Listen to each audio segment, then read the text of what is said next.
Bum bum bottom. Leonidas, new friend. Welcome on in. How are you doing today? I didn't even really check my channel points.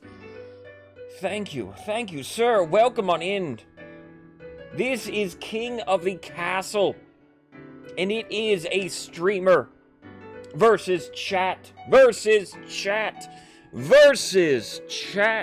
game where anybody that types exclamation point join can join on in the fun. How are you doing, Leonidas? Mero, welcome on in. Morgramoon, welcome on in. New streamer I've never seen before, ever in my life.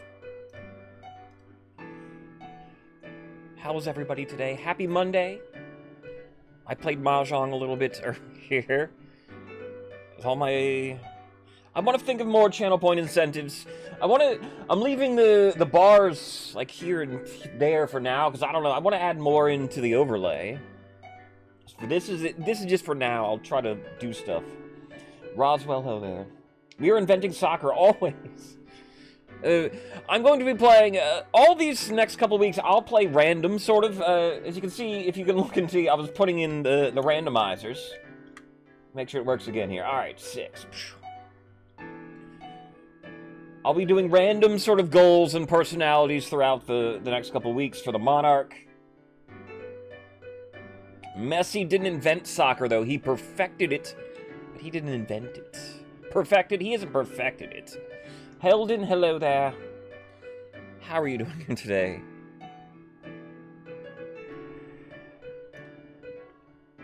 Post. Malone. Leave that open, leave that open. But the next couple of weeks here for King of the Castle streams, we're playing 2 games a day. Same dynasty, new dynasty every day. You'll be a Baron today, of course, then. I'm doing very well. It's a happy Monday. Happy Yom Kippur. To all of my Hebrew friends. Finishing off a coffee. And so the next couple of weeks, if you haven't heard, then we'll do a tournament style, but though it's not the nobles competing, it's more of the factions competing. Your favorite faction, maybe you want to favor them yourself, though. And I will be, yes, Combo, welcome on in. Yes, the winning faction, I guess for the league play, the top 3 teams will then compete on the Praise the Ninth. That's in about 2 weeks, then. It's exactly 2 weeks. Is the next Praise the Ninth. Not an ostrich. Hello there. I don't know what you are, but you are welcome. How are you doing here? We are, so I will be wearing, yes, a King of the Castle costume for Halloween this year, and this is how I wanted to choose it. I'm like, we'll compete. So if you want to favor one of your factions, this whole schedule for the next 2 weeks has been posted. Though I guess really the Praise the Ninth event is what you'll have to pay most attention to. If you want me to wear something. I have ideas, of course, for everything. I might look best. I was considering looking best as like a chief. You know, my scraggly hair appearance and everything. So I'm willing. I don't know if I'll cut my hair for any of them in particular, but I could if I wanted to. To get into costume, of course, Hoy would cut his hair. Otherwise, the costumes I've been considering, my nephews want me to dress in Marvel costumes. So they want me to be Hulk, and I would love to be the Hulk. Get some green body paint, the purple pants. Just might be cold. Hopefully it wouldn't be cold if I was Hulk. Ephra, welcome on in. Lazy, welcome on in. How are you doing here today? They want me to do... I also considered Kane for them. There's a wrestler named Kane that they like. And I look a little bit like him, or I can make myself look like him because he has a mask. He has long hair and I would have to trim a little bit to make my beard look like his. But I could just put on the mask then and he wears like a red bodysuit. I could definitely be Kane for Halloween for them. No, you're a patrician. I'm doing very well, Lazy. Just a happy Monday. Let's look at where you are a patrician. Aw. Patricians are fun. You don't want to be a no. You don't want to be a patrician. This feels weird. We have continued to play throughout that time here, Ostrich. Is this what non-Grandees feel like every time, Ostrich? We're switching games every day, though. Although this is our classic sort of dynasty, the Barons, Grandees, Pats. When I hear Kane, I think it's not. Ah, yes, Kane. That Kane. That would require me to cut my hair. But Kane would be. That would be a cool costume.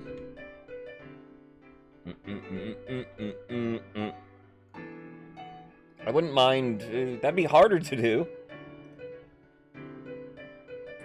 Grandees or Baronas? The eternal question, Katori. Whom do you favor? The schedule I did randomly, but I switched around like some of them to try to keep it fresh, I guess. Barons, it worked out, or almost like every other day, the Barons appear. It's Chief heavy at the very end. I tried to keep it so that, you know, various days, nobody had too many. I think the counts of 3 in a row next week. Witch Cat, welcome on in.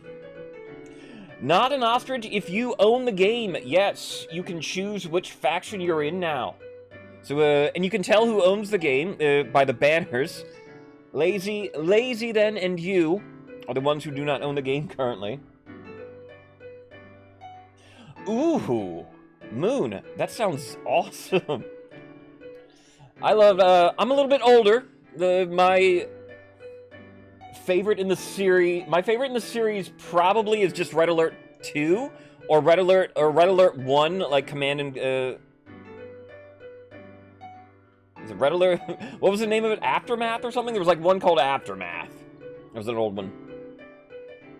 But I like the series, the Command and Conquer series. Witch Cat, welcome in. And see, Witch Cat then demonstrating. If you own the game, Witch Cat wanted to be a Grandee. Boom! There they are. And you can only pick which team you're on before the game begins. And like at the very beginning here. So, lock it in now. Before we begin. What else? Well, if you haven't played... There's been 2 updates, I suppose, since you've played Ostrich then. So there will be some newer things in the game. How does Grandees nuts? Predictions for the week? I don't know. I think Chiefs will do good. Chiefs can either win very easily or they get stalled out early, and then if they don't win, they don't win. So I don't know. I think Chiefs will be a top 3 team, why I put them at the end of the schedule. Barons can usually win easily, but it depends. Kane's Revenge. I remember Kane's Revenge. Prude. Me and Prude played Red Alert together. There was a first-person shooter we liked to play. What was that called? Renegade? Command and Conquer Renegade, I want to say. It was like the first-person shooter they had. Fell in love with Not. I loved Not. I don't know. I usually play... When I'm playing video games, I usually play good characters, but there's something about a lot of the evil characters, the Not and Nod, and just... They're a very good team of villains. Villains. Roswell... Thank you. Chaos, congratulations. Roswell, appreciate it here. A gift sub to Roswell. From Roswell to Chaos. Chaos, if you're out there, congratulations, Roswell.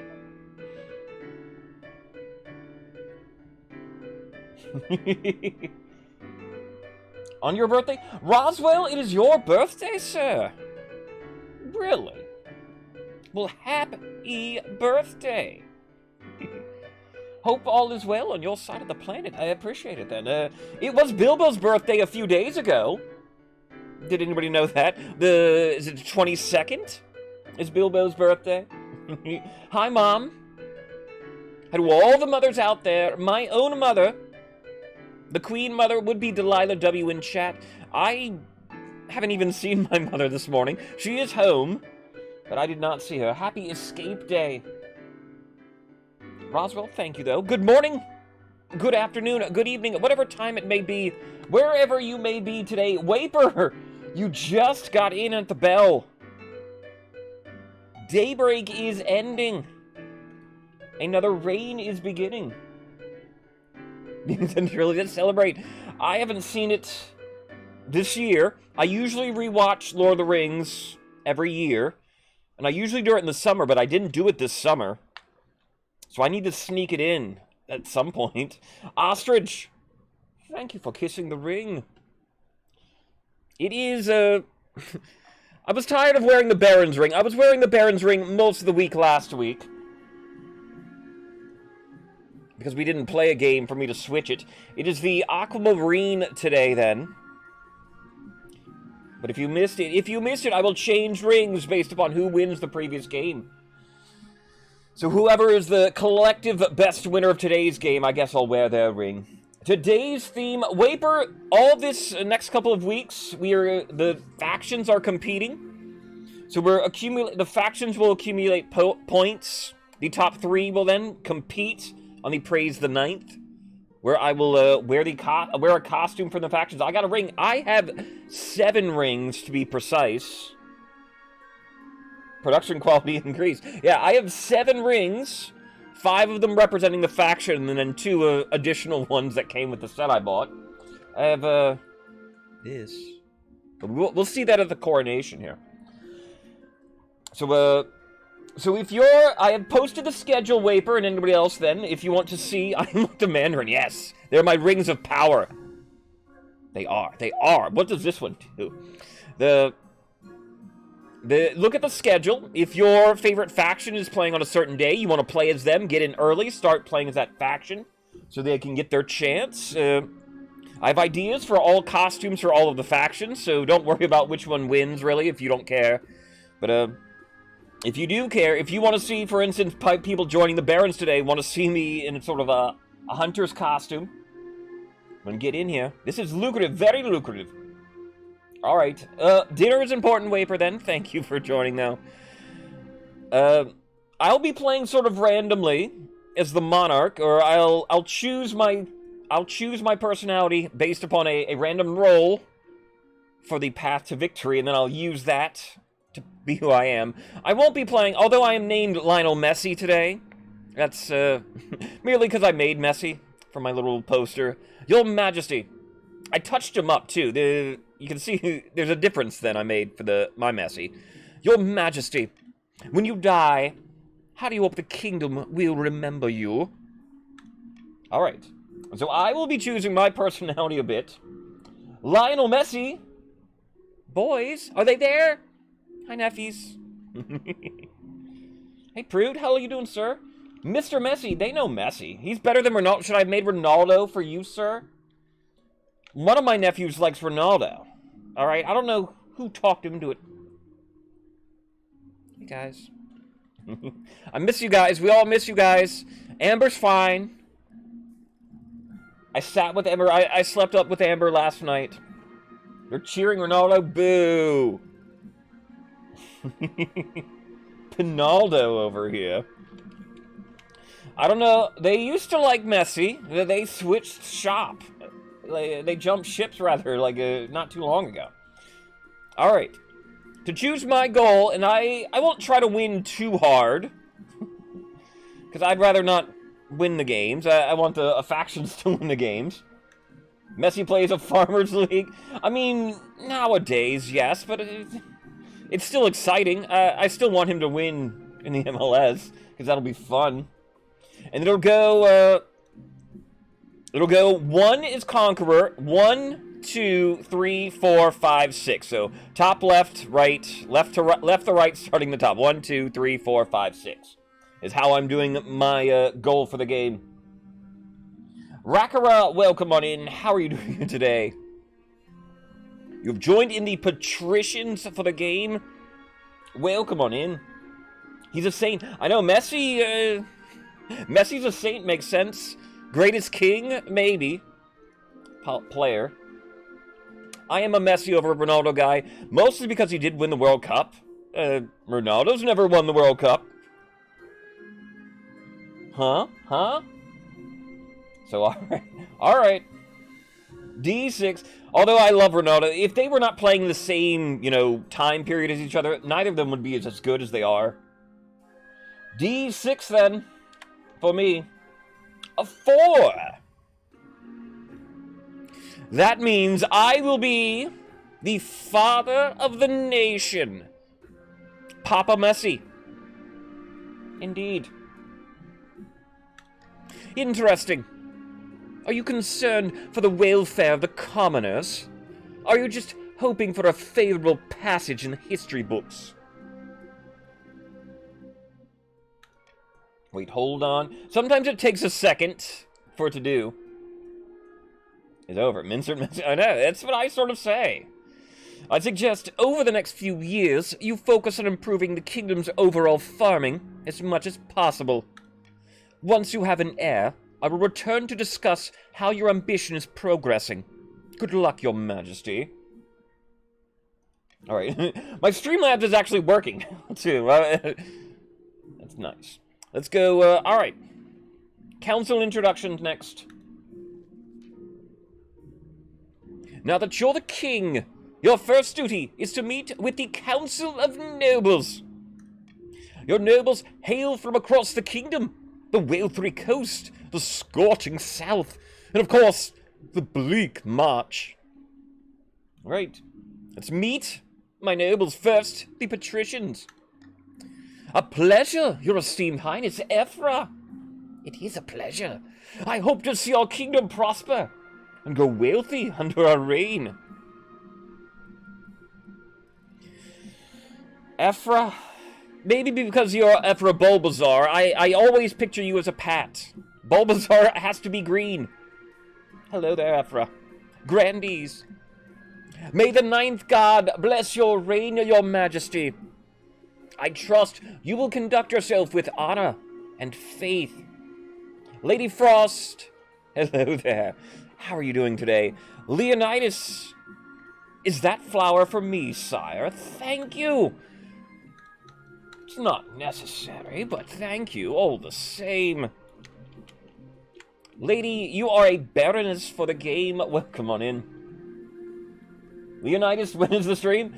I don't know. He's been MIA, hasn't he? Green is my favorite color, too. Always has been my favorite color. It's a great color. The color of nature. There's so many different colors to green, too. It's so fantastic. Being a religious zealot is fun, always. Barons, hail and well met, my liege. Under your leadership, we'll whip this kingdom into shape.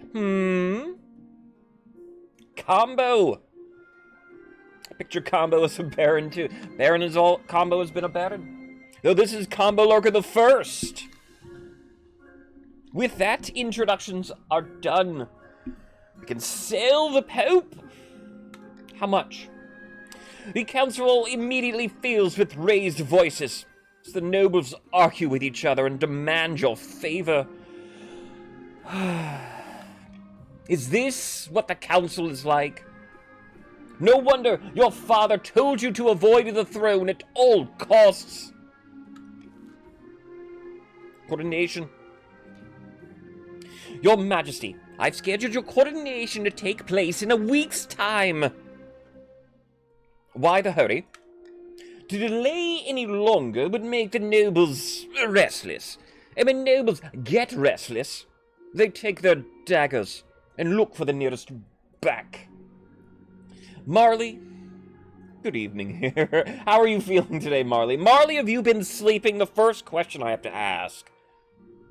All right. Thank you for kissing the ring here, Marley. It's the aquamarine ring.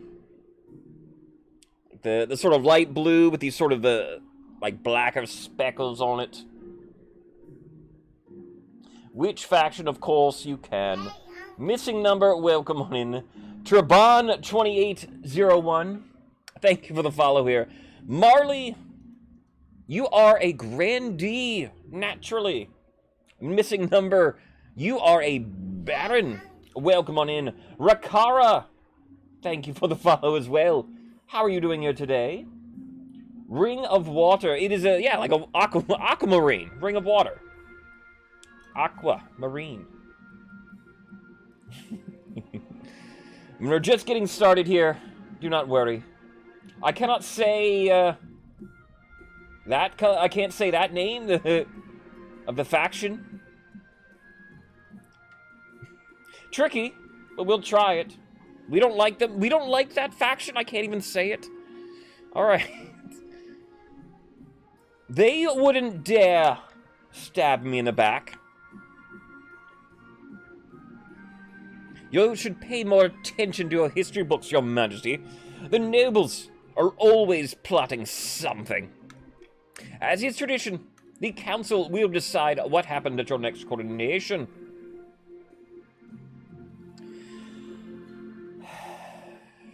Very well.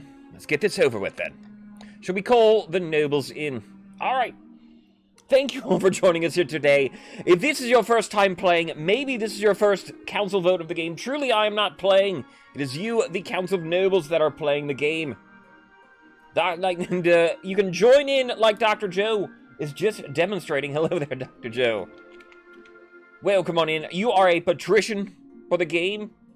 And now then, that we are voting, we'll type exclamation point, vote, space, your choice. What do we do for my coronation? A.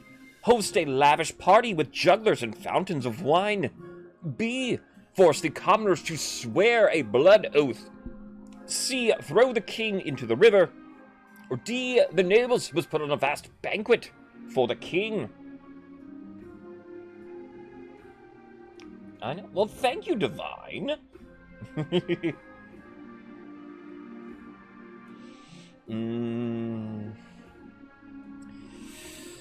I will not veto or monarch's choice. Well, maybe the monarch does want D, but I won't do it. That is D does help me out. If you put on a vast banquet, Marrow, thank you then. It is tradition to throw a monarch in the river. The Blood Oath, I don't know. Blood Oath has been gaining traction, I think, around King of the Castle community. We've had more Blood Oaths than usual. A, of course, will drain the treasury some. And then D, you guys are going to put on a banquet for me? How lovely. Voting has started, yes, yes. Is the weather nice? Is it warm? When is the coronation takes place in spring. It might be a little chilly if it's the beginning of spring. I guess we did the coronation last. So technically, this might be like the end of spring. It probably is really nice in the river. The river seemed nice today. It is tradition. A king will be thrown into the river. It is decided the king will be thrown into the river. Stability will go up, authority will go down. Crystal, welcome on in. How are you doing here today? What? What kind of coronation is that? Crystal, you are a grandee for the day here. Welcome on in, ma'am. Hope all is well. We tried, my liege. It's fine. What kind of coronation is that? I'm doing very well here today, Crystal. About to be thrown in the river. A very traditional ceremony, dating back to Queen Alma the Wise. It's meant to represent you being reborn as a true king or something. The nobles pick you up and carry you into the Treadwater River. And I said it once, then hurling you into the shallow water with a cheer. When you climb back up the banks, soaking wet, the Chancellor steps forward and places the crown upon your head. Did your imagination, or of some of the nobles, stifling giggles? At the crown? At my wetness? What are you laughing at? How dare you? Ceremoniously toss me in the river. Is there the 1% chance to drown? Maybe. There might be. But alright. End of season. Barons. Adelis of the Heldenpfad bloodline. Powerful Marcher Hellion stands before a blazing hearth, yelling at full volume. When have the Barons of the March backed down from a fight? Never. I know you'll do what it takes to put me, your rightful monarch, on the throne.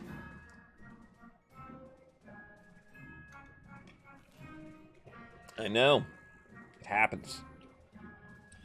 Barons, how do you win the first game today? Through A, modernization, B, propaganda, or C, gunpowder?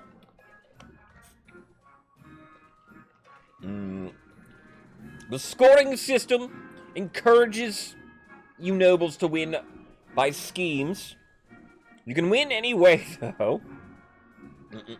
Michael, Sarah, welcome on in.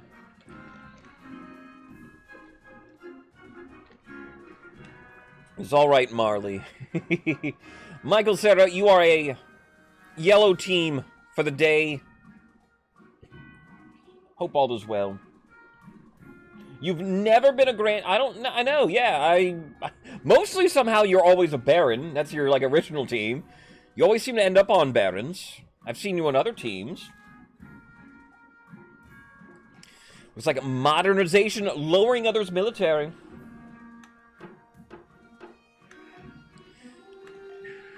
The Barons plan to modernize the Kingdom's army in such a way that it's totally under their control. First, they must prove the military is in need of reform. To advance their scheme, Barons must lower other regions' military to a combined total of 10 or less in 4 seasons. Mostly and occasionally. Yeah, that's... It's at 7 currently. It's not a bad starting spot for you, Barons. Azul of the Michael to the Sarah lineage. Legendary southern prodigy. Stands bathed in sunshine, droning on, as if it daze.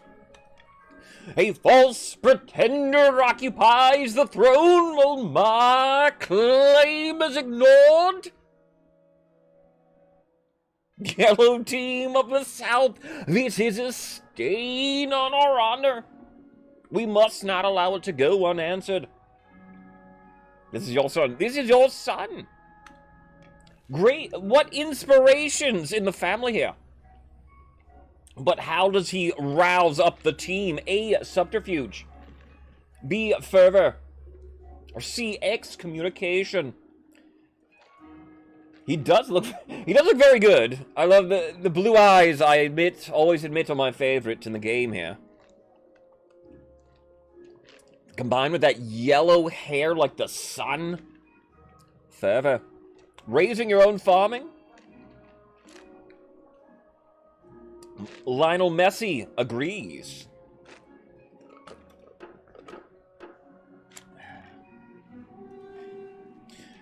The claimant Azul has been chosen by the 9th god to be the next monarch. They have promised a first miracle, food for all. To advance their scheme, the yellow team must raise their farming to 5 or more in 4 seasons. I'm banned from saying that word, everybody. I think I've only said it once, which isn't bad for 8 minutes. Drusilla,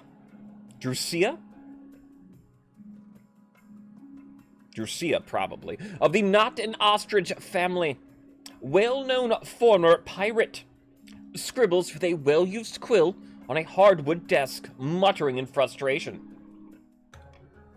Fellow patricians of the coast, my claim to the throne is far more legitimate than that of King Lionel. Something must be done. If I can get Lionel the Lion as my title, I'll be very happy. All right.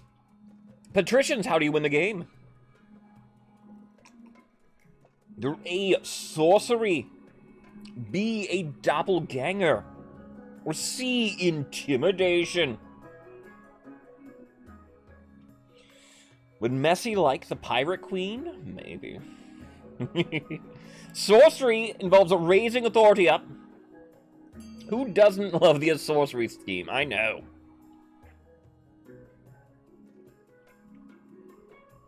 Sorcery is newer than Ostrich.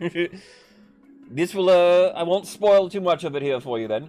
Trebon, welcome on in. It is good to meet you here. This is, of course, a party game called King of the Castle. It is a streamer versus chat game where anybody can play. You can join in at any time if you want by typing !join. You will join in one of the 3 random teams we have. Right now, we're just picking our goals for the game here for everybody. Looks like the patricians might be employing the help of a wizard. The patricians plan to make a bargain with a wizard. These immortal spellcasters seldom get involved in political squabbles, but perhaps if the king was considered a threat to their autonomy. To advance their scheme, the Pats must raise authority to 5 or more in 2 seasons. Alright. So checking in with everybody then. Here are your goals for the game. The Barons are attempting modernization. They want to lower the other regions' militaries. So right now they're accomplishing that goal. They have 4 seasons. They gotta still keep it low for that time period. The Grandees want to raise their own farming to at least 5 in 4 seasons. It's at 6. My goal is to keep farming up, so me and the Grandees a bit aligned at the moment. The Patricians are attempting sorcery. 2 seasons then, very quick. They need authority to get to 5 or more, though. I'll get to my first law of the land. We'll go, for the most part for the week, I'll pick probably strategic laws. So we'll go coal for unity. Now let's see what our first ones are. Alright, maybe we have a goal for the monarch for the game. Let's check this event out. A petitioner from afar. Your Majesty, there's a petitioner here to see you today.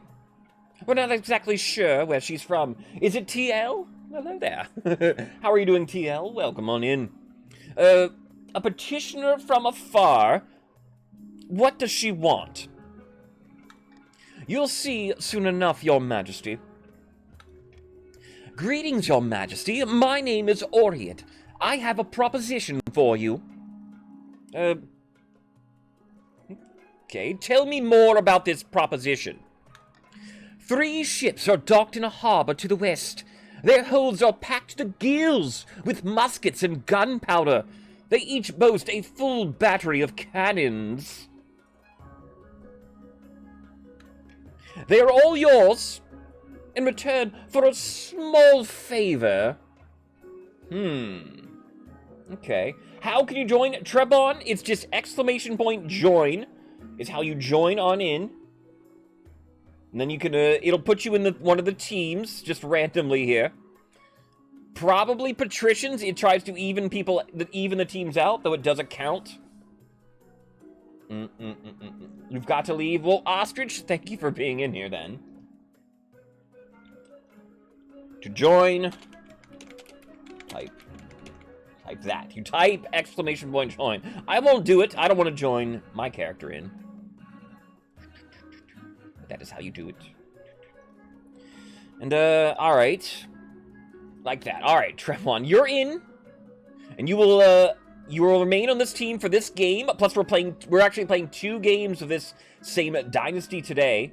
So for today's stream, you will be on the Barons. The Barons are the red team. Their goal currently, what you have to pay attention sort of to at the moment, is military, particularly other people's military. So, welcome on in. Good to have you. If you have any other questions, let us know.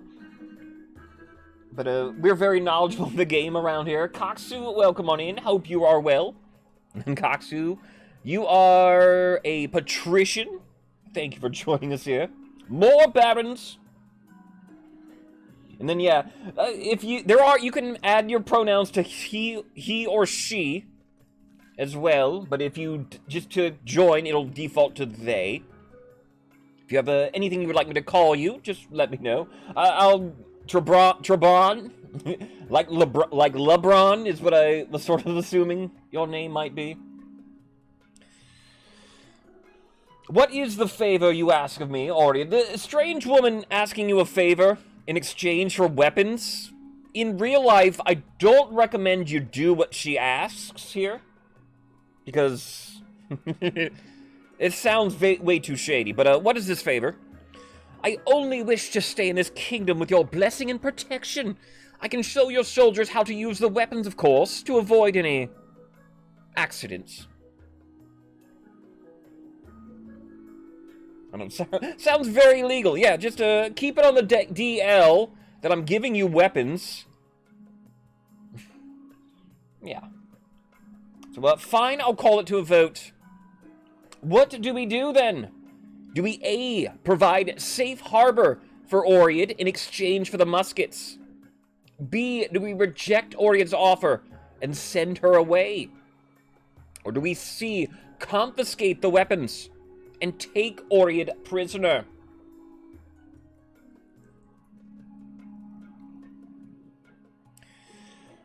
I won't do anything. I won't use one of my laws here. What do we do, though?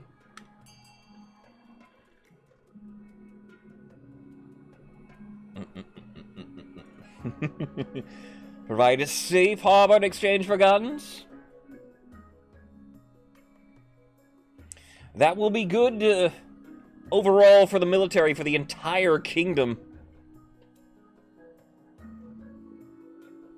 This is a bit of an infamous storyline, those newer to the game. I'll sort of use it to dictate how we're gonna do them. Alright, provide a safe harbor in exchange for muskets. Oriad and her weapons are most useful in the coming months. She and her crew train your officers, as promised. So everybody's military goes up 2. That was bad, technically, for the Barons, as they need to keep the others down, though Barons also gained military.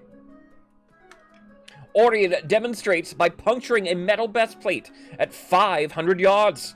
Council clearly made the right decision. Right. Clearly they did. We will get to then, the printing press. Koksu, the One, comes to me. Hello there. Your Serene Highness, a blacksmith in the coast has come up with some sort of printing contraption. Instead of relying on the painstaking effort of scribes, it produces 100 copies of text an hour. How remarkable. Yes, Your Esteemed Highness, isn't technology wonderful? Don't you see how dangerous this is? Says Missing Number. Books should stay in churches and universities, or else commoners will start getting ideas. That's true. We can't have common folk having ideas now. Do we A, allow printing presses to be used by the masses? B, only the church may use printing presses? C, only the university may use printing presses? Or D, forbid the use of printing presses altogether? Who is anti-education? All right,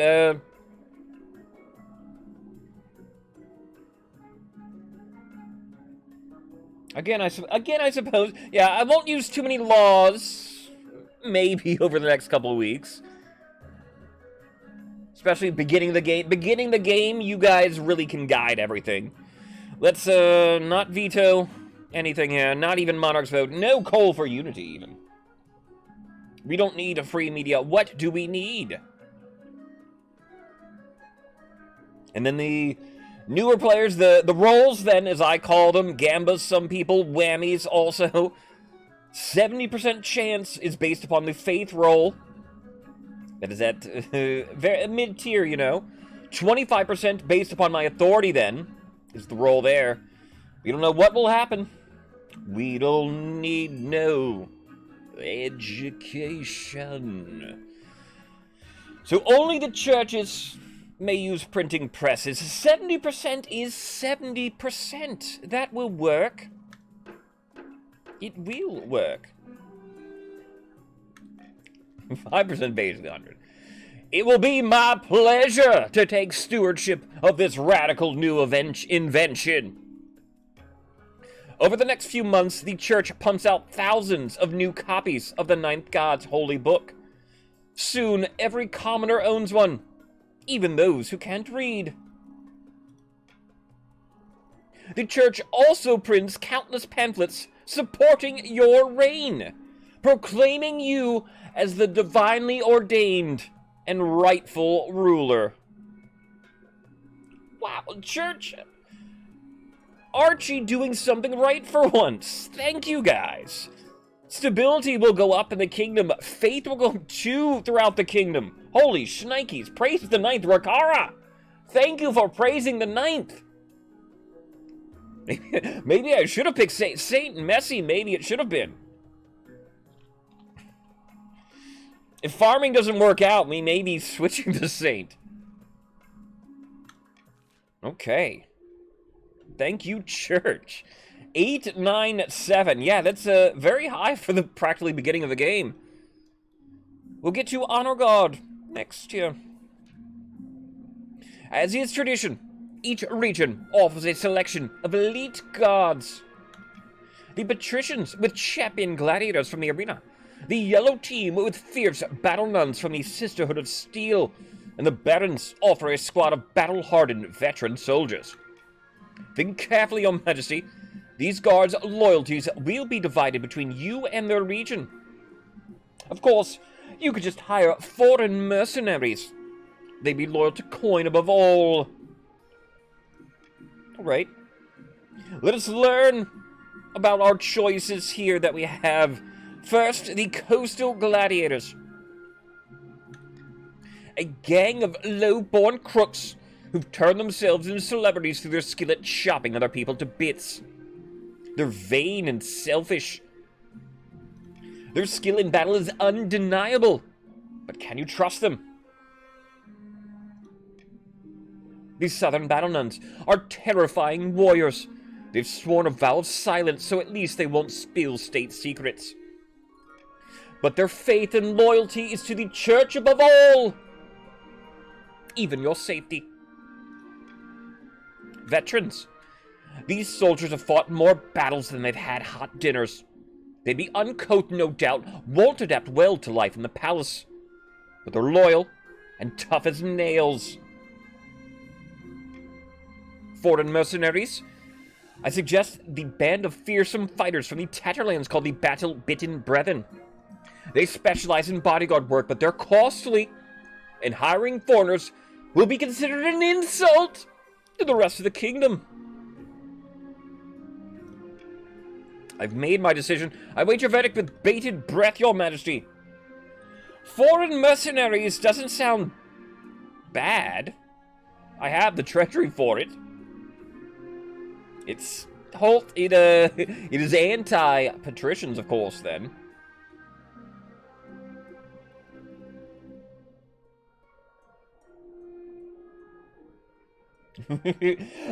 Roswell, I'm shocked that we didn't have an event. We had no event. This is a vanilla a vanilla honor guard for the first time in maybe a couple of weeks. Nobody disqualified. No Tony. I think I'm gonna roll again. I think I'll roll for this as well here. To keep it, since it's tied on Defiance wise. So I will merely roll a d6 here to determine who my honor guard will be.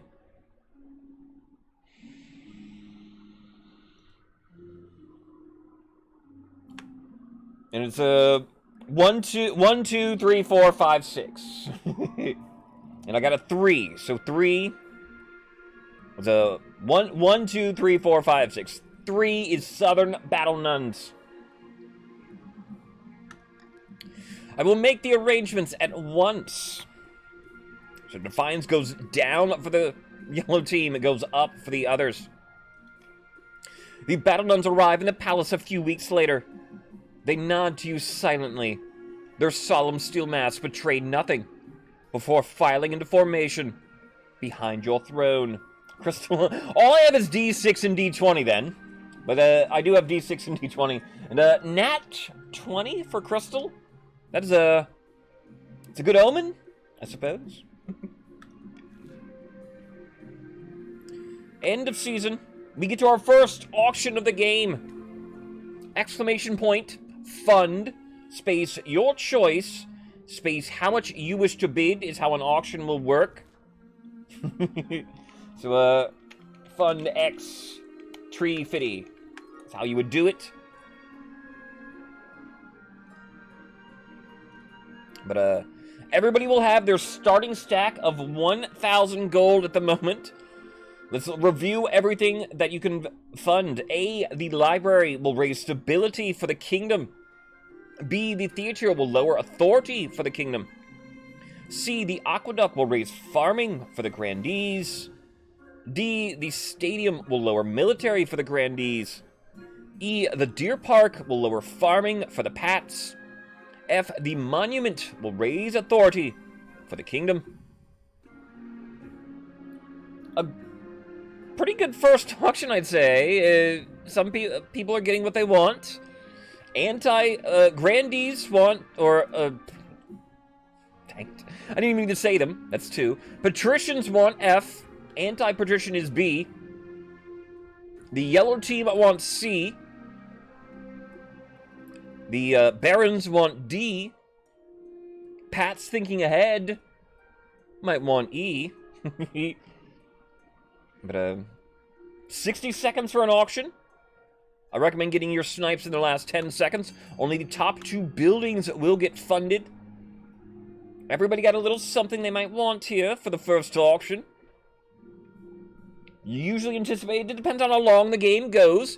But games will usually last around here about 2.5 hours. So usually about 2.5 to 3 hours. That's about 3 years. So we usually get 3 auctions. We're playing 2 games a day, though. So this dynasty will continue for 1 more game. E and F now, C and F now. F and E currently being funded halfway in. F then raising authority. E is lowering farming for the patricians. C, though, the 750 right behind it, though. We're 20 seconds left. F and D at 1,100 and 1,000 gold. There is 10 seconds remaining in the auction. It is C and F now. Now F and C, 1,600 to 1,250. E at 1,000 still. D getting up there at 1,100. C and F now. C and F, F, F, C and D. C and D, Grandee color sweep. Though one of them is a Grandee sort of sabotage. And, that's me saying Grandee 3 times in a row. Boo. Alright, alright. But GG's. Crystal, biggest contributor, 1,000 gold to the aqueduct. Raising farming up for the Grandees. D, then TL, biggest contributor. Lowering military for the Grandees. Immune to taxes? No one's immune to taxes. Though, yes, if you have no money, essentially you might be. There is a plague of rats. Grandee Waper strides into the council chambers, distraught, waving a dead rat by its tail. The fields and barns of the south are overrun by vermin. We've no more poison for these horrible things. We can't cope and seethe anymore. Get that thing out of here, first of all, Waper. What do we do, though? A, take the rat and go. South can handle this alone. B, deliver a supply of rat poison. C, send them a shipment of cats. Or D, hire some adventurers to clear out the rodents. All right. How do we deal with rats? That's the essential problem here. Rat problem in the south. The kitties, that is C. Will cats work? Take the rat and go. South can handle this alone. Says a couple of patricians. TL wants cats. A few people. All right, there come the cat people. It'll cost a little bit of money for cats. No guarantee it'll work either. Cat never fails. We can hope.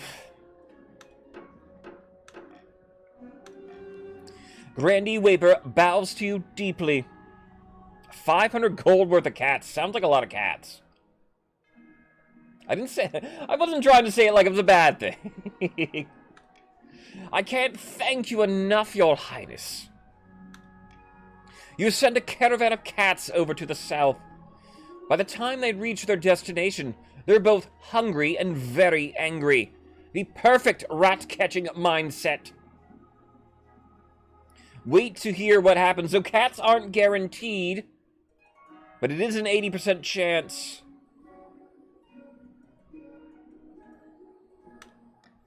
Despite a promising start, the cats prefer lazing around in the sun to actually catching vermin. The Grandees lament the foolishness of the council. So the cats, alright, I guess you still have the cats, but you have cats plus mice. Eat the cats now. So the roll failed. That's an 80% failure. Defiance will go up. Sorry. You don't eat the cats, though. There's a private exchange. The Kurth captain that you allowed to stay in the capital, the one who traded those weapons, she has been the cause of some concern. Nobles have complained that she has been rude and confrontational. She does not know royal etiquette, after all. Worse, some suspect her of being a Kurth spy. Alright. So the woman we got the guns from, maybe we can't trust her. Hello there. Israel. Can we send in dogs to get the cats and then bears to catch the dog? We might have to. We just might have to. Hello there, Israel. How are you doing here today, sir? Welcome on in. Thank you for kissing the ring. It's the aquamarine ring here today. I was tired of wearing your Baron's red ring. Sorry, Barons. How are you doing, though? Thank you for joining us. And welcome on in. This is King of the Castle, new friend. Where it is a party game, a streamer versus chat game. Where anybody can join, just like King Israel did, by typing !join. We'll join on in one of our random teams and praise the 9th. Thank you for praising the 9th, Israel. What team did you end up on? You are a patrician. Coin is king to you, my sir. Welcome in. Alright. There's a strange woman. I'll have a word with her. You find Oriad pacing the halls far from her assigned chambers. And, can I help? Parker, welcome on in, then. Kurth bounty hunters landed in the coast not too long ago. Parker Dragon, welcome on in. You are a Baron for the game here. Thank you for joining us. Acting like he's a soul of some sort, a little bit. Kurth bounty hunters land in the coast. And they're looking for me. I did not expect them to come here. Clearly, I was wrong. Right. So maybe this woman has got a bit of a shady past if she's got bounty hunters after her. Tell me what you did. I might help you. I could remove the hunters and ban others from coming. You should leave, or you'll be fine if you stay with me. Any preferences here, chat? Do we trust her? She did give us guns. Marry her? Katori, unfortunately, I can't marry her. I'm a king. I should have known. I should have known. I should have picked she.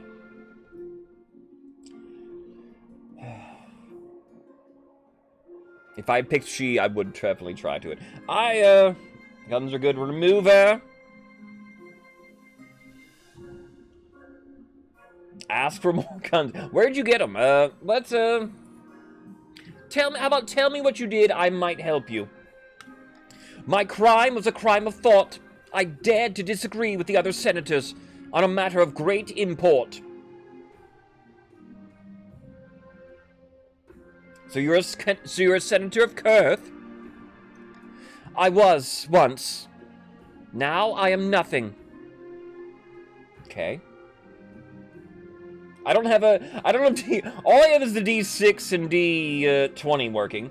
But I guess a D4, if you roll the D20 and divide it by 5, could be a D4. If we wanted to.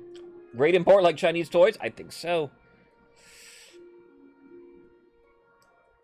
Do I D3 it here? Here.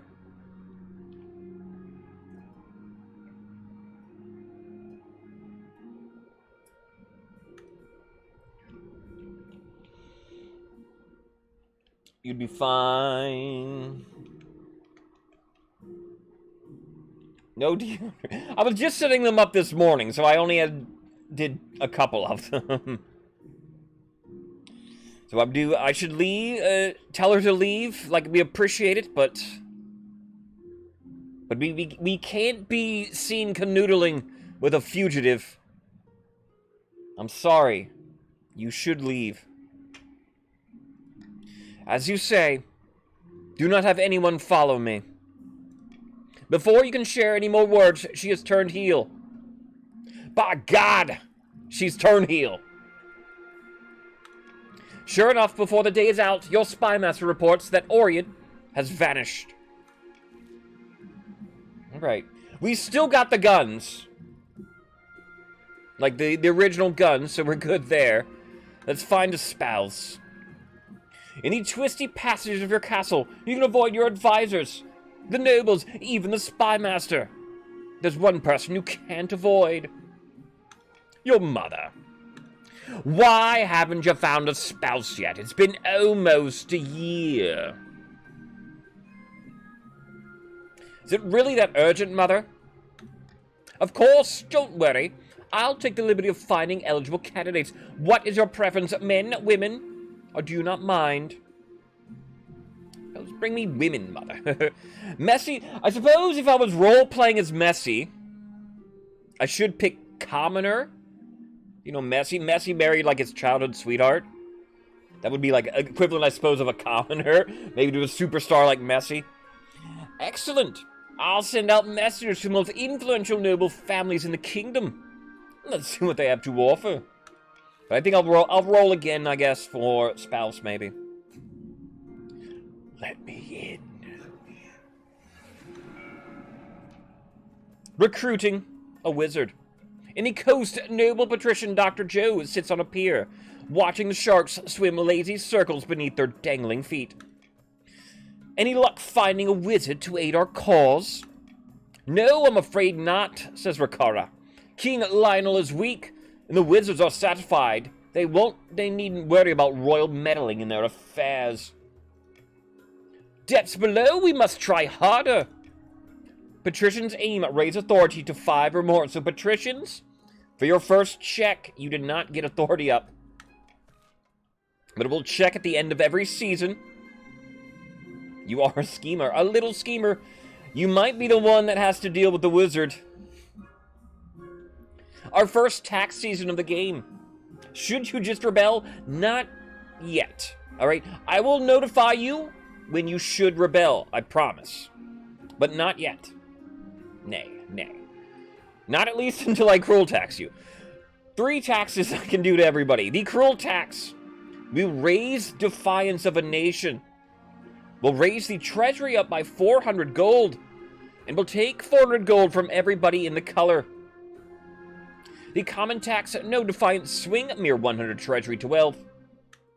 The bribe will lower defiance. Will lower the treasury. By 700. We'll give 700 wealth to everybody in the nation. That color.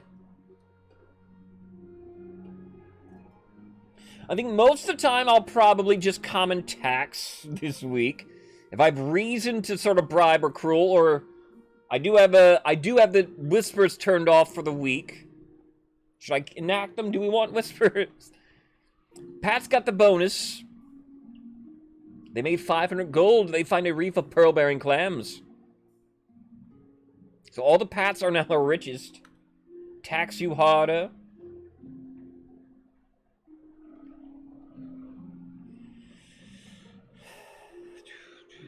Pats didn't spend money at the auction. Plus then they gained 500 gold. So all of them are sitting very pretty at the moment. I could roll maybe the tax. I think common all around most of the time is fair. If I stay consistent with that, I probably can. You Baron, mate? And common right here is fine. If anything, cruel taxing everybody is also fine. But we won't cruel tax everybody. Messy wouldn't cruel tax. Probably. Probably. Do we whisper? Do we whisper and coin in the is king for the next couple weeks? I have him off. Itching for a fight. Lady Frost. Your Majesty, we in the March have finished a complete reorganization of our new army.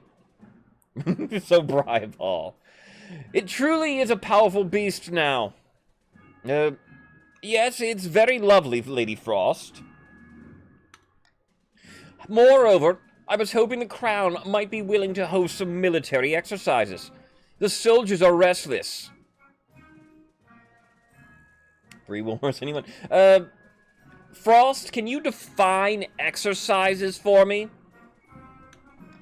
We just need a suitable campaign to whet our swords and spears. An unbloodied army isn't worth its salt, I'd say. Are we on the way? Yeah, Waper?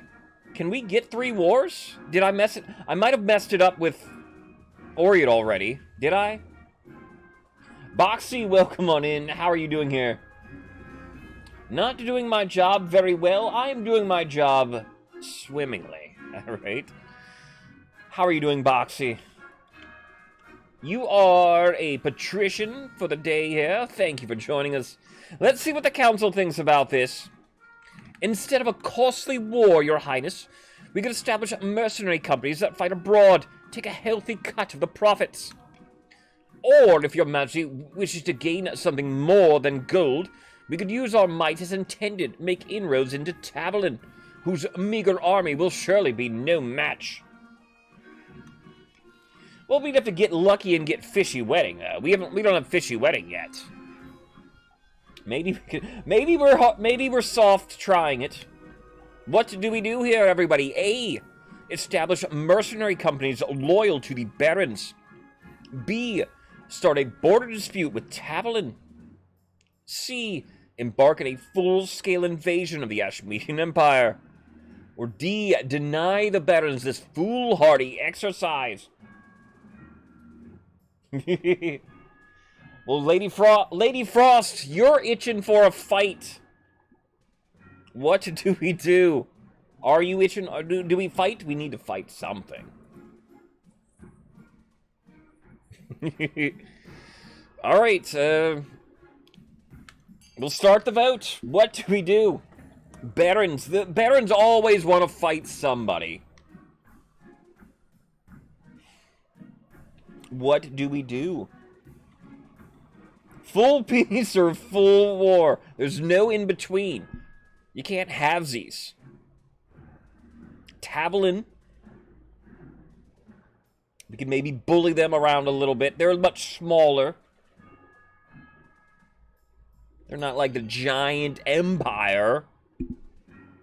Not a bad. All right, I can get on board with this. The patricians in particular seem to be salivating.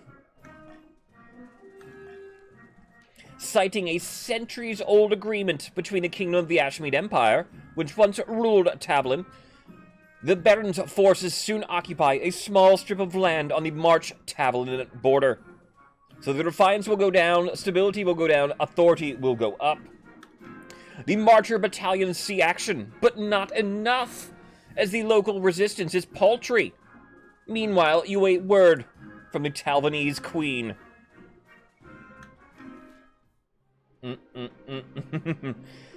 Alright. There are bounty hunters. Your Majesty, these good folks are bounty hunters, representing the Republic of Kurth. King Lionel, we humbly greet you. Can you, make it quick? I have a little time for mercenaries.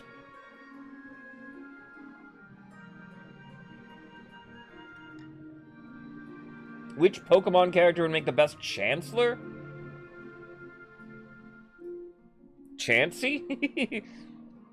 We're searching for a fugitive. Last we heard, she went by the name Oriad. Is that not her real name? Is that what they're implying?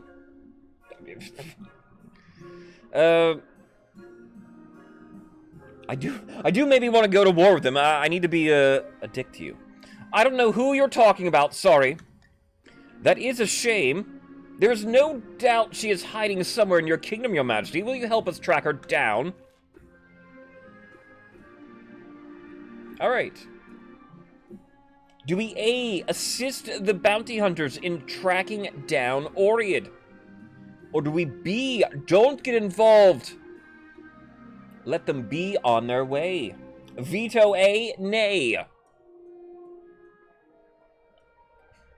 I don't like to veto 50-50s. Dragnar, good morning here, sir. Hearts out to you. How are you doing here today? In fact, the strategic choice here is to call for unity. So we'll probably get it either way. Steel. Call for unity, if you're newer to the game, is one of my laws. I haven't been using too many laws. It means whatever passes, if it has a majority, stability will go up. And hey, we're gonna need stability if we're going to war. So we might need that to play a little strategically here. Don't get involved. Call for unity on a 2 option is usually OP'd. In order to fight it, then it would have to be tied, is the only way it wouldn't get it. But no, we are in agreement. We are unified. We will not get involved. We will let them be on their way. You politely decline. The bounty hunters leave you with their heads bowed. Hopefully, it's the last you hear of this Kurth kerfuffle. Hopefully. Eligible options. All right. Time for a very important decision, and one I will be leaving up to chance, I suppose. I have found 3 potential matches for you. 1 eligible young woman from each of the kingdom's 3 regions. Choose wisely. You'll be securing a powerful alliance. We will roll the dice. We will roll the dice. I mean, that's what we do. That is what marriage is, right? A roll of the dice. What if I don't want to marry any of them? That's a decision that can wait until after you've seen them, isn't it? Your mother leads you to the great hall, where she's arranged 3 portraits on easels. For now, each is covered by a cloth. Alright, let's meet the eligible bachelorettes. She whisked away the cloth from the first portrait. I'll pick just one of the 3 regions. I won't even consider not marrying anybody. From the coast, we have Herona, wealthy heiress to Lady Patrician King Israel's estate. I mean, just look at her. She's gorgeous. Apparently got a silver tongue, too. She's obsessed with the arena. All her friends are gladiators. Sometimes she even enters a fight herself. The common folk hate her for some reason, but who cares what they think? 2 ladies both bald.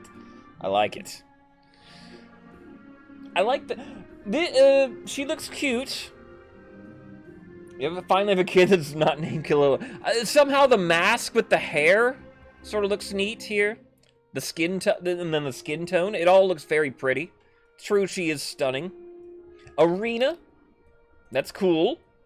And common folk, who cares if the common folk don't like her? Could be worse. Could be a lot better. And I do like the sound for sure. From the south, Zarima, eldest daughter of the Crystal Ales lineage. She's reputed to have an eagle the size of the sun. But there's nothing wrong with confidence, right? She's an obsessive gambler, a pastime frowned upon in the south. It's been the cause of some scandal. Tried her hand at a number of ventures, but they all seem to end in disaster. Look why she's very pretty. But none of these traits, yes. She's got a big eagle. That'd be better than ego. Did I say eagle? I might have.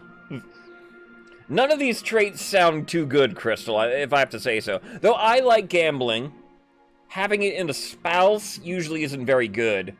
Especially in the South. I don't know. Yeah, she doesn't sound like a very good option. A big easeful would be very useful and more. If she wasn't, like, what do you call an eagle trainer? Is there a name for it? Like, a falconer is a falcon trainer. Is she an eagler? I thought this was America. An eagler. She's an eagler. Sure, it's a word. You knew what? If I say it, you will know what I mean. Maybe. She looks very pretty. She's all looks. But yeah, her personality isn't the best. Finally, we have the Marches offering. Emmy, scion of the prestigious TL-73 bloodline. Typical Baroness, really. Loud and brash and self-absorbed, mostly well-meaning. All three monarchs have been pretty, I think, here. Like most of the barons, her great passion is hunting. No beast is safe from her crossbow. Got into a fight with a local bishop a couple years back. Gave him a bloody nose. I like the typical baroness. Fighting with the bishop, though. We're a pious nation. Do I need a wife that is getting the fights with the bishop? Mostly well-meaning describes the bloodline. She doesn't sound too bad here. Fighting with bishop's the worst thing about her. What do you think? Of course, by picking a candidate, you'll anger the other regions. You'll gain a lifelong alliance. Which of them do you wish to marry then? Alright, I will leave it up to chance here, though. 1, 2, 3, 4, 5, 6. And I will marry one of them. Gambler, heretic, and a party woman.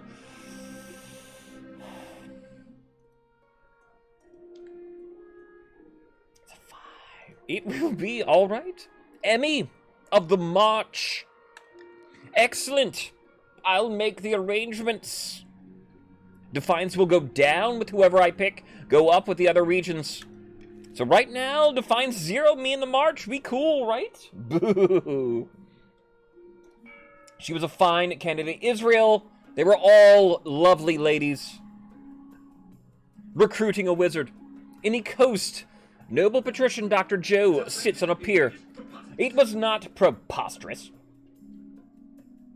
Watching the sharks swim lazy circles beneath their dangling feet. Suddenly, the water begins to boil and froth. The sharks swim off in terror. A huge, shaggy figure rises from the sea. You wanted to meet me? Make it quick. A giant squid's fighting a sperm whale 30 miles from here, and I don't want to miss it. I thought we might have a common goal. The king has been overstepping his bounds recently, hasn't he? The king's navy did anchor their ships over my favorite reef last month. Bloody annoying. Alright, I'll help ye. But you'd better get rid of the bees first. Did you say bees? Yes. On this plane, they're simple insects. But in the apiary, the world of dreams and magic, they're powerful and intelligent. Call themselves the dreams of being. Yes, Daddy Potter. This is, yes, probably a little bit based upon him. They have an innate fondness for royalty, sometimes protect monarchs from magical interference. They won't harm non-magical folk beyond the occasional sting. So you can deal with him. For the next stage of your scheme, patricians must lower all regions farming to 14 or less in 4 seasons. Alright, so Pat's second stage you have reached, lowering everybody's farming. Right now it's currently at 16 then, so you need to go down a couple points. The Grandees want high farming, but they will move on very soon. We'll grab a golden choice. I will use some golden choices, because I know the nobles love them a golden choice. King Israel. Thank you, sir.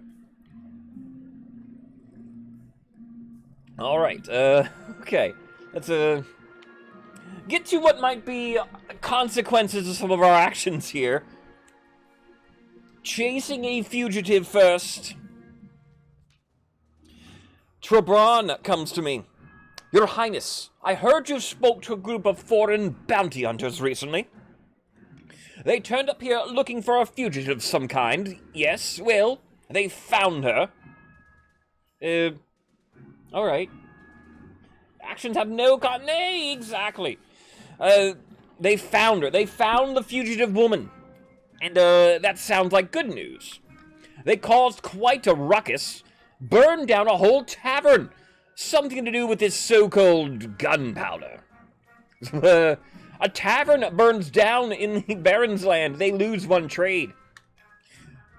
Now the bounty hunters and the refugee ship captain are sitting in my dungeon. I was hoping you might take them off my hands. Alright. Do we A, release the hunters and allow them to take Oriad? B, transfer all the prisoners to the king's dungeon? Or C, release them all and make them go their separate ways?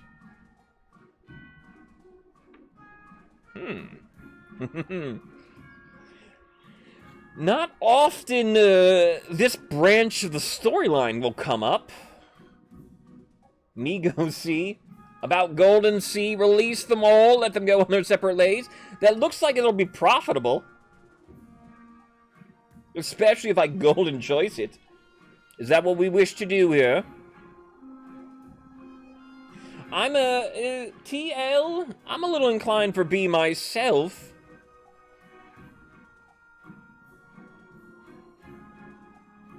B and C both sound fun. They both do. A doesn't sound good. Is what we can all agree on. Veto A. I know, Mero, I think that's what we agree on. I think B and C sound the most fun. We won't do A here. Either one of these is probably good here. Money is better than the king. Do we either transfer all the prisoners to the king's dungeon, or release them all and they can all go their separate ways?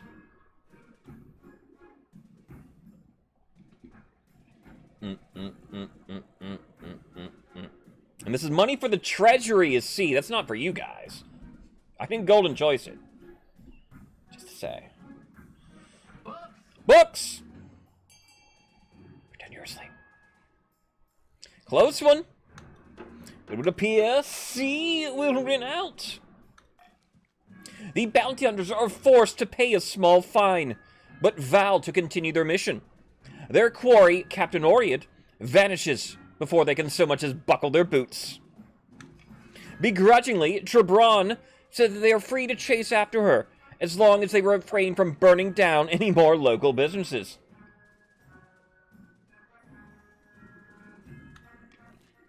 The more money for bribe time. Is that it? Thinking. Alright. Talvanese correspondence. A letter, Your Majesty, from Queen Emmeline of Tabalin. Dearest King Lionel, I regret to have learned that a number of soldiers bearing the banners of your barons have occupied the edges of my territory. I'm sure this is a very unfortunate misunderstanding.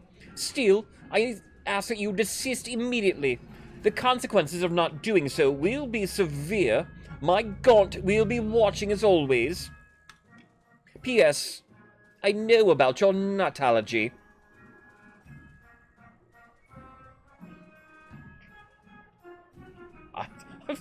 Nut allergy? I don't have a nut allergy. Shifty eyes. Shifty eyes. Is that a threat? It does sound like a threat, doesn't it? What are the Gaunt? They're a shattered rumor, but we believe they're Tavlin's network of expert spies and assassins. So she is threatening me. I would assume so, yes. Okay. Well, I suppose a threat would be in order after we just invaded just a little bit of her land. Do we A, withdraw the Baron's forces from Tavlin? B, go on the offense, taking as much territory as possible? Or C, continue to occupy the border and wait for Tavlin to retaliate? A little hard to say here. I will warn the nobles that haven't seen. Tavlin ain't nothing to mess with. I think I'll call for unity here. I'm not sure what might be best. But call for unity. Whatever we decide, it must be together in our decision. Go on the offense. Early lead.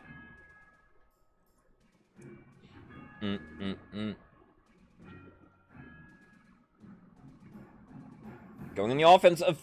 Some consequences we can see immediately to that. They're like our spy master, but more. Yeah, a little bit. That is who the Gaunt is. Unity will hit. We'll go on the offense. The Barons continue their campaign with your blessing, cutting a bloody swath across the rich fields of Tavlin. So, Barons, we're happy. We're good here, right, Barons? Authority will go up. Stability will go down a little bit. Military will go down 1 for the Barons. And they gain some money, though. How much money did you gain, Barons? 250 gold, I think. You hear nothing from Queen Emmeline. Her troops only provide a token resistance. Still, you know you'll have to watch your back. Yeah, that didn't seem too bad. But I suppose we'll have to wait. The royal wedding. Your wedding to Emmy is naturally the talk of the kingdom. Nobles and peasants alike travel from across the realm to attend. For a week and a day, the capital is one giant party. It feels like you're the only one not taking part. Instead, you're getting ready for the ceremony. Soon enough, you're standing in St. Bertrand's Cathedral with Emmy at your side. Do you take this woman as your lawfully wedded wife? I do, Archie. Then I pronounce you king and wife. After the wedding, of course, there's a feast. After the feast, a dance.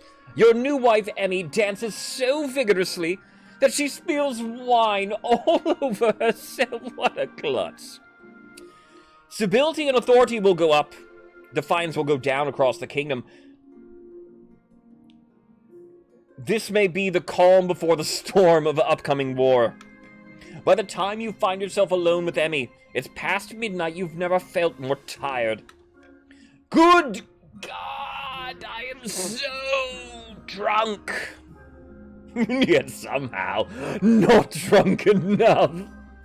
Time for more wine.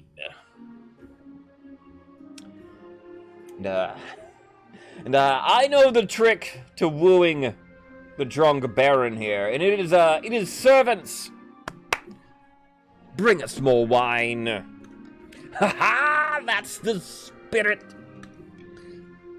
And No time like the present. I'll get straight to it here, Emmy. Shall we go to bed together? No time like the present, eh? She swigs back the last dregs of her wine and leads you to bed. Nice. Classic, Emmy. I'll take it. End of season. In a distant fortress, amidst dark and foreboding forests, a small, squat castle stands watch over the Marcher border. There, at the end of the kingdom, a plot is hatching.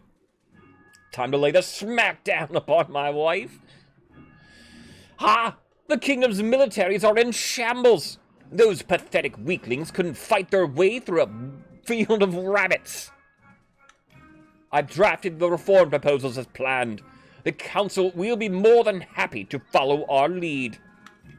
Good, but we must ensure they don't get skittish. The kingdom must be stable for our proposal to work. Grand, calm before the storm. Just mentioning that. For the next stage of your scheme, Barons raise stability to 5 or more in 2 seasons. Currently sits at 8 then Barons. I hope I don't die. Thank you. Boxy, have a good day if we don't see you here. I hope I don't die as well. I don't know. I will abdicate, maybe. The prophesied Ninth Herald has finally manifested on Celestath, taking the form of a humble noble known as Azul, who hails from a farming town in the southern hills. Or so the Grandees claim. Ha-ha! Peasants all over the south are flocking to you, Azul. I knew you could do it. The plentiful crops have been a significant boon to our economy. Now that's what I call a miracle. Grandees gain trade. Praise be! This is just the beginning. With him on our side, we will capture the minds of the common folk, lead a holy crusade against the false king.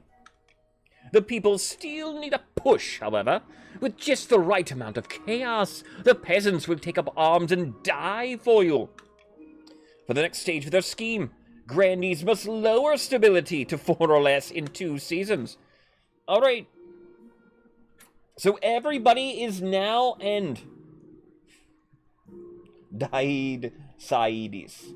Di-eyed-side-itis. What? We are on the second stage of their schemes, everybody, now. The Barons and Grandees are in direct conflict with each other. Barons need high stability. Grandees need low stability. The Patricians need the farming of the kingdom to be low overall.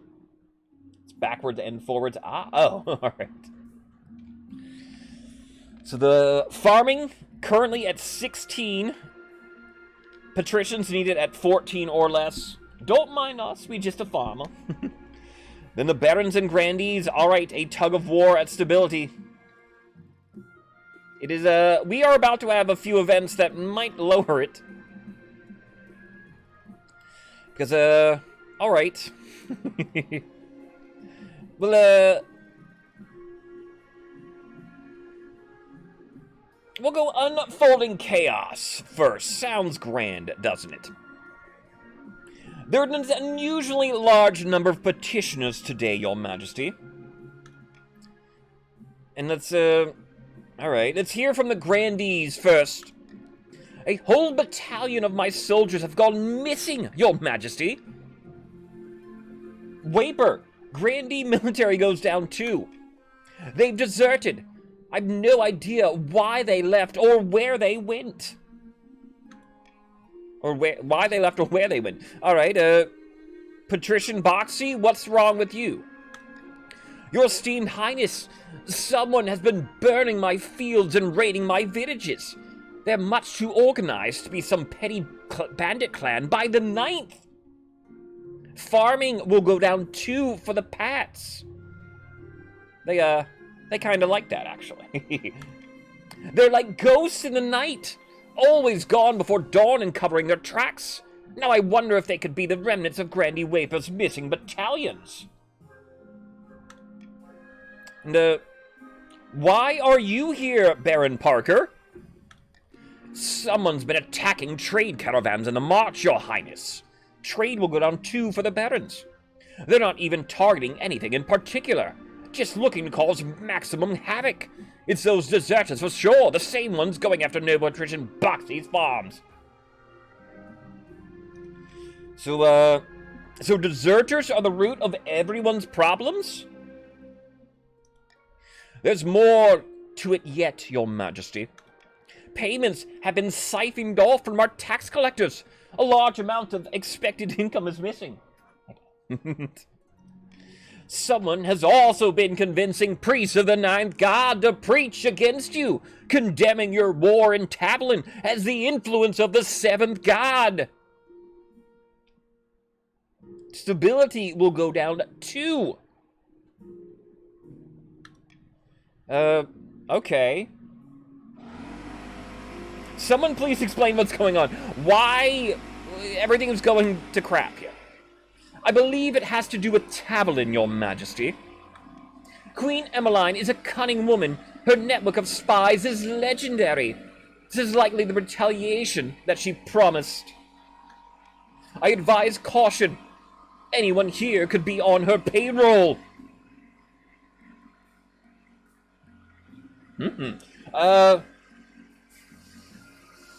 This cannot go to vote. It's too risky.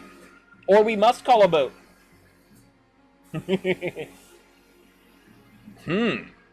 Call a vote or not? Anybody could be on the payroll. Don't call a vote. This is what happens when we mess with Tablin, everybody. Yeah, I think it might be too risky. Roll the dice. All right. But we like votes. We do like votes. We do like votes. I will D6 1 through 3, and then 4 through 6. 1 through 3. All right. I think we can't go to a vote. It's too risky. And yeah, combo. Wink.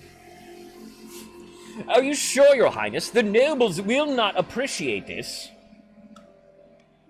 Then again, we don't know which of them are compromised.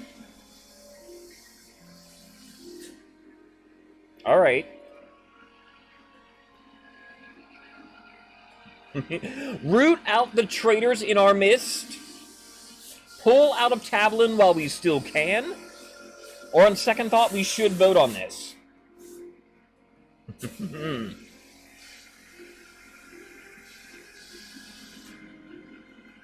What do we do? What do we do? Maybe we do vote. D6 time. Another D6. All right.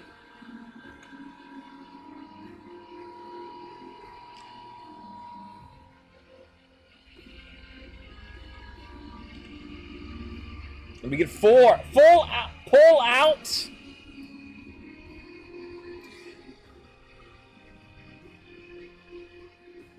It seems like the traitor's way, the coward's way out.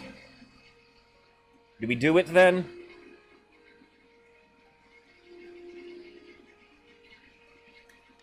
The nobles are not pleased that you sidestep them, of course. The Baron soldiers retreat from Tablin, giving up on all the ground that they gained, though not without a great deal of backlash and accusations of cowardice.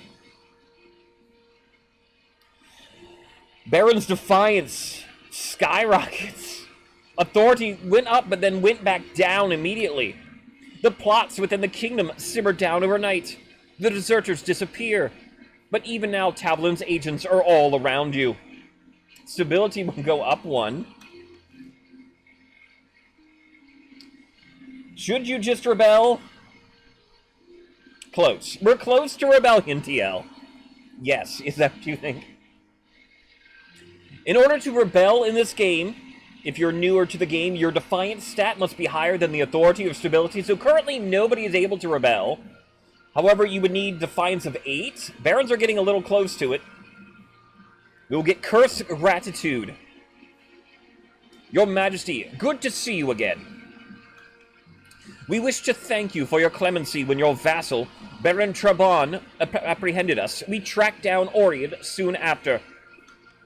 As a token of Kurth goodwill, we'd like to share a portion of the reward. Okay. Take the coin? Or tell them there's no need for reward, justice is enough. I'll take the coin. I won't, that's the new... I won't help the stability either way here. So we'll take the coin. You respectfully accept the coin, as well as the thanks of the Republic of Kurth. The bounty hunters bid you farewell, wishing you long life and good health. Justice is not enough. We need the money. Back from the hunt. Emmy. Lionel, dearest, I have something for you. It's something I brought back from my latest hunt, a trophy. Emmy takes you by the hand, leads you into the great hall, where white sheet hangs from some statue that wasn't there before. When she pulls the sheet free and it falls to the floor, the taxidermied figure of a great brown bear is revealed, snarling in anger, as if ready to attack. Happy wife, happy life, fearsome. It will be perfect for instilling some fear into the nobles. The bear makes a fine addition to the council chambers. Your nobles give it nervous glances every time they enter the room. It's fine, just a bear. T20, no, we keep the bear, happy wife. For the moment. End of season, our next auction of the game. Exclamation point fund, space your choice, space how much you wish to bid for an auction. Richest nobles pictured on the right, we see many patricians as well, of course. The chiefs would be proud, indeed.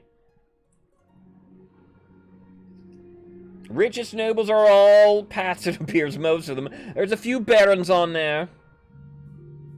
You're trying to get a nat 20. It's going to take a while. It's hard.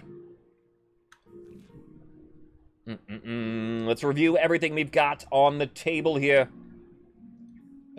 But first... That. A, the library raises stability for the kingdom. B, the theater will lower authority for the kingdom. C, the prison will lower stability for the kingdom. D, the stadium will lower military for the Grandees.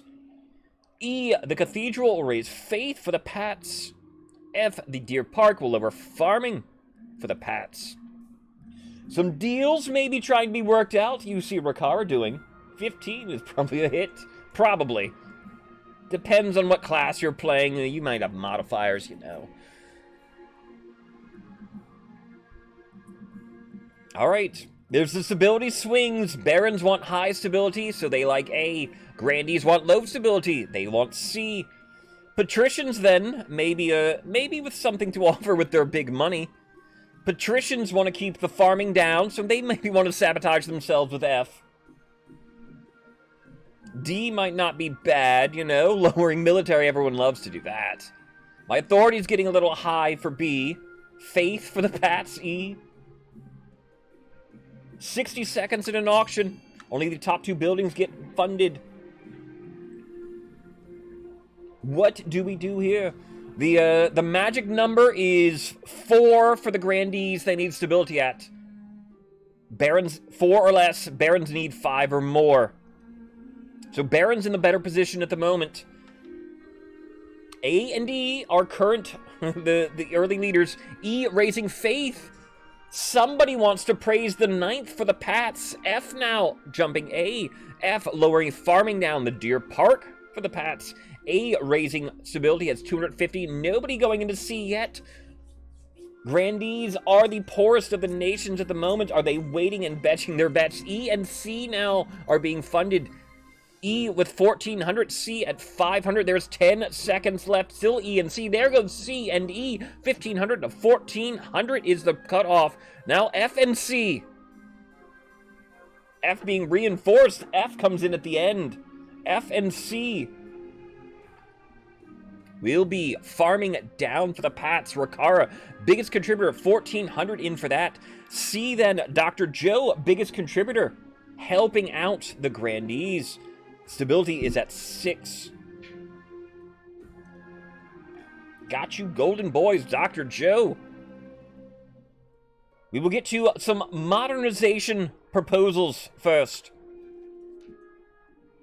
Your Highness, the Barons of the March plan to have the Council push through a number of military reforms.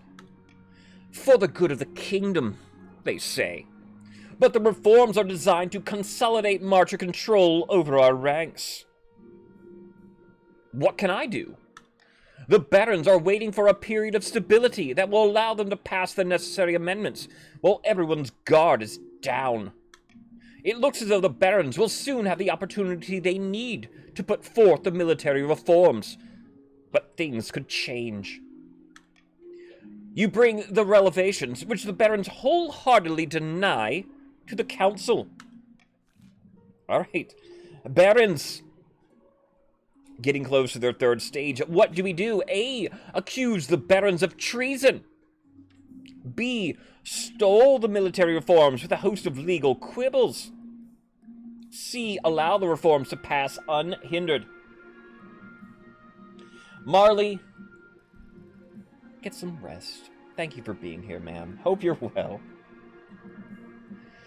This is a what do we do about the Barons?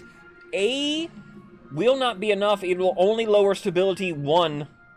However, do the Grandees still want that to lower stability?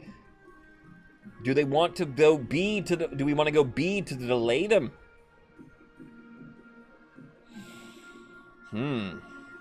Golden B? Hard to say. Like, Grandees, do we take that chance? Can we afford to give them that faster turn here? Golden B or A? Does that mean veto C? You wanted them... I don't have whispers on. Do I turn them on? I don't know. I wasn't thinking I'd use them these weeks, but I can. Maybe I turn them on, maybe I don't. I don't know.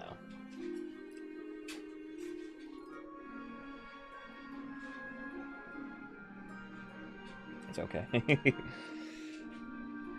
I won't do anything here as it is then. Less king-making. Aye, indeed, indeed. Find out next time on Dragon Ball Z.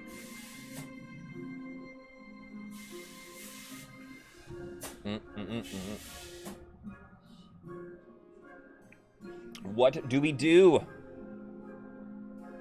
Split vote here. Is it treason then? Legal quibbles? Or just go through unhindered? There's no unity. Very good call for unity. Block. You call upon the best legal scholars in the kingdom. Your chancellor digs deep into the dusty records to find any laws that might be to your advantage. The Barons will no doubt push past each obstacle with enough effort, bribery, and coercion. But the council has at least bought you time. The Baron's stat goal will not be evaluated until the end of next season. About my heir? Your marriage to Emmy has grown strong and stale. Like an old... Strong and steady. Like an old castle wall. Though it began as a political arrangement, it's blossomed into something like love. Ah, love. It's high time you thought about an heir. Congratulations are in order. The royal wedding was a magnificent affair. I'm very happy, Mother, thank you. Your happiness is as important as fulfilling your duty to the kingdom. But I'm glad you found a way to have both. You've done well so far, but something's still missing, an heir. You need someone young whose loyalty is assured. A child of your own would do the trick, even if they're a bastard, or the youngest of your many cousins. My wife and I will have a child together then, all right? Ah, traditional method. No one will object to that.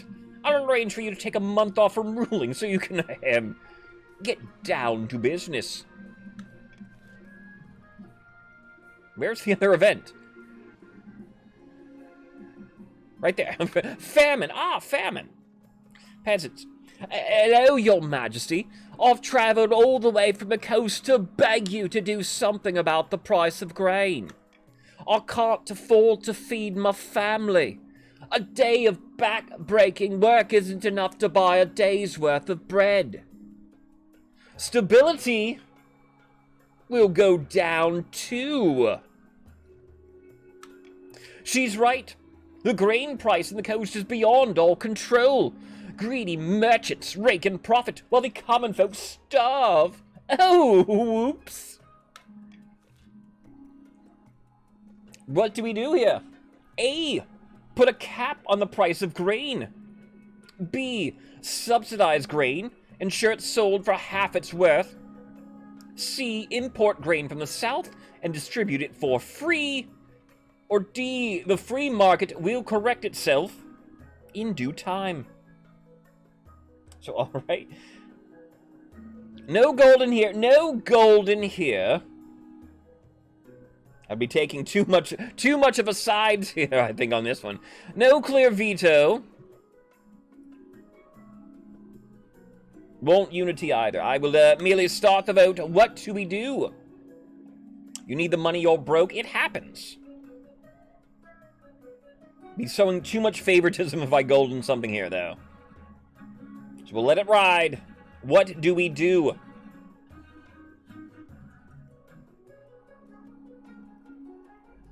Cap it.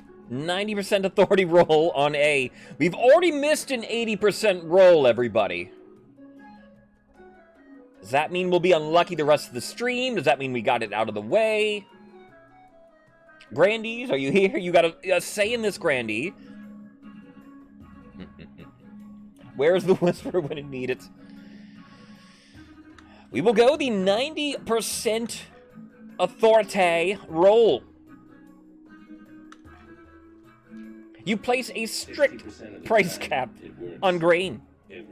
When the wily merchants find a way around it, you order a few of them hanged as examples to the rest.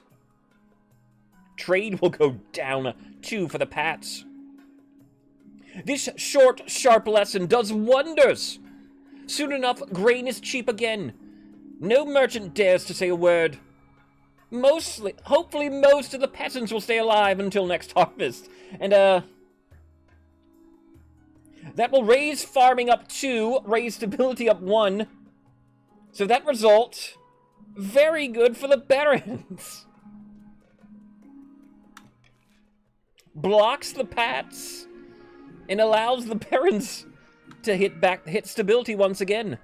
Deep in the south, a grandee paces along the balcony of his hillside villa.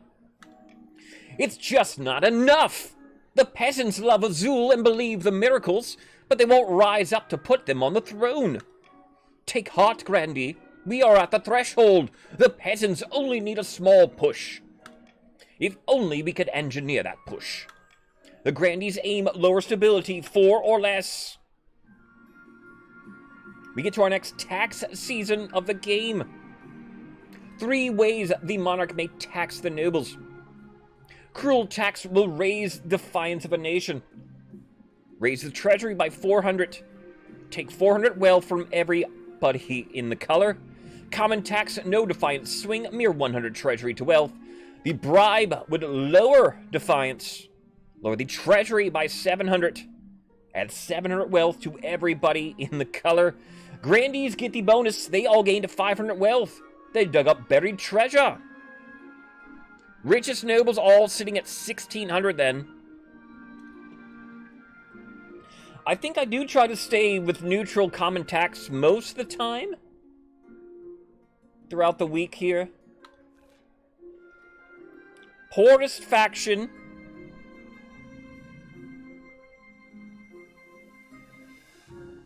Is it well, Grandees might have helped. They helped themselves a lot by gaining the bonus there. They were the poorest. It's hard to say. Everything like even overall looks pretty even amongst everybody. I think common tax all around is fine. There is a city in flames. Right out the gate here. Barons, divine. Your Highness, there's been a terrible fire in the city of Firstburg, where once there were buildings. There's now only a field of smoldering ash. Dozens of common folk have died. Divine, what caused the fire? Filled with religious conviction, the townsfolk seized a traveling wizard and attempted to burn him at the stake for practicing dark magic. See, there's your problem right there. Okay? Hate to say don't ever try to attempt that, but please, commoners, He walked out of the city unharmed. The same cannot be said for those who tried to burn him. See, that's what you get for tangling with wizards. I was hoping the council might unlock some funds from the treasury so that we can rebuild. Of course you were. Of course you were. Do we A, rebuild the city exactly as it was? B, rebuild in stone rather than wood? C, offer no help? Or D, find and punish the wizard responsible?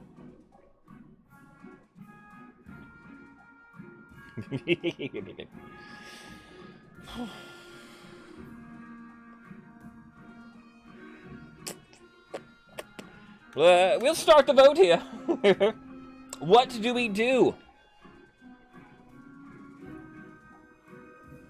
Something wicked this way came. No help at all? Their city burned down. How cruel of everybody. Grandees, Pats. If it was your city that burned down, the barons would help you. Maybe. Probably not, actually. You send word to the barons of Firstburg. They will be expected to rebuild their own city without the king's help. Barons lose money. Barons' defiance goes up. Their trade goes down. Stability will go down. Barons, you lost 200 gold, I think? Maybe more. Gadzooks! What's the point of having a king in the first place? No idea. There is a new baby. Ooh, a baby. Roswell. Greetings, your majesty. Some fine news for my peasants in the south. A baby has been born on your birthday, bearing a birthmark in the shape of the number 9. A fantastic omen. Perhaps we should mark the occasion. All right. A baby been born. What do we do? A, the king will send his blessing. B, the king has no time for peasant brats. C, gift the parents a bounty of fine jewels and wine. D, send the Inquisition to make sure the birthmark is real. What other D's do we want then? I know 4s. The 100. I can do them later. Does it know? I think it does, Roswell. The game knows all.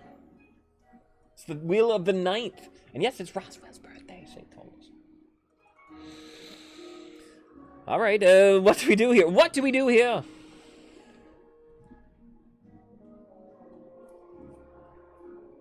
I didn't look at my day. I have a day of the day calendar. I didn't look at it today, so I don't know what else fun happens today. Every day is a reason to celebrate.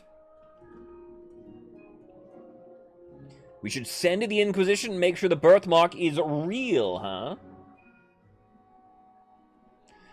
Gift them jewels, fine wine. Ooh. Nay. By the 9th, your majesty, I can assure you there's no deception going on here. Stability goes down, defiance goes up. I'll be the judge of that. When the High Inquisitor returns, she's forced to admit the birthmark is indeed genuine. But her rude questions and threats have turned the local population against her. Faith goes down for the Grandees. Just one. There's also disquiet in the south. Katori. Your Majesty, my peasants accuse me of hoarding wealth. Me! Katori, are you hoarding wealth? You have 500 gold. I would not call that hoarding wealth. Worse, they're throwing down their tools, burning their belongings, saying they want to live an ascetic life, that I should do the same. What nonsense! Quite so, Your Holiness. They don't want to be pinned down by worldly possessions, but burning them is quite the overreaction. The ringleader of this movement is a philosopher called Ortega. She calls herself a voice for the ninth god. The peasants hang on her every word. They'll be at my door any moment. Any moment. Yeah, you're right then. All right. What do we do? A, send someone to infiltrate the cult. B, aggressively break up Ortega's meetings. C, fire the troublemakers and hire new servants from the coast.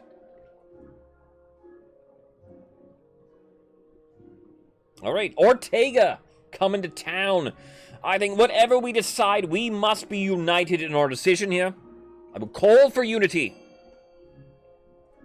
This philosopher could prove a problem. The Pats split.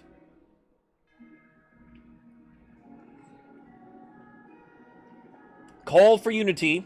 There's a law then that will increase my stability if whatever wins has a majority of votes. Right now, it is missing. But keeping it close means you might not hit your goal here. It looks like we will fire them. That's reasonable. All right, your servants start complaining, just get rid of them. The peasants welcome the extra cash for the use of the patricians, that is, welcome the extra cash for the use of their peasants. So the Pat's defiance goes down, they gain some money, Grandees lose some money. But meanwhile, more and more southern servants discard their possessions to follow Ortega's teachings. That could be a problem. Military reforms, barons. In the grand hall of Baron Divine Marauder's castle, a number of figures are hunched around the hearth, plotting away. Has the council agreed to our military reform proposals yet? No, not yet. The kingdom is too distracted by foolish business. If we can calm things for a moment, we'll get our chance. The Baron's aim, raise stability to at least 5. It has been plummeting the past couple of seasons. As we check in with the Grandees, the south swells with a sudden influx of devotees from across the kingdom. They've come to see the Ninth Herald Azul in action. In the picturesque town of Mariona, the Grandees' holy claimant delivers a speech to raucous applause. 2 figures stand in an alcove nearby. If our army were strong enough, we could take the palace by force. A crusade? That sounds promising, though I suggest we leave it up to the Ninth God. Surely he will intervene on Azul's behalf. Grandees? Entering their 3rd stage. Grandees, how do you win the game? A, do you launch a holy war to claim the throne? Or B, do you pray for a miracle? Grandees? Grandees have been disappearing. Are you out there, Grandees? How do you win the game today? A will involve raising your own military. B will involve raising your own faith. Just pray. I mean, pray. What military? Pray seems easier, probably. There aren't many Grandees events to raise military, usually. Alright. Prage. Prage, time to prage, Grandees. Let us join in prayer, fellow Grandees. The end of King Lionel's illegitimate, godless rule is upon us. Our claimant Azul is poised to take the throne, ushering a new golden age. We need only wait for a miracle. For the final stage of your scheme, Grandees, must raise your faith to the maximum of 10. How appropriate, Grandees. I'm here. Okay, Grandees, relax. Miracle! I'll breathe out a sigh of relaxation. How are you doing, Miracle? Along the coast, noble patrician Dr. Joe Fly is visiting the wizard Scrampton in his cliffside tower, built of knotted coral and seashells. Happy Monday, Miracle. Hope you're well. The Dream Queen still rule over the apiary, as powerful as ever. You failed me. A little better. All right, well, thank you. I'm happy to see you here, ma'am. But please, just give me a few more months. By the 9th, I won't let you down. Sorry, mister, but I like bees. Cease your whining. Just get it done, or I'll grow barnacles on your bones. Patrician's aim. Lower all regions combined farming 14 or less. It is at 15. You were so close, Pats. Maybe you'll hit it quickly here so you can advance. I haven't been using the golden choice much. I guess I'll still keep it here. If I used it at all. We have some blood money. TL.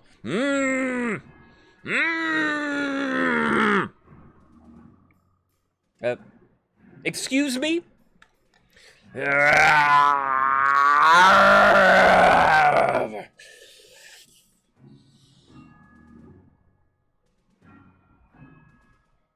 Nothing is wrong. Absolutely nothing is wrong in the march. Broke right? I think so. This calls for a celebratory glass of wine, I think. That's definitely not an old witch who lives at the border of my lands. I definitely haven't been having money problems. And most importantly, she didn't offer me a fortune in exchange for just a drop of my blood. Offer I absolutely didn't accept. So TL somehow then gained 750 gold. You keep looking at me. You're looking at me like I've trod on your foot. What is it? Speak.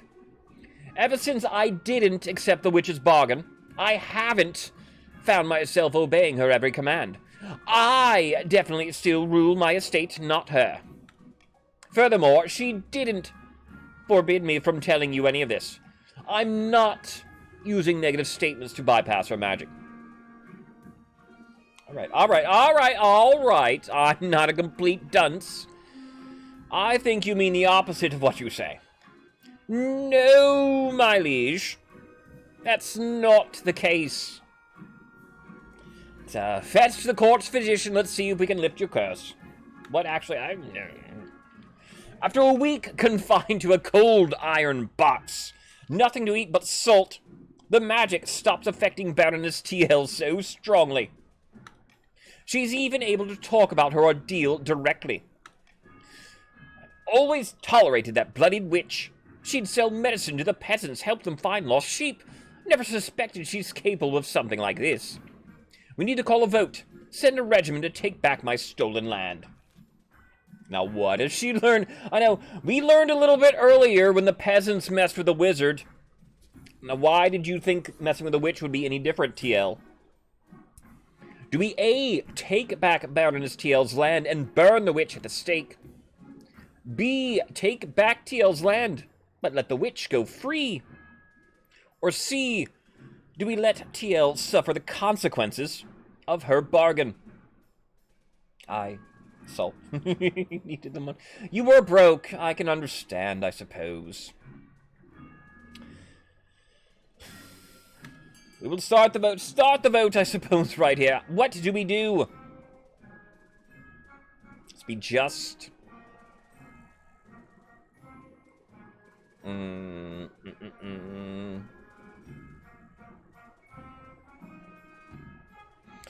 witch didn't do too much, you know, it was a bargain.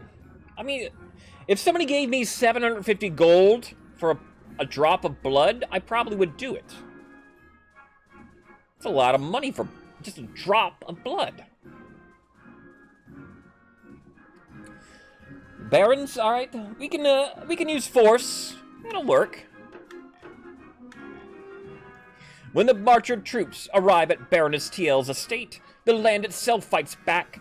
The soil opens up beneath them. Trees swipe at their horses. Defiance will go down. But they fight their way with minimal losses. The witch tries to escape, but she's caught by sentries posted around the perimeter. That evening, the witch is burned in the town square as the peasants watch in silence. Baroness TL is pathetically grateful for the return of her ancestral home. Baron's faith goes up, but the fields are never again as bountiful as they were under the witch's reign. Baron's farming goes down. Uh-oh. Vultures. Helden.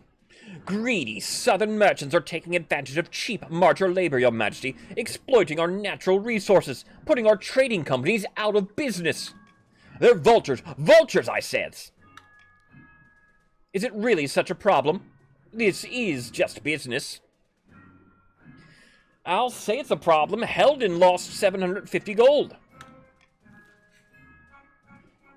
Do we A, kick out the Grandees, put trading companies back in the marcher hands? B, the king will buy up the southern trading companies?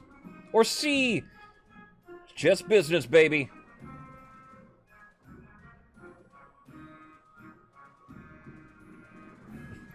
One of my favorite lines is the "it's just business, baby." I always have to note that, all right? But what do we do? Southern merchants are exploiting the march. No wonder they're exploiting the march. March only has one trade. All right, Grandees have 7. Grandees are the best trading nation. Better still than the Pats. There's no unity, yet we're splitting again. What do we do here? Kick out the Grandees, put trading companies back in? Nay, split. In a situation like this, where the vote is tied, a monarch would break the choice. I usually like to let it linger, and one did get the A. God above! Trust me, those marcher fools will run my companies into the ground. Defiance goes up for the Grandees. Cat loses some money. All the southern companies in the march are transferred to new ownership. Workshops, fur traders, copper mines, slaughterhouses. Grandees lose trade. Helden gains a lot of money. 1,800 currently? That shoots him up, tied for richest noble. It all goes to Baron Helden. As the months pass, it becomes evident that Grandee Witchcat was wrong. Companies continue to make a nice profit. The new owners spread the wealth all across the march. Barons gain 2 trade. The cult spreads. Boxy. There's a problem with the followers of the Southern Ortega. Her teachers are spread to the coast. Excuse me. Mastodon, hello there. How are you doing here today? Welcome on in. Mastodon, you have joined in the Grandees for the game here. 1,000 gold to start your coffers here. How are you doing today, sir? Happy Monday. Ortega's causing problems. Worse, she's getting stronger. She's performing miracles. Healing a woman's broken arm with a single touch. Curing an old man's blindness. All over the coast, citizens are throwing away their goods, cursing the patricians for their greed. They're clashing with priests, even starting brawls in the streets. Every day, we lose more workers to this cult. All right. Do we A, join with the church to officially denounce Ortega? B, if Ortega's performing miracles, she must be recognized as an official member of the church. Goober, welcome on in as well. Or C, have Ortega assassinated. You are a baroness for the day here. How are you doing, Goober? Welcome on in. Ortega's causing problems. How do we deal with her? A couple of 70%? Or a hit to the treasury. Whatever decision we make here, we must be united in that decision, I say. Call for unity. Happy Monday. Hope you had a good weekend here. It's a lovely... After such a rainy weekend, the sun is shining today. Pretty nice out. Much better than it was the other day. We're starting Gooberfish. Double Dynasty. We're doing full weeks of King of the Castle the next couple of weeks. Mastodon, Goober, anyone else new coming in. We'll play 2 games a day of 1 Dynasty. So today will be Barons, Grandees, Pats. After this game is done, I'll take a short break. I gotta walk the dogs. And then we'll do our next game immediately after. Alright. If she's performing miracles, let's allow her to join the church. Not a bad idea. We want her on our side. After a week, the Archbishop reluctantly issues a proclamation stating that Ortega and her cult is a legitimate branch of the Church of the Ninth God. Her followers are delighted. Defiance will go down. Faith will go up. Uh-oh. Grandees like that. Grandees are in stage 3. They need 10 faith. Patricians, however, dreams of being.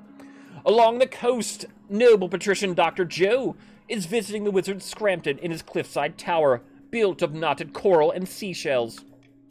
Your side of the bargain is complete. The dreams of being are no longer a threat. Their palaces stand empty. My thanks, great wizard. Now shall we discuss how to overthrow this troublesome king? Patricians, how will you win the game? A, will you curse the king, the fate worse than death? Or B, send him away, far, far away, so that he can never return? A will involve raising your own trade up. B will involve raising stability up. Okay, looks like... Send him away, far, far away. That'll do, Pats. Far, far away? That can be done. I will steal the king away from the apiary, where distance works differently. But the apiary is a land of dreams, and in times of turbulence, nightmares. Must be peaceful if I'm to navigate it very far. Yes, that can be done. We'll make sure the kingdom's as peaceful as a sleeping lamb. Everyone's dreaming pleasant dreams. For the final stage, patricians must raise stability to at least 6. Alright, barons need stability at 5. Here we go, checking in. Barons are on stage 2. They need stability at 5. So they need to get just 1 little stability to move on while not helping the Pats. Pats need stability at 6 or more. Grandees need their own faith to be 10.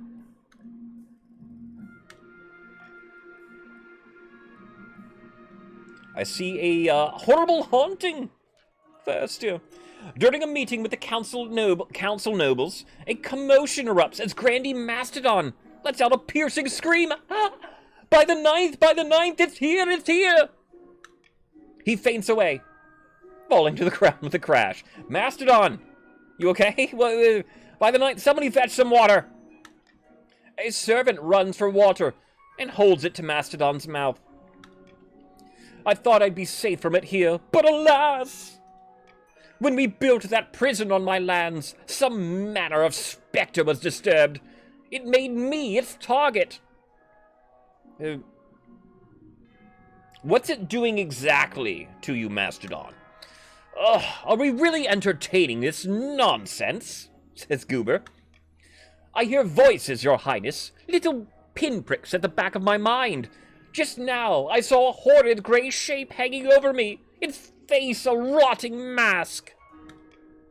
We're too old for campfire tales, Mastodon. I beg you, Your Holiness, gathered nobles, come to my aid. We must banish this wraith. Right, Mastodon's got a ghost. What do we do? A.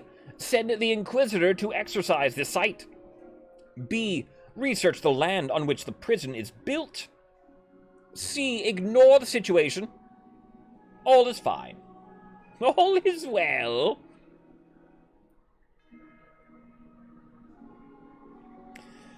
C. Nothing here. Nothing here. What do we do? Exorcism? A little research? Or just all ignore it? Ignore it! Mastodon's just being dramatic.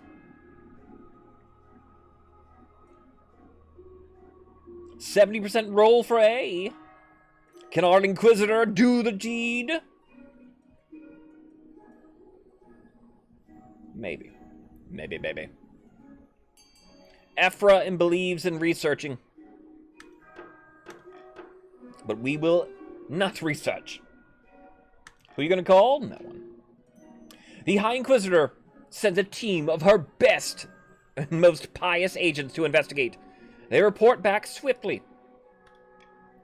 The spirit was stronger than any of us thought, Your Majesty. Obviously, the Grandees aren't devoted enough to the Ninth God. Obviously. Faith will go down too. Ouch, Grandees, yeah. The Grandees aren't happy to be told that the Inquisitor's failure is their fault. Praise the Ninth. I know the other nations are praising the Ninth. Defiance will go up. Ouch. Yeah, that is a big ouch. 2 faith lower. Crucial. Anger from the church. Indeed, anger from the church. Your Majesty, about that troublesome philosopher Ortega, I must protest you allowing her teachings to run unchecked. Oofa doofa. Her miracles are unorthodox at best. How can we allow what is effectively witchcraft to flourish in our ranks? Not to mention the fact she keeps complaining about the supposed church riches and saying we should give them away. The 70% curse strikes again. So what are they miracles or witchcraft? I must express my displeasure with the utmost urgency. We wouldn't want the High Inquisitor to get involved. I don't know. What was this? How about a gift? Or don't extort me, you must make Ortega welcome. I'll roll here. I'll roll here to sort of decide for me.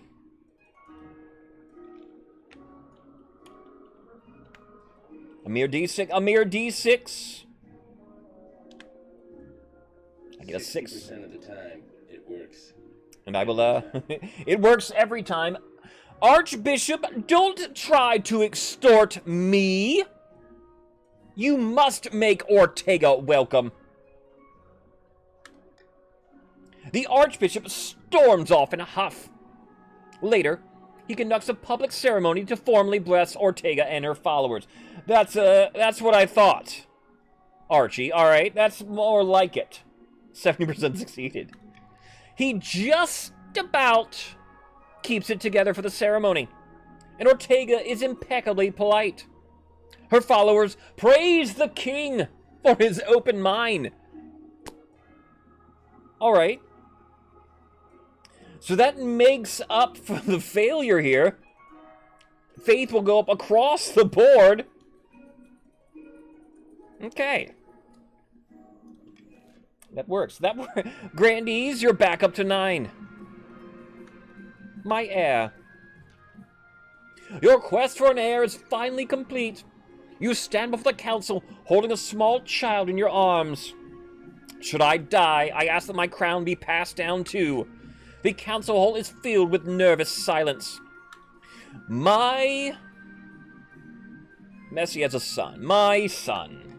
The assembled nobles break out into polite applause. By designating an heir, you cemented stability of the kingdom. Your Majesty, may I be the first to congratulate you on the birth of your son. What is his name? Leonidas? This will be an interesting auction. North, How are you doing? Yeah. Welcome on in. Didn't notice you slip in here. A very interesting auction, and stability will go up 1. This is Little Lionel II. Messi 2, the sequel. We are blessed, Your Majesty. I'm sure Little Lionel II will grow up to be a chip off the old block. Congratulations on finding an heir. Now you just need to fulfill your ambition to win the game. Expect a visit from the Spy Master soon. Alright, well thank you, I appreciate it. Yeah. We're ending the season. The Barons will move on. Holy shnikes. They got it. They got the 1 point of stability they needed there. After several rounds of deliberations, the Council approves wide-ranging reforms to the kingdom's standing armies. The Barons of the March are set to be the major contributors to the new model army, having volunteered their expertise and manpower in these trying times. 3-way race. Meanwhile, in a foreboding Marcher fortress, Barons are celebrating. Ha! I can hardly believe they went for it.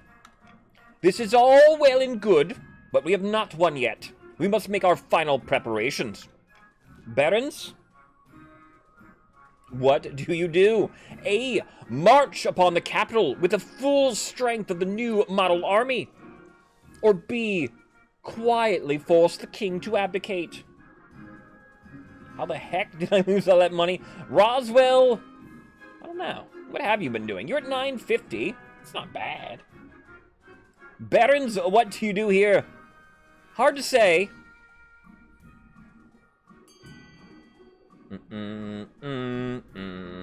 We're playing 2 games today, everybody, in the same dynasty. I will repeat that. Any other Barons want to break a tie? Otherwise, it will be a random choice, A or B here, Barons. Raise your own military or lower the authority of the kingdom. Military is at 7 for you currently. Authority is at 8 in the kingdom.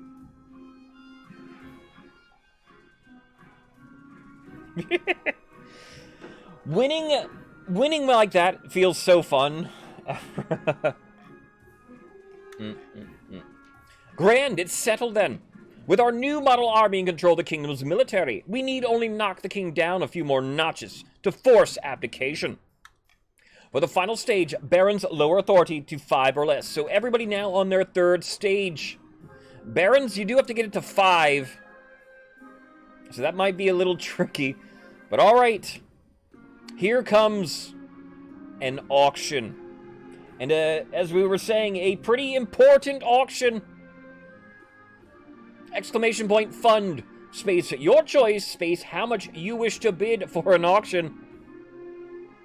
Richest nobles all have 1,800. There is 4 Pats, 1 Baron with 1,800 here. Everybody's money matters, especially here. A, the prison will lower stability for the kingdom. B, the theater will lower authority for the kingdom. C, the cathedral will raise the Grandees' faith.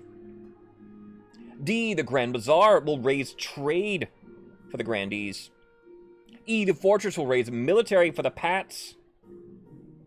Then F, the library will raise stability for the kingdom. So yeah, very important auction. It might be hard to stop both teams from getting a win condition here. I don't know. Yeah, I don't know if it'll be possible. C, yes, C of course. Then Grandees get C, they will be at 10 faith. If Patricians get F, the stability will be at 6.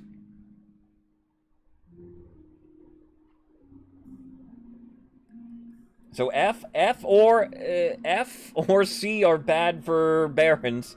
Barons might not even want to fund like theirs is B. Barons want B, but they might want to fund like A and B. A and B to keep the kingdom going, maybe. If both are funded, it would be a coin flip too, then. Maybe. Ugh. An important auction. Guess it's a coin flip. Yeah, hard to say. 60 seconds in an auction, only the top 2 buildings get funded. We'll go ahead. Let the coin be flipping. I don't know. There are blocks in place as well. Everybody waiting? Look at this waiting to get the best price. Nobody gonna bet early? Let's go. C and F are early leaders. C is what Grandees need. F is what patricians need. Barons, are you saving your money and sort of conceding this game? Hard to say what Barons should do. F and D being funded at the moment. 20 seconds left. F is pro patrician. D a neutral, a dump one option. 10 seconds. There's 10 seconds left in the game. F and C now. There goes C. C getting up there. F is up there. It's C and F. It'll probably be C and F. Remain C and F. The Lord Crab, welcome on in. You're arriving at the very end of an auction, a very, very crucial auction, Lord Crab. For both the patricians and the grandees get what they want. Crab, you are a grandee yourself.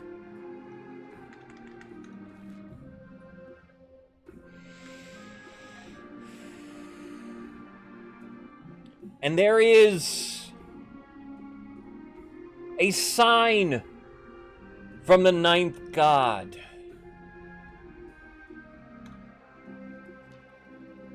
Your great and holy highness, the standoff with the grandees is becoming untenable. Then how do I make it tenable?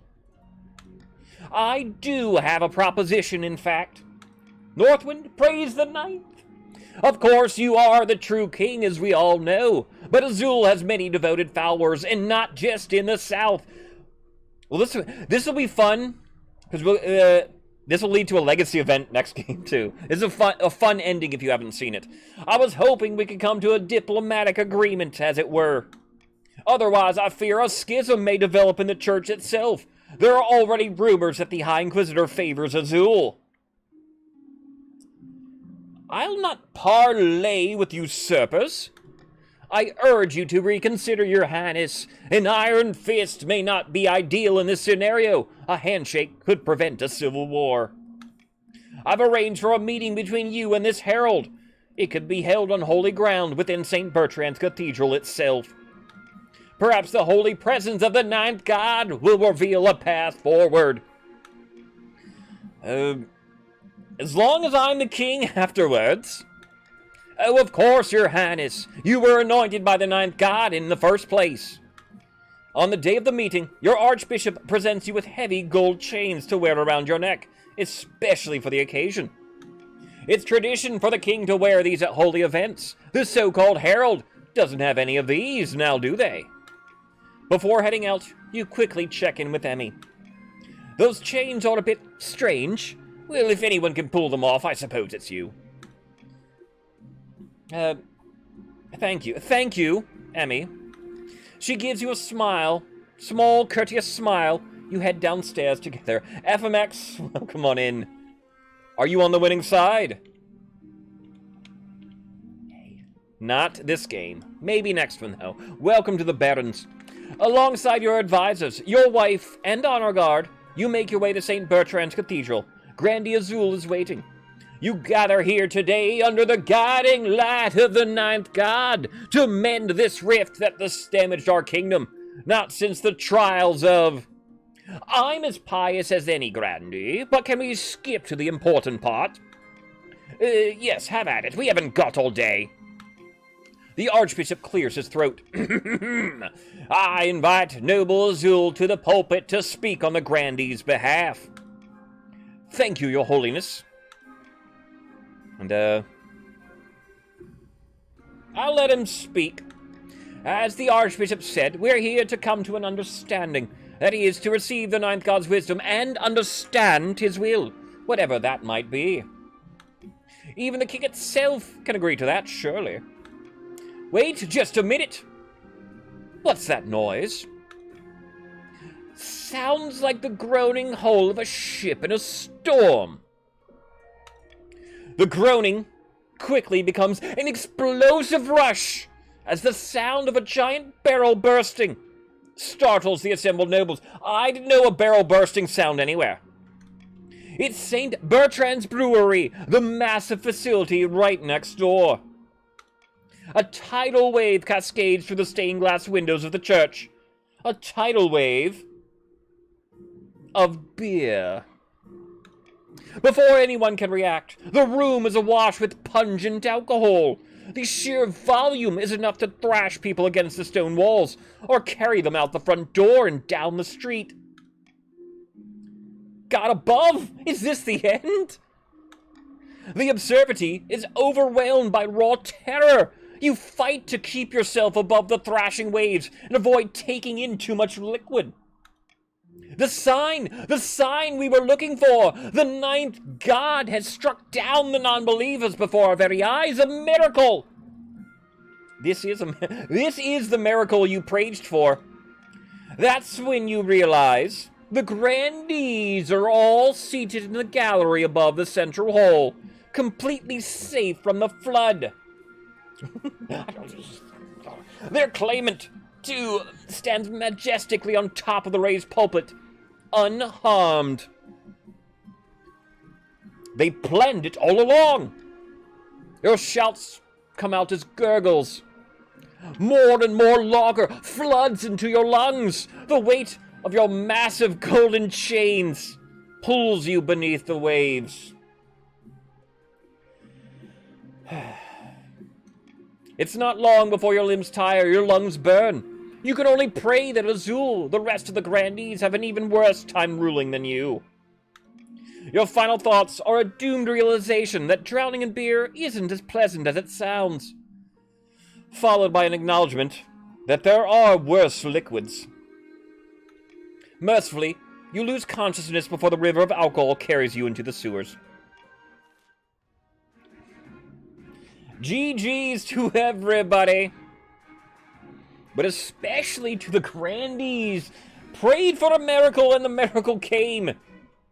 In what became known as the Thirsty Fellows Miracle, King Lionel and his supporters were drowned in a flood of beer from a nearby brewery. The Barons' revolutionary plans for their new model army was quietly shelved, but not forgotten. Those blueprints will surely come in useful someday. The attempt to woo Scrampton to the coastal cause was doomed to failure. Eventually the wizard, bored of those mortal quabbles, fed noble patrician Dr. Joe to a kraken. The Grandees swept happily into the sudden power vacuum.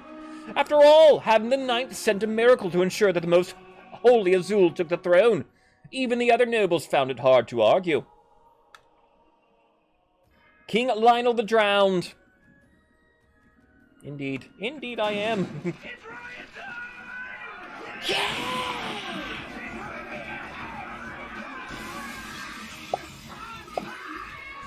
Miss Jasmine Paris. Hello there. How are you doing here today? Patrons of the Lover Lounge! How did the rest of the stream go? I'm sorry, I could only watch for an hour or so. But Jasmine, hope all is well with you here today, ma'am. Happy Monday once again to you. I hear myself right there. Nice GG to you, indeed. Miss Jasmine Paris was playing Grand Theft Auto 4 this morning. A fantastic Monday morning surprise for me to wake up to, jammin'.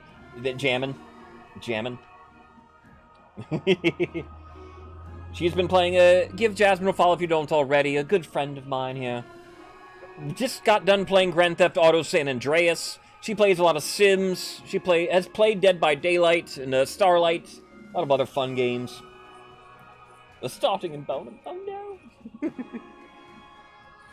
But thank you for coming in. If you do not know me, I'm the Casual Hoy. Then I used to play a lot of Sims. Now I play this game called King of the Castle. If you have not seen this game, it's a party game that you're allowed to play along with me. And we're just about to. We'll start a new game momentarily here.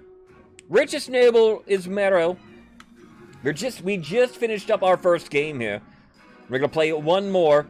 Stats will carry over from game to game, so faith will remain high. Farming, kind of the lowest. Or is trade lower? Trade's a little bit lower. But, Jasmine, thank you for coming in. Jasmine, always a pleasure to watch you. I was happy that you were streaming this morning.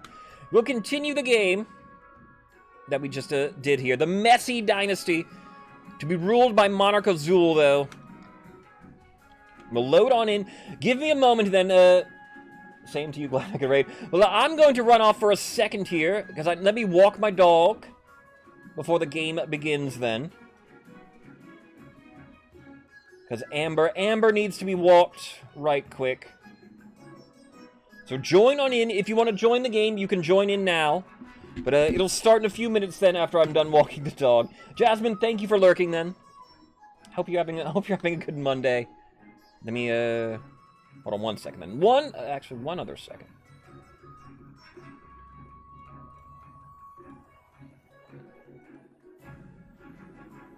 Mugen is also already off. All right. I will be back.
Back.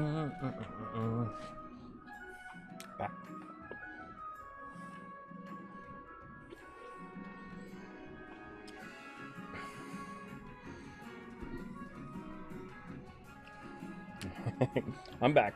Got a Slim Jim in my mouth here. Hello there, Mustinellis. There's an extension in the game. Are you on PC? It should be like right here. If you click on that, I think I remember exactly what to do. I don't remember exactly what to do, but it should be on that extension then.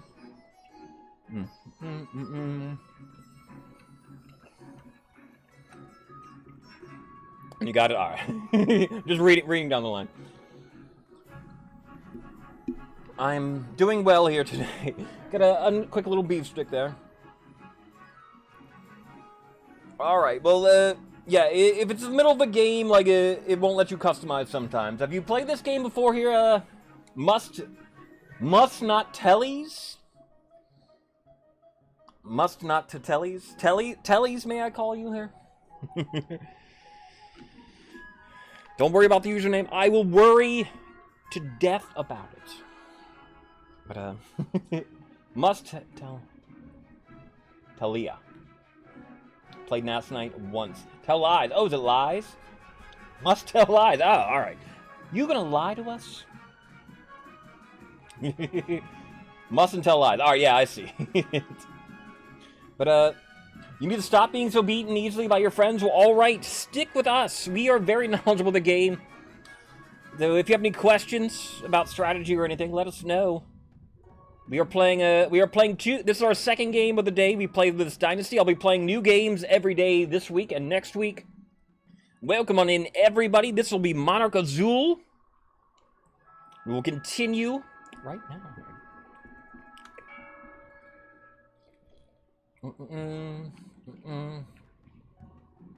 Anybody else new? Anybody else new come in? Then welcome on in, everybody.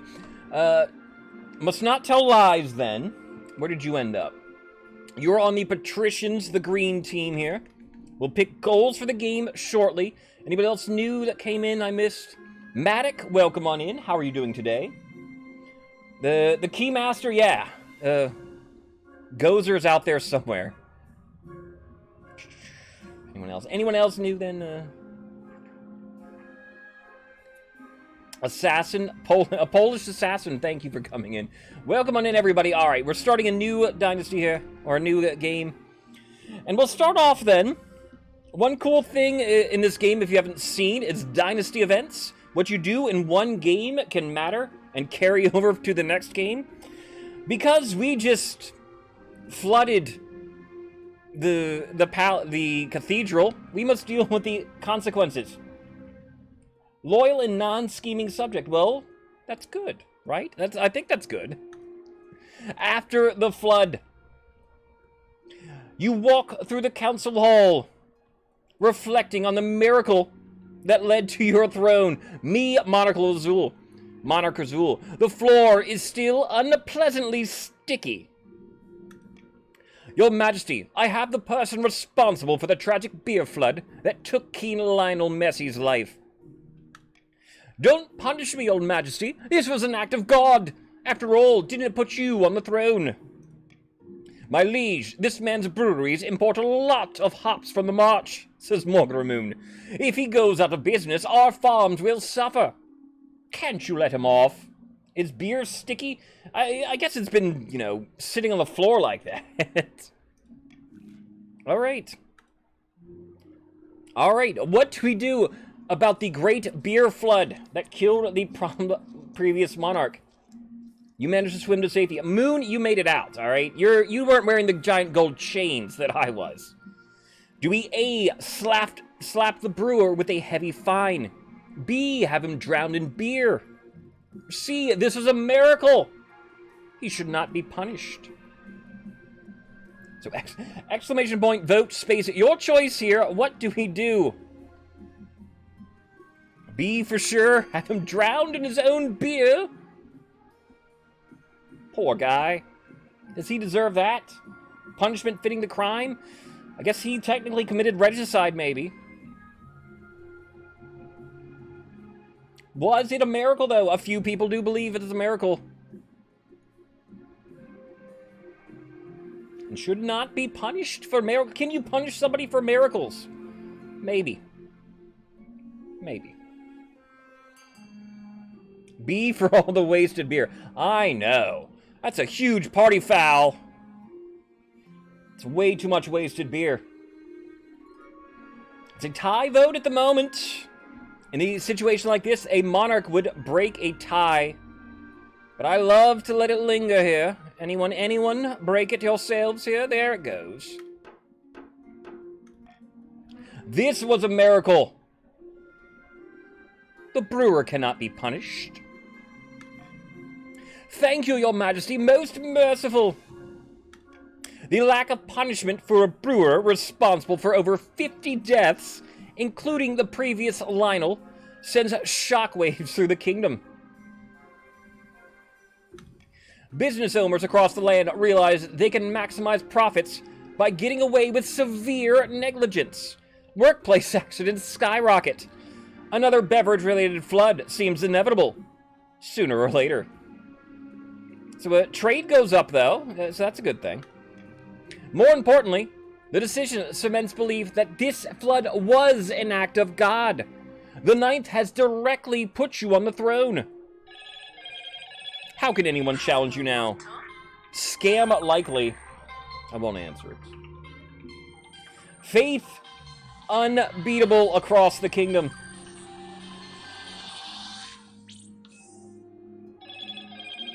Authority goes up as well.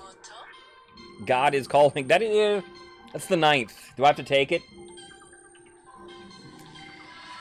We'll go I'll choose my path to victory now here then. Your Majesty, the history books do not look kindly upon usurpers, unless of course they prove themselves worthy of the throne they have stolen. When you die, how do you hope the kingdom will remember you? And I'm not particularly trying to win at all for the next few weeks here. And I'll try to make a lot of choices random. I have a D6 in mind here then. It will go 1, 2, 3, 4, 5, 6. What will my goal as monarch be for the game? You guys better hope it's not Saint. It is 5. That is as the architect of a new golden age. Saint would have been pretty easy mode.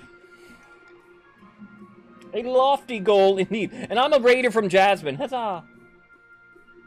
You barely beat me. A lofty goal indeed. I suggest over the next few years, you focus on improving the kingdom's overall trade as much as possible. Once you have an heir, I will return to discuss how your ambition is progressing. Good luck, Your Majesty. Alright. So monarch victory will involve getting the trade up. Coronation. Your Majesty, you may have won the throne from King Lionel, but you must still answer to the council. As is tradition, they will decide what happens at your coronation. Let's just get this over with, shall we? Shall we call the nobles in? Alright. Normally this would be the first vote of the game, but we did have that dynasty event. What do we do for my coronation? Do we A, host a lavish ceremony in the south? B, invite foreign dignitaries and show off our wealth? C, throw the monarch into the river? Or D, the nobles must put on a vast banquet for the monarch? I will not then veto or monarch's vote with the very first choice here. What do we do? Coronation time. King Lionel was thrown into the river.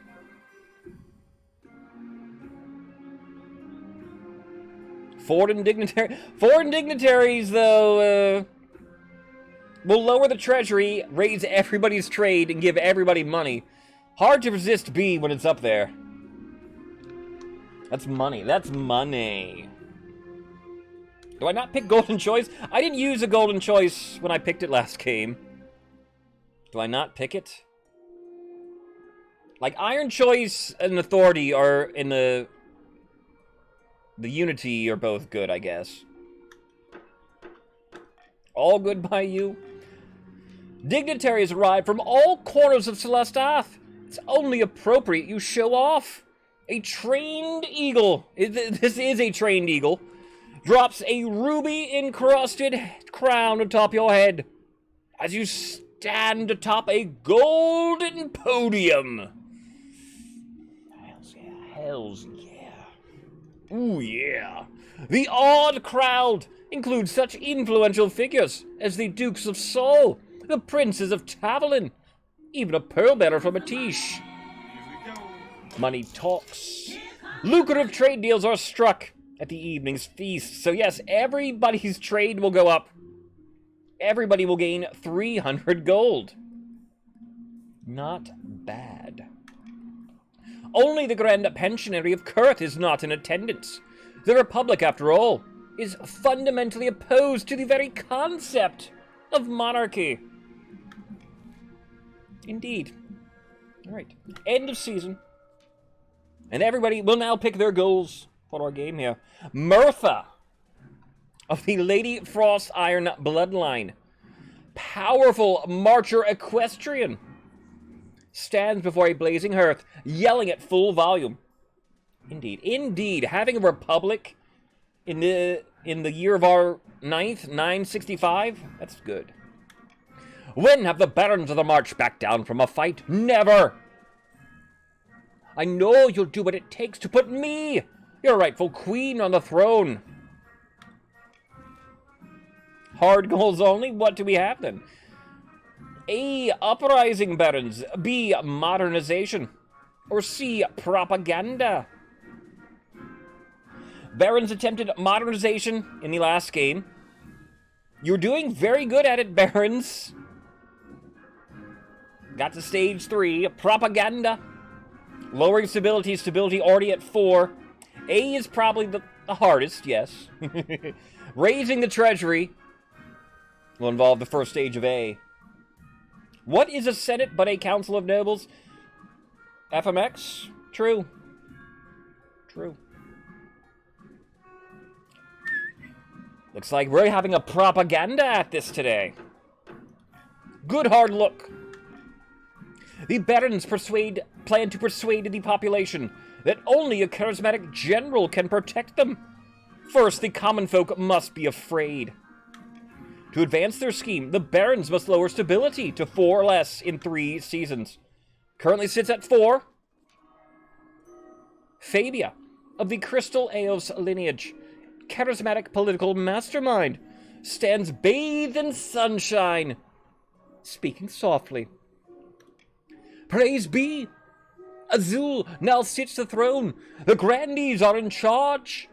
But the other regions will already be scheming to depose them.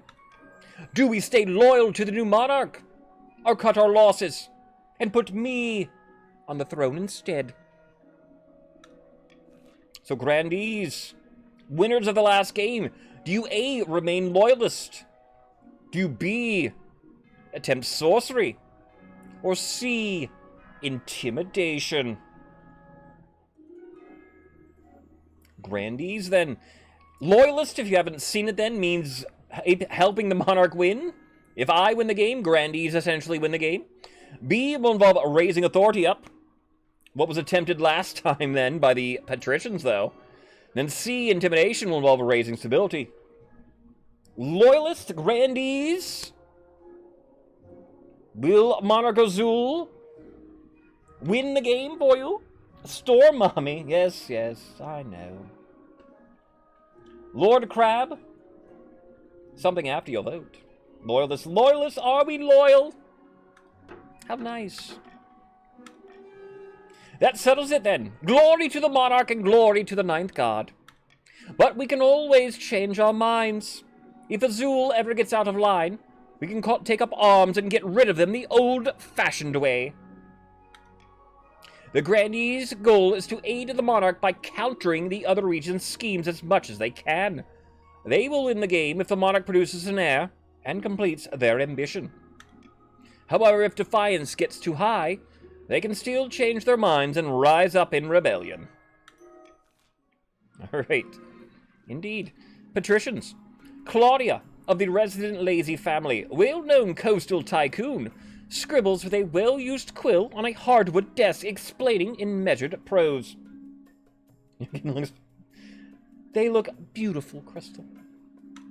Fellow patricians of the coast, my claim to the throne is far more legitimate than that of the monarch Azul. Something must be done. Patricians, how do you win the game today?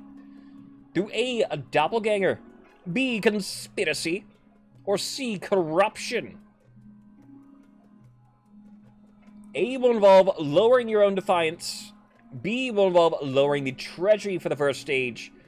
C will involve lowering authority. Patricians? Hard to say. Sometimes you want to get... In Treasury 1 can be intimidating. Sometimes you want to get it out of the way early. Any other Pats? It will be in a tie for a vote like this. It'll be random. B or C. Defiance and Treasury, yeah. People don't like Defiance ones either. People don't like the Treasury ones. Pat check, Pat check. There we go. Well, alright.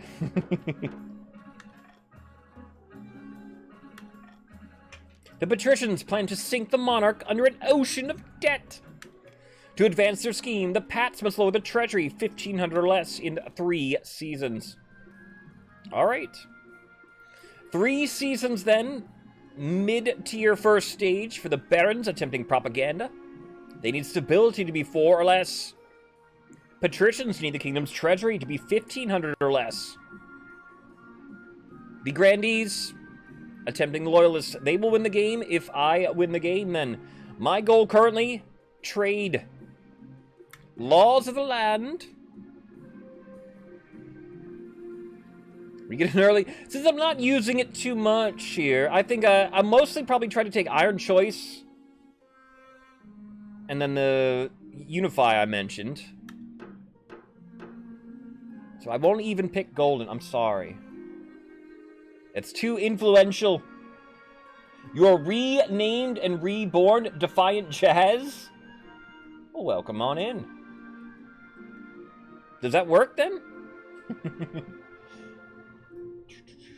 Are you must not tell lies here, Jazz?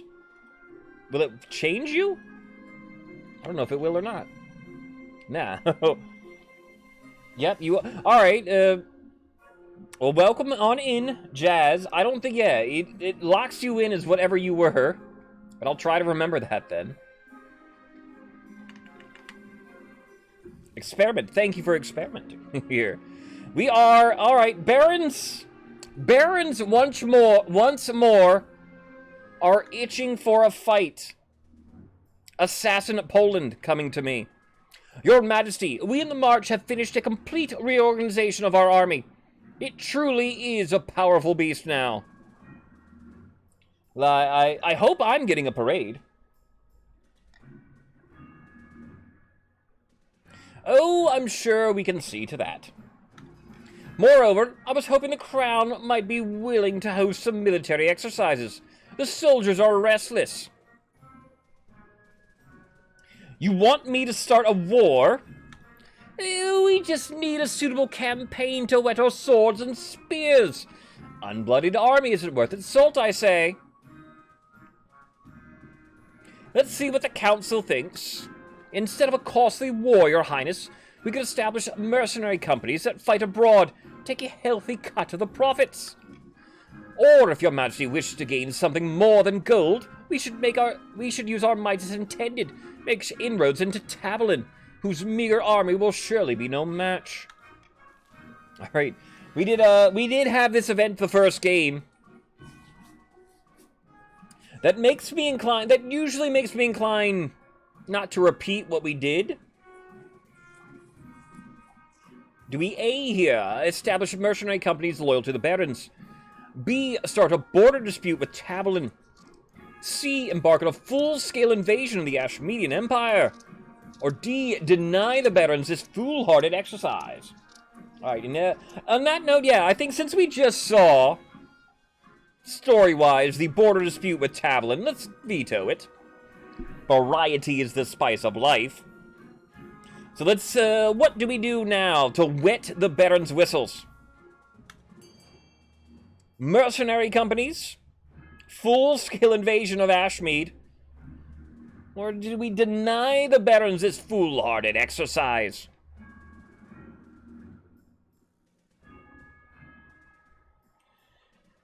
The goal, stopping other people is a very big part of the game as well. Like, it's almost more important to delay some people than it is to help yourself at times. But yeah, that's part of the balancing act is completing your own goal and stopping all the others. You want to beware. You want to beware. Long term, there, once you get to know the game and the meta behind it, you can think longer term a lot better and sort of plan ahead depending on what your scheme is. There are consequences for all your actions in the game, always. Starting a war with Ashmead. This could be we'll see how this goes. Huzzah! Let's teach those Ashmeadian dogs a lesson for existing without our permission. Barons love a good fight. Stability will go down, defiance will go down, authority will go up. Willfully misinterpreting a standard diplomatic message as a grave insult, you send a declaration of war to the Ashmeadian Empire. You've never seen the Barons so excited. Alright. There are dangerous roads in addition to that. Do people actually memorize schemes? I do. I know pretty much all of them. Your Majesty, the merchants of the march are complaining about bandits. And I'm sure a lot of people around here know what the schemes are by now. The march roads are too dangerous to travel even with guards. Gangs of highly organized, well-armed highwaymen will ambush merchant caravans and steal absolutely everything. Right. Barons, why are we starting a war? You just need to fight these bandits. It depends on how often you play. A lot of it's osmosis. It's not like I have a list and I'm sitting there studying it. Just, I played the game 500 plus hours. I think it's, you learn things slowly. Do we A, pay a mercenary company to patrol the roads? B, make a few empty promises, hope this all goes away? C, send a battle-hardened regiment to rout the bandits? Or D, offer a bounty on bandit scalps? And I play often in the day, not as a king. I play as a noble in 1 or 2 games a day at least as well. And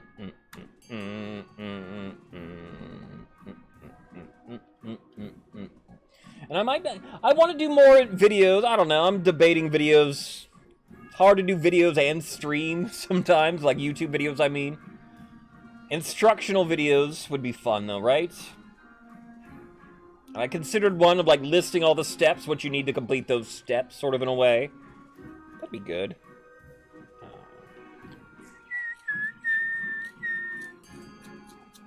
Skin's dry. I need some lotion.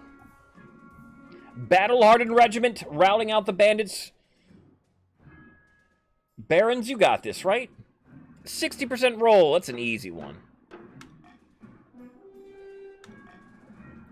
You send a battalion of the march's hardiest veterans, experienced in fighting on foreign fields. Every time. If they can't root out the bandits, who can? The operation is a complete success. Within a month, the marcher roads are perfectly safe. If you don't mind riding past hanged carcasses of bandits. I win these. I mean, that does sound a little morbid. It's better than them, robbing people. I know, Morgramoon, if you know, Technolocker is another King of the Castle sort of streamer, is working on he has a whole big list and sort of video he's planning for that. I might help him as he's preparing to do that one. Because, yeah, a lot of the rare achievements are very hard to get. Including, I still am missing 4 achievements in the game. All the achievements I'm missing are coming down to luck, though. We'll go Honor God. Good news, your majesty!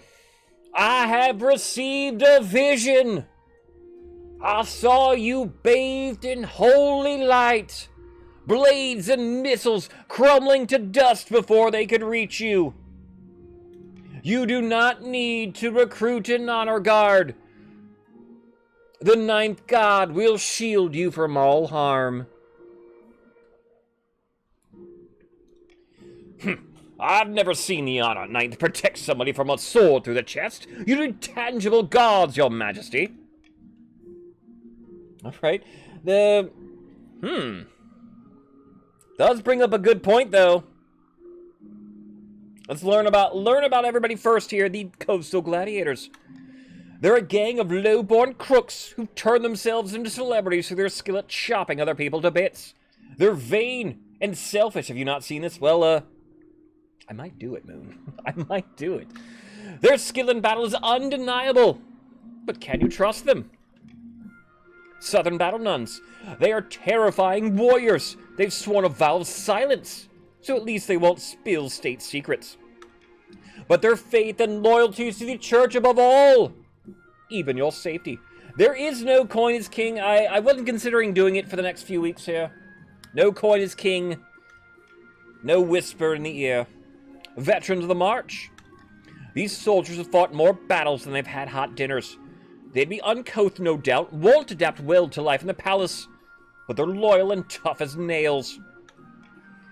What foreign mercenaries do you suggest? A band of fearsome fighters from the Tatterlands called the Battle-Bitten Brethren. Triple B, we refer to them. They specialize in bodyguard work, but they're costly, and hiring foreigners will betray a lack of confidence in our kingdom's fighters. I've made my decision. I await your verdict with bated breath, your majesty. And, well then, I was rolling for these sort of decisions to determine everything. The Lord Crab, thank you for the follow. I'm glad you're having a good time then. We are continuing King of the Castle for the next couple of weeks here. 2 games a day, Monday through Friday. I think here, since it came up, what if I don't need an honor guard? Your Majesty, I must protest in the strongest possible terms. Your nobles will consider this an insult to their warriors' prowess. And more importantly, without an honor guard, you're totally unprotected. Is your life worth so little to you? FMX? Are we in agreement? No. Marshal, did you not hear the High Inquisitor? Praise the Ninth. We must praise the Ninth. For I am ordained, and I will not be... No harm will come to your monarch. I am willing to risk it. For the biscuit. Fine. No doubt the common folk will see this as a sign of strength. And this could end badly. But no, it won't. It will not end badly. I am protected. Authority goes up. Defiance goes up for everybody. But don't blame me when you wind up on the wrong end of an assassin's blade. At last, a monarch who truly believes in the Ninth. You have nothing to fear, your majesty. Your enemy's arrows shall miss, and their swords shall falter. And, I guess technically here, this was a very bad decision stat-wise, because this would have raised faith. Since faith is already maxed, it didn't even matter. But, no, I will listen. I will be protected. End of the season. We get to our first auction of the game.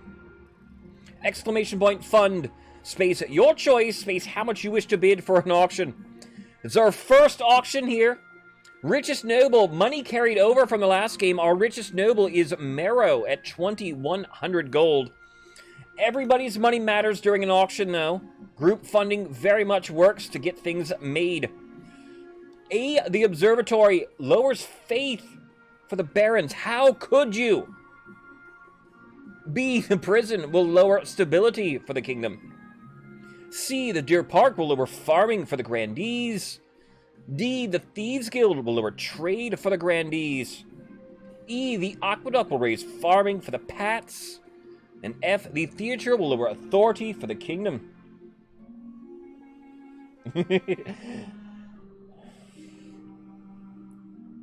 Do it. I dare you, Ephra.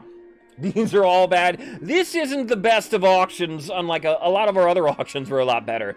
Like, there's not even a counter to Barons. Barons want maybe B, keeping stability low. As loyalists, the Grandees don't even have an up in trade. So, yeah. The Pats themselves don't have a stat at the moment. Some people might want to keep, like, F, maybe F, to lower authority. It's hard to say. 60 seconds in an auction. There's 0 military options, too. Yeah, this is the most basic, boring option ever. A theater could be fun. There are events. You need to look not only, yes, at the... Not only the statistics, but each building has unique events tied to it. If you want to see a unique event, you might want to fund a building you don't see too often. The theater has a very fun one, based upon the movie / like play The Ring or whatever. F and C currently being funded. The Thieves Guild, I'd say, is the least built building. If you haven't seen the Thieves Guild events. B and F currently being funded. B at 2100, lowering stability. That will help Barons. Barons sitting right there at 10. 10 seconds left. It's still B and F. 1150 is your cutoff. 2100 for B. It's 1150 in F. Can anything happen? C is at 1100. It's right there behind it. D's at 1050. There goes D. D hopped it at the very end. Roswell. I think Roswell's got in. To hop it. B and D. B, lower stability. It's currently at 3 then. Assassin, biggest contributor to that. Thieves Guild then. D, lowers trade down for the Grandees. Marrow, biggest contributor to that. What's your, Jazz, I'm sorry then, I missed you saying that. You have 1,300 gold currently in your coffers here. Found it, no worries. Of course, Marrow would fund the Thieves Guild. we have a dynasty event. The Archbishop's Fury. Now, why would Archie be mad? You're enjoying a peaceful breakfast when the Archbishop barges into your dining hall, waving a scrap of paper. What is this, Archie? Your Majesty, this is an outrage. This was nailed to the door of the cathedral this morning by some 2-bit priest called Smote Lemongrave. First off, great name. It's short for may I be smote by the ninth if I ever prove unworthy. A religious family, the Lemongraves. All right. That is funny here. Anyway, his name is not important. This is an essay decrying the church, making all sorts of fantastical accusations. Outrageous. He claims that we're corrupt just because we're selling premium tickets to cushy afterlife at 100 gold a pop. Archie... That is, yeah, what Jackie Childs just said. What? You can't do that, Archie? And he wants the church to officially change the 4th sentence of page 118 of the Holy Book so that it forbids selfishness instead of elfishness. He claims it's a typo just because elves aren't real.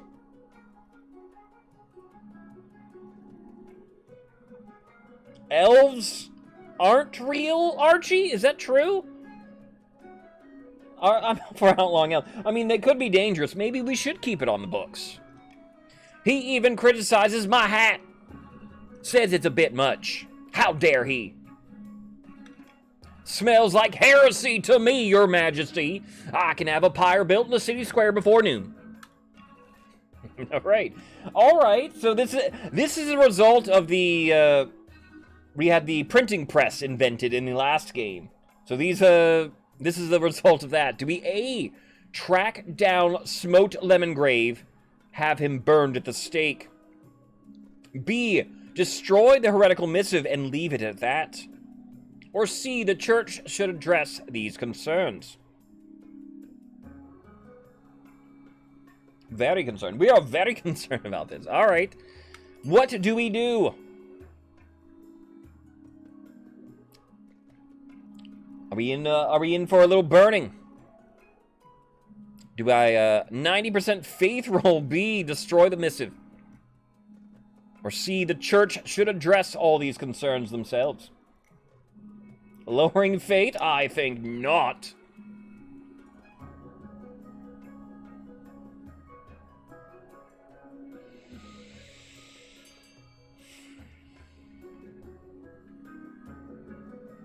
I think, all right. Church should address these concerns, as always. You think this fool has credibility? I've never heard such blasphemy. The Archbishop storms out of the council hall. But only a few days later, he reluctantly agrees to a meeting with Lemongrave. This doesn't stop him from retaliating, however. In sermons across the kingdom, his loyal priests call you a faithless devil and a craven labberhound. What does that last word even mean? A labberhound. No. What does it mean? Not good. Oh yeah. That little declaration of war. How's that going? FMX, ha! You should have seen the look on the Ashmedian diplomat's face when I told him we were declaring war on his pathetic empire. Kicked him in the rump as he left, just for good measure. I think, yeah, we did say we were going to all-out invade Ashmead, didn't we? I kind of got a bad feeling about this. The Ashmedian Empire's golden age is long behind it. They are still bigger than us, with more soldiers and a long history of conquest. But they lack discipline and are plagued by infighting. I think so. Moon, indeed. The kingdom's armies are in decent shape, but this will be difficult. Decent shape? I wouldn't say so. 15? News of the war inspires a wave of patriotic fervor across the kingdom. Old knights come out of retirement. Naive youths stampede to join the army. Hopefully it'll prove enough. Alright, maybe that's a little better then. One military for everybody. Rest assured, my liege, you'll have our full support in this war. What's our opening gambit? Okay. Do we A, have the spymaster send assassins and saboteurs into Ashmead? B, send a small expeditionary force to test the Empire's strength? C, begin a full-scale invasion of Ashmead? Or D, call upon the church to declare a holy crusade? Maybe it has been leading to D here. 100% faith roll. Nothing though. D, oh. A holy crusade against Ashmead?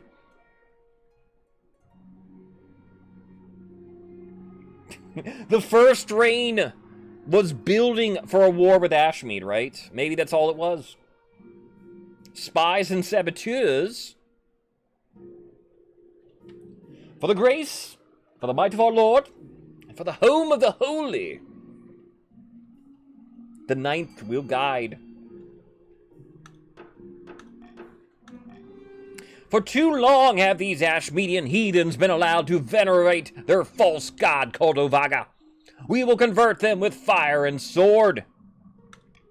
The crusade triggers a shockwave across the kingdom. Dozens of holy orders turn up to supplement your regular forces. Shining knights on mounted destriers, battle nuns in steel masks, warrior monks with bald heads and bad attitudes. Ha! I can work with this. The March's army is unbeatable. I'll start marshaling our troops. The Empire's no easy target. We only have one chance to get this right. Alright. And the Barons are in the front line, so it's very good that our Barons' troops are very good. North, thank you for praising the 9th. Barons, you want to wet your whistles? We got it. Nonsense. One swift kick, the whole house of cards will tumble down. Wait and see. Finding a spouse. Your Majesty, it's important you find a spouse sooner rather than later. I'll take the liberty of finding eligible candidates. What is your preference, men, women? Or do you not mind? Bring me anything here. Thank you, Your Majesty. I'll send out messages to the most influential noble families in the kingdom. Let's see what they have to offer. It's an easy enough decision, says Mastodon. You'll marry into the Grandees as we agreed before you took the throne, right? Right? We made no such bargain. I marry randomly. Right? Our next tax season of the game. 3 ways a monarch may tax you, the nobles. The cruel tax raises your defiance. Raises the treasury up by 400. Adds 400 wealth to every noble in the color. Takes 400 wealth from everybody in the color. Common tax, a mere 100 treasury to wealth. No defiance swing. The bribe will lower defiance. Lower the treasury by 700. Add 700 wealth to everybody in that faction. Grandees have a bonus. Their vineyards provide a bountiful army. All Grandees made 500 gold. They look like they're pretty rich. Barons, maybe. Barons the poorest here. They have a few very poor ones and then a few richer ones. So I guess Barons are the poorest overall. Common tax all around is fair here. We're not too far away from your goal here, Pats, but I won't help you. Not yet. We will go, we'll go Archbishop first here. His meeting with Smote. Against his wishes, the Archbishop has agreed to meet with Smote Lemongrave, the controversial priest who has been criticizing the church, and hammer out a compromise. So glad you could make it. Spare me your sarcasm, old fellow. I'm here to save your church from rot and corruption. Why would the Ninth forbid elfishness? Elves aren't even real. Don't you say that, Lemongrave. Of course elves aren't real. The Ninth God forbade them. Do you wear that stupid hat to hide your empty skull? How dare you insult my hat? I'll have no more of this. Be gone. Needless to say, the meeting doesn't go well. If you expect me to compromise with that jackanape, the council better make it worth my while. All right. A. Do we offer the church a significant donation? B. Grant the church acres of land in the march? Or C. Let the deal fall apart? Okay. Church, man. The church! What do we do? What do we do? Significant donation.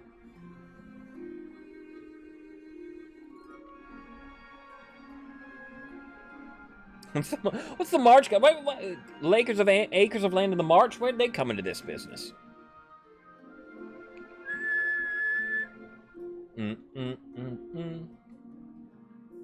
Fall apart? It's gonna lower faith. How dare you lower faith, nobles? How dare you? When the news breaks that the Archbishop has refused serious talks with Lemongrave, there are widespread riots across the kingdom. Alright, Barons, I understand you want stability down, but it's getting a little low, alright? We might need to do something about stability now. The church is widely scorned as venal and corrupt. Faith goes down 2 for everyone. Whoa. That caught me off guard too. I know. Yeah, we might be in a little bit of trouble here soon. Invading the Empire. Your Majesty, our troops are massing at the Ashmedian border. Soon we'll cross over and the war will begin in earnest. What are my instructions? Alright, everybody. Do we A, fight with honor and respect civilian lives? B, she shouldn't be afraid to get her hands a little dirty. Or C, no quarter, no mercy. I know, yeah, if we lose some of these roles in the war, it might not be good for the kingdom now. Chara, welcome on in. How are you doing today? You're joining in the patricians. We are beginning our first battle with Ashmead here. How do we proceed? And a big bada boom inclinations. No mercy, no quarter. The Marshal likes that one, by the way. Marshal is cutthroat.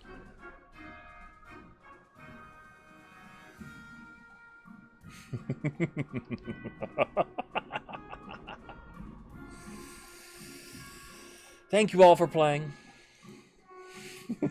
We will continue playing King of the Castle in the next couple of weeks. I'm keeping track of how all the factions are doing. Then the 3 winningest factions will compete on the next Praise the 9th. And I will assemble a cosplay for the winning faction. That's what's at stake the next few weeks. So if you want to see me in a certain costume, show up on the days you want your faction to win. I love to evil laugh. It's one of the funnest things to do. Gloves are off, Your Majesty. Been a while since I was knee-deep in blood. Will you be coming with me to the front lines, Your Majesty? It could get dicey.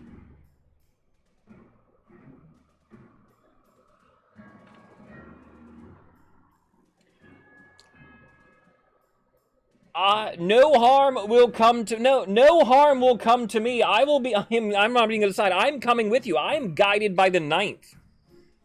I will stand in the very front lines. Nothing can harm me. If you missed it earlier, I have no honor guard. Accompanied by the Marshal and a regiment of palace soldiers, you ride out to the front lines to lead the invasion into Empire territory. Most of Ashmead is a scorching hot desert, dotted with the rusted hulks of strange machines. Rivers crisscross the arid landscape like tangled serpents, glittering towns of marble crowded on their banks. The Marcher soldiers are awaiting you, led by Baroness Lady Frost. Time to teach those Ashmedian scum some manners. Am I trying to seduce the Marshal? Always. Roll up your sleeves here. Because we got the 50-50 roll. Whew. Our first 50-50 of the day. I will lead the charge.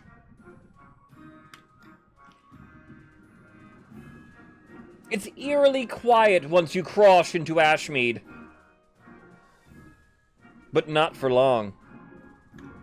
Your Highness, duck! Someone tells you to duck, you duck.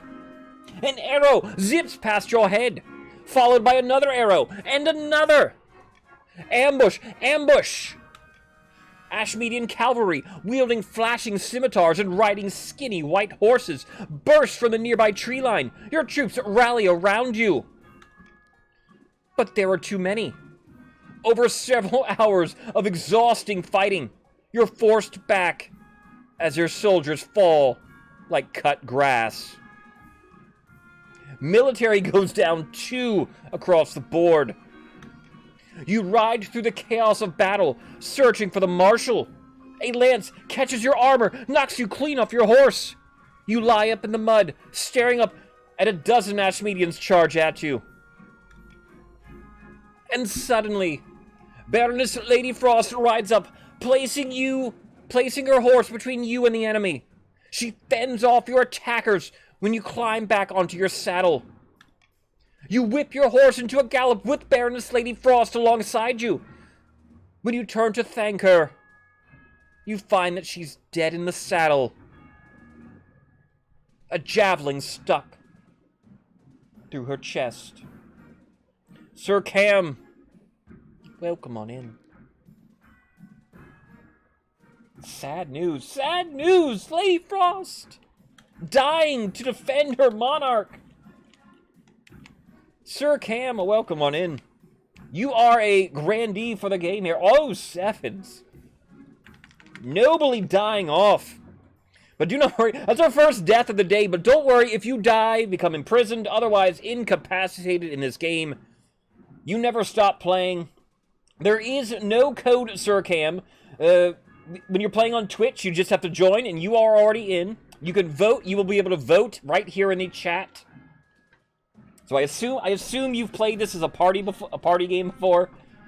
It's pretty much the same, and then Lady Frost the Second, welcome to the council. Your mother, she was truly a baroness.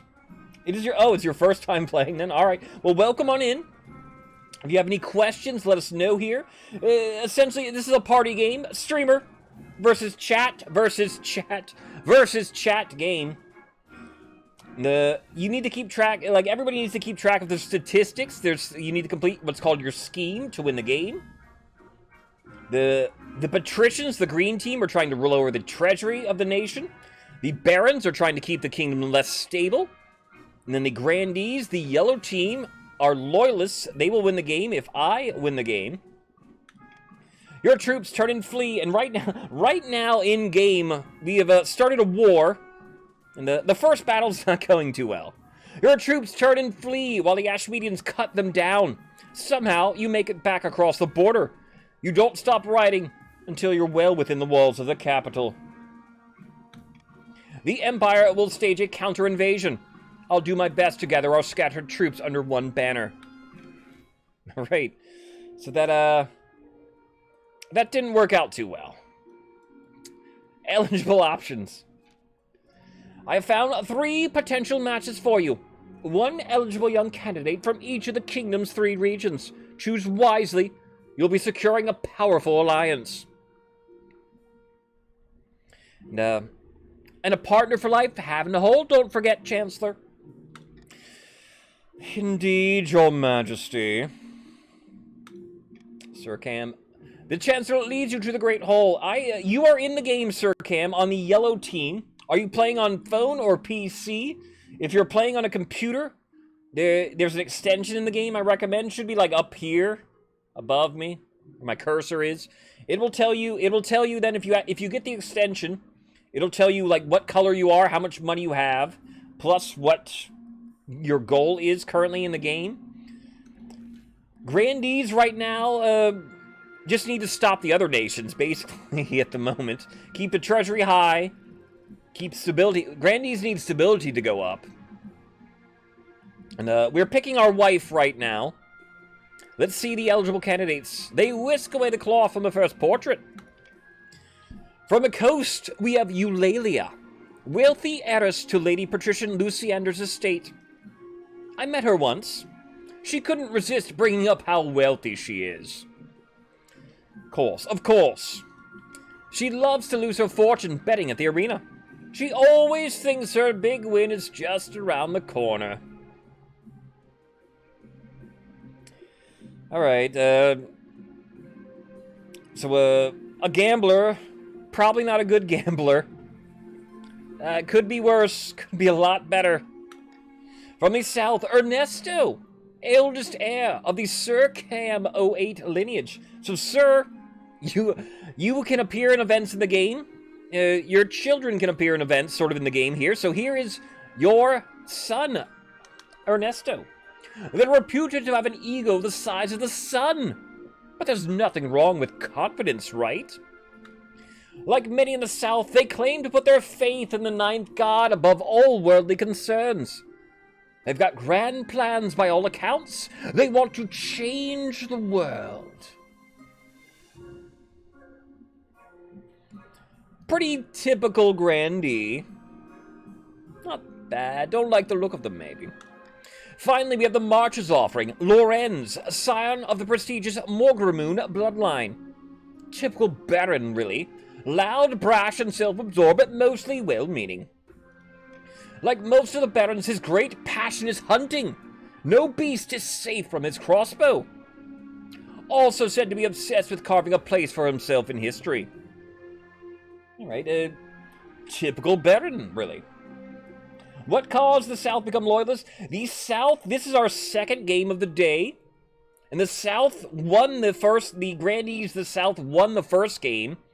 And then at the beginning of the game, you can pick your goal for the game. So the Grandees chose to remain loyal then to that Monarch. Monarch Azul, my character I am playing, is a Grandee. So they win the game. They will win the game if I win the game. And that's sometimes easier. Loyalists can be tricky, but loyalists can also be easy if the kingdom is very prosperous. What do you think? Of course, by picking a candidate, you'll anger the other regions. You'll gain a lifelong alliance.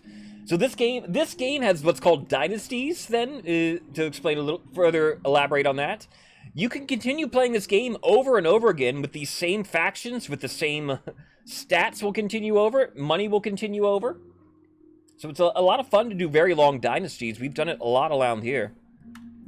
But this week we'll be switching dynasties every day, and I am randomly picking my spouse here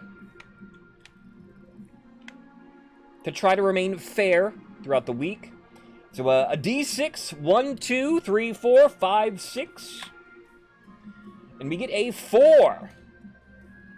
Therefore, I will choose Ernesto of the South as my spouse.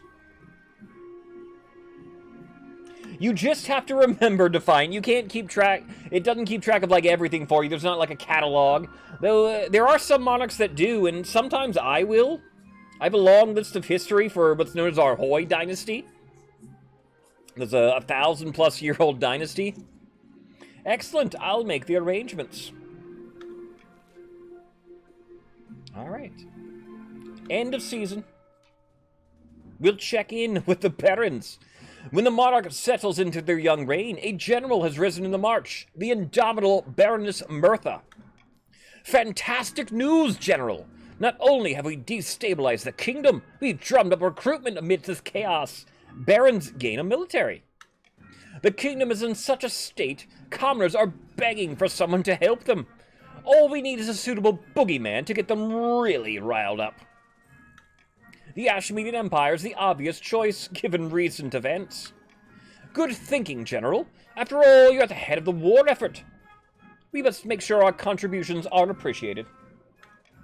For the next stage of their scheme, Barons must have the highest military in 3 seasons. Ooh, the boogeyman. So, Barons, you currently do have the highest military. In a dingy seaside tavern, 2 pats of the coast meet to plot their latest scheme. The treasury's not empty. The monarch won't be tempted by our loan offers. Maybe we could arrange some kind of heist. Don't get ahead of yourself, patrician. This coup will be conducted entirely within the bounds of the law. We have our principles, after all. Patricians aim lower the treasury 1,500 or less. I'll go maybe a gamble here instead of a vote. I'm not using too many of my laws as I try to remain neutral throughout most of the games we're playing. We have the True Believers. Your Majesty, the followers of Smoked Lemongrave are only growing more powerful. Now they're calling themselves the Unified Separatist Church of Radical Reformation and True Belief.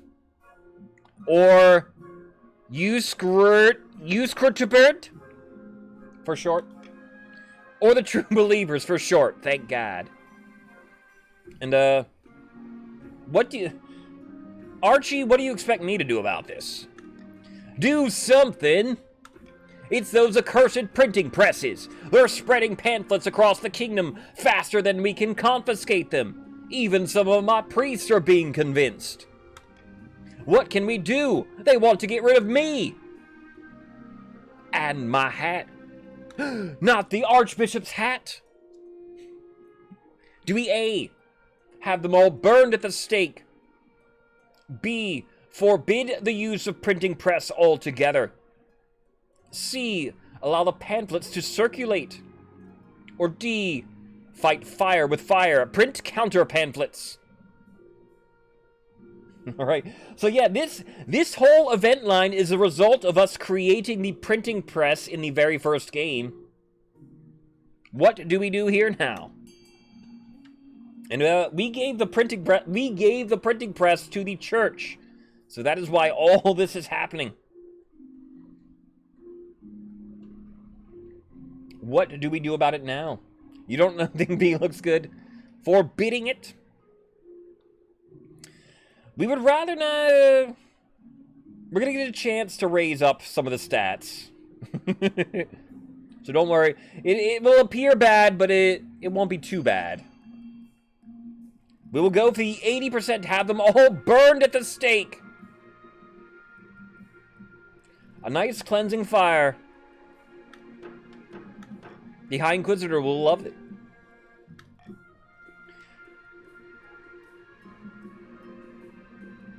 The common folk are flocking to the true believer heretics in droves, your majesty. Easy fail.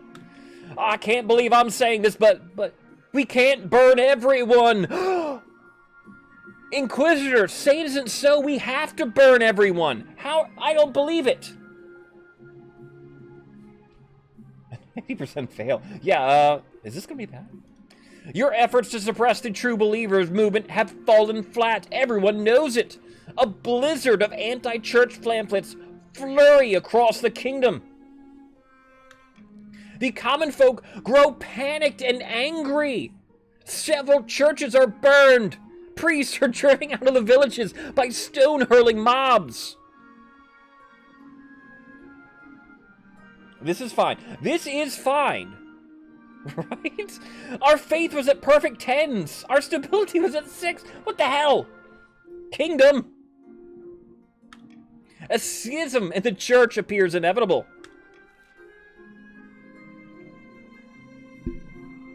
Yeah, this isn't working out very well, isn't it?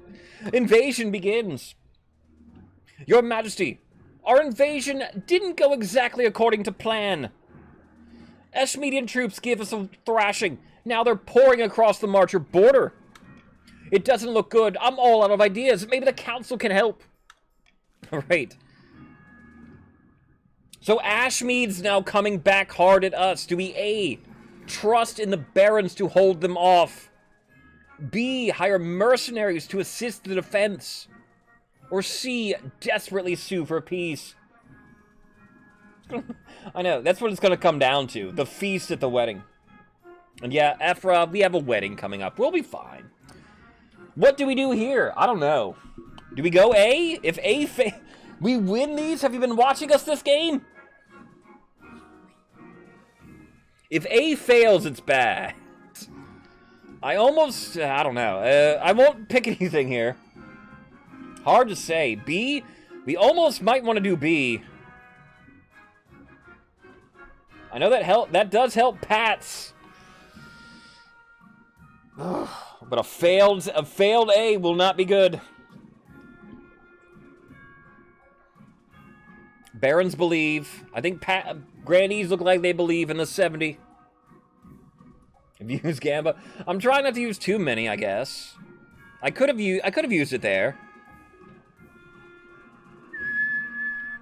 All right. Piece of cake, says Poland. Baron Assassin Poland rides off to muster your defenses.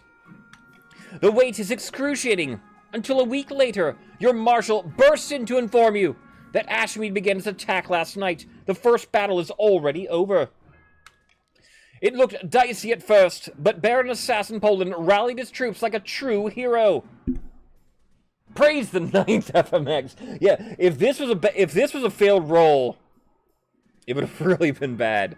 We slew a dozen Ashmedians for every soldier we lost. So Barons lose 1 military, but it could have been worse. Despite their numbers, they haven't made it across the border. We held them off. I suggest a medal is in order. All right. I'll award a medal to Baron Assassin Poland. Baron Assassin Poland beams as you pin the medal to his chest. So 150 hit to the treasury, yet somehow he gains 300 gold. What did you do? Did you pawn off the medal I gave you? The Ashmedians won't give up that easily, unfortunately. We're safe for now. They're no doubt gearing up for another assault.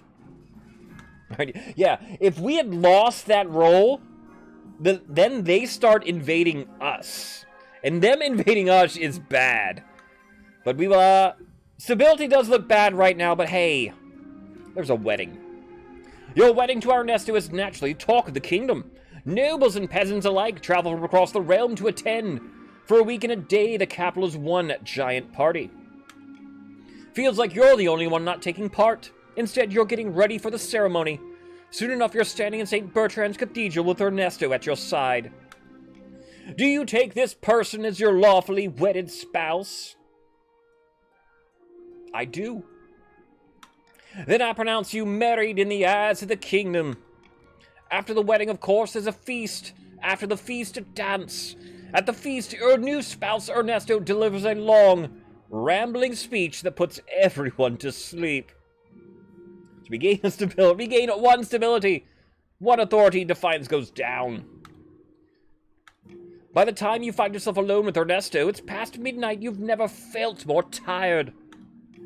What a wonderful occasion that was! A shame that tradition demanded we marry in St. Bertrand's Cathedral. I assure you, the temples down in the south are much grander. Let's just focus on the positive, shall we, Ernesto? Oh, don't worry. I'll always make the best of things. It can be tough being as gracious as I am. Yes, I'm sure. As gracious as you are. What are your thoughts? What are your thoughts on the state of the kingdom? Well, you know, the kingdom looks after itself. Ernesto immediately changes the topic to talk about something they are more interested in. I'm just a humble follower of the Ninth God's teachings, and everywhere I look, I'm surrounded by sinners and heathens. I can't wait to laugh at them from the thereafter. That is so interesting. It is, isn't it? Anyway, to continue on the subject. You gently fall asleep to the sound of Ernesto droning on about themselves. So, long-winded, I guess we can describe Ernesto as. We check in with the Grandees. Deep in the back rooms of the royal palace. Does he want, I don't know, is that what he wants? Poor guy. These southern Grandees are poring over secret letters and scribbled diagrams.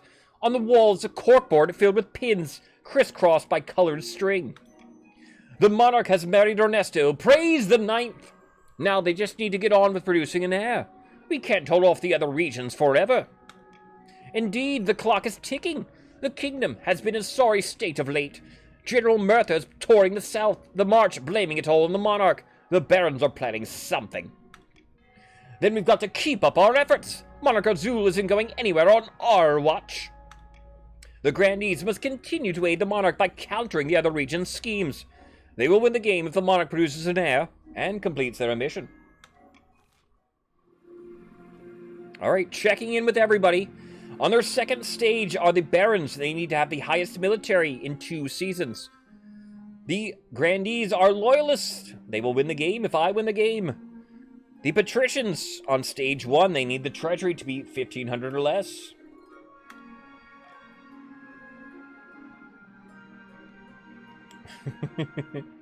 We have a schism in the church. The Archbishop arrives to see you. You've never seen him looking so defeated. My priests are at each other's throats over this true believer nonsense. The common folk are going over to them in droves.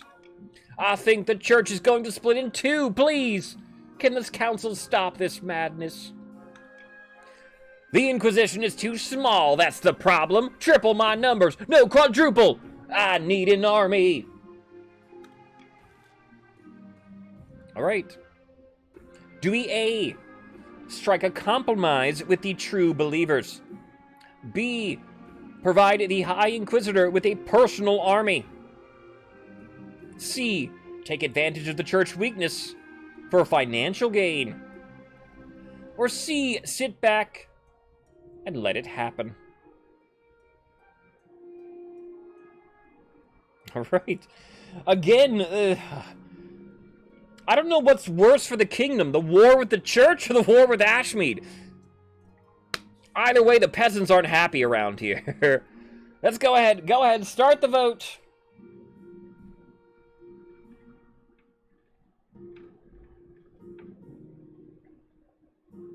I know. Lowering stability on 3 of the options. The kingdom might be tanking if we can't do something.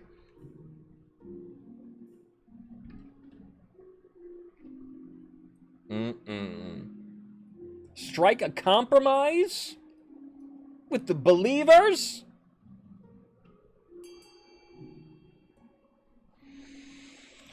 I think we must, huh?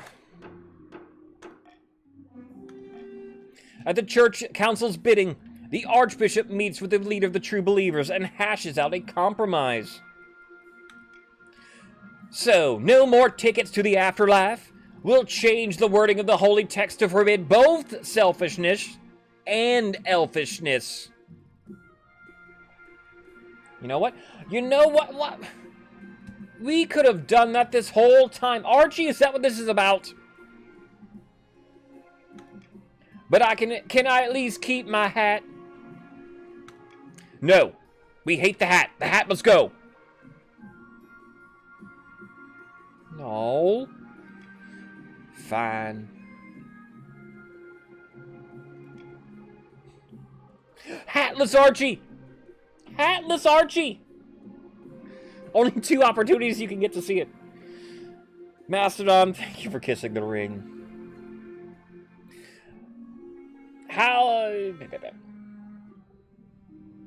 I know, he really hates elves. They're responsible for all this. Thank you for kissing the ring, Mastodon. How about I get the hat back on Wednesdays and Fridays? And must I be allowed to wear it in the presence of the monarch, of course? That would be acceptable to us. Alright, he'll wear it in my presence so that the sprite can continue. The true believers grudgingly return to the main body of the church. At long last, the religious riots die down. Phew, alright. Stability, a little more acceptable. Peasants, have you calmed down? Faith goes back up 7s, lucky 7s in faith. But with the archbishop's power diminished, so is the monarch's legitimacy. Your divine right to rule no longer sounds convincing. Yeah, I'll admit that. Yeah, my authority's going down now. In addition, the nobles are furious to find that the church has forbidden selfishness. That's the very foundation of an aristocracy. What? Are they supposed to care about people other than themselves? I know, right? Forbidding selfishness. How could we? All right. Maybe we've wrapped up that little problem. Church problem's done. Let's get to Ashmead. Golem assault. Combo lurker. Your Majesty! Your Majesty! The Ashmeadians have begun their second assault on our border. This time, they brought golems. For those who don't know, what are golems? 20-foot-tall moving statues made of clay, powered by magic words the Ashmeadian machine priests write inside their heads. A golem is immune to arrows and conventional weaponry. Their fists can crush any armor. Ashmead has built hundreds of them. Ostrich, welcome on back. Thank you for rejoining the game here. You are a patrician once more. You have 1,800 gold in your coffers. We are in the middle of a war with Ashmead right now here, Ostrich. And they are sending golems at us. Our troops have already been forced to retreat. And now the Ashmeadians hold miles of marcher territory. What can we do against such a threat?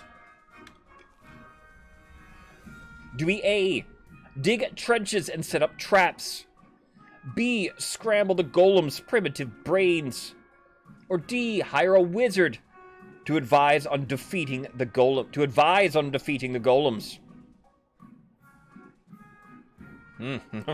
All right. Let's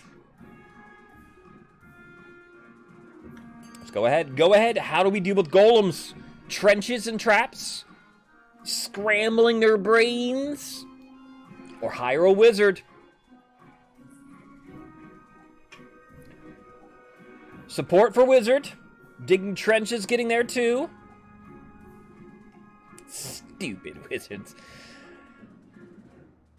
Could help. Alright, we're dealing with some sort of, magical creations here. Maybe a wizard's what we need.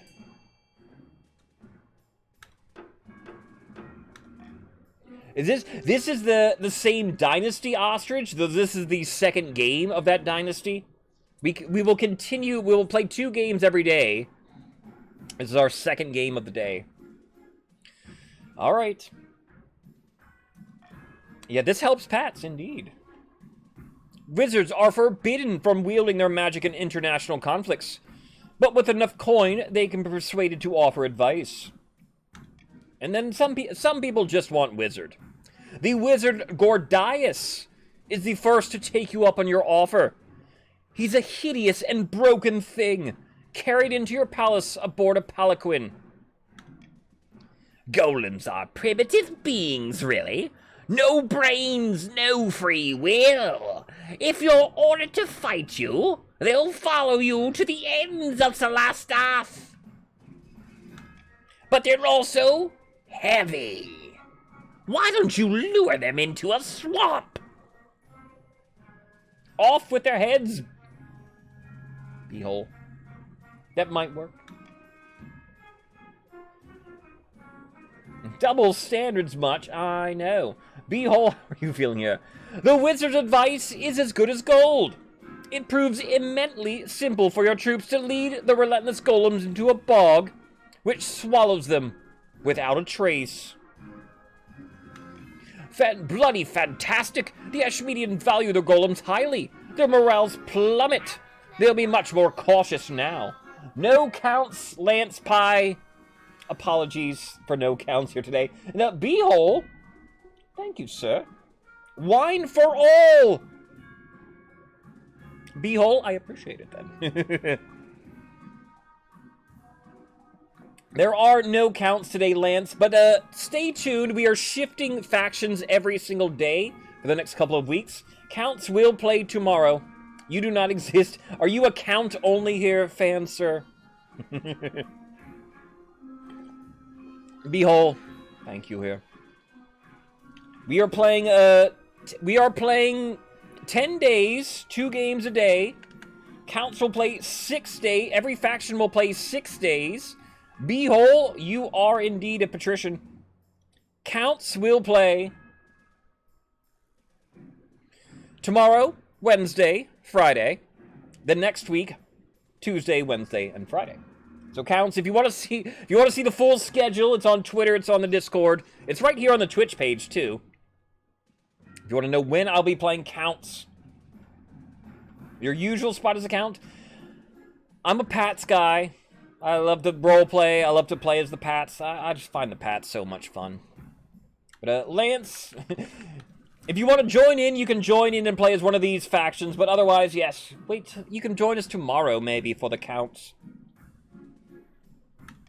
Perhaps this humiliation will be enough to persuade them to negotiate. I mean, I love mommy. Degenerate rich person. They cut Smell like they cut the cheese. Only a few of them. How close are barons to a coup? A coup? Not very close here at the moment. Though barons are on track to completing their goal easiest. There is a hordling attack as well. And then yes, there is a reason why I'm doing this whole little tournament is because I'm dressing as whatever the winningest faction in the next couple of weeks will be. I will put together a costume for. So if I do love the Pats the most. Not that I'm saying they're best dressed. Your Highness, says Roswell, I'm ruined. Your hordlings have occupied my vineyard, driven my staff away. Roswell, what's a hordling? Actually, Marshall, what's a hordling? Grubby little creatures like fat green babies with claws. Hard to kill. Fire. It's the only way to get rid of them permanently. Whatever you do, we should do it at once. They're eating all my grapes. Roswell, why can't the Grandees help you out? My plight is of no interest to them. Okay. I'll assemble the council then. Ninth, bless you, your highness. All right. What do we do here? A, burn the vineyard with the hordlings inside. Or B, do we strong-arm the other Grandees into sending military help? We cannot afford to do C. My treasury is too low.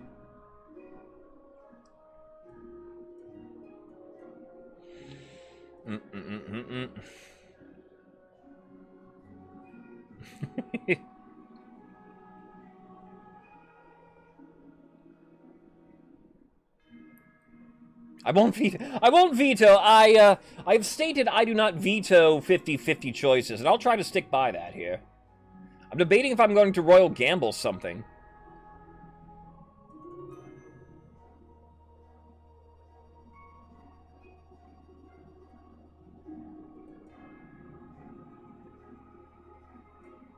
I don't know. I'll Royal Gamble B. I don't know. What are you guys picking? B here?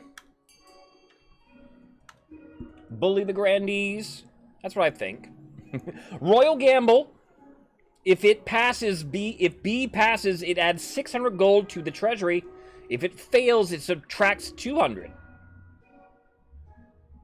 This won't stop. This will not stop the patricians from getting their goal, unfortunately, here. Gamers, welcome on in. How are you feeling today? Happy Monday. Happy Mahjong Monday. I played Mahjong this morning. I'll have you guys know. Gamers, you are a patrician. You are a gamer, more importantly. When the Grandees grudgingly send in their token force, a slaughter ensues.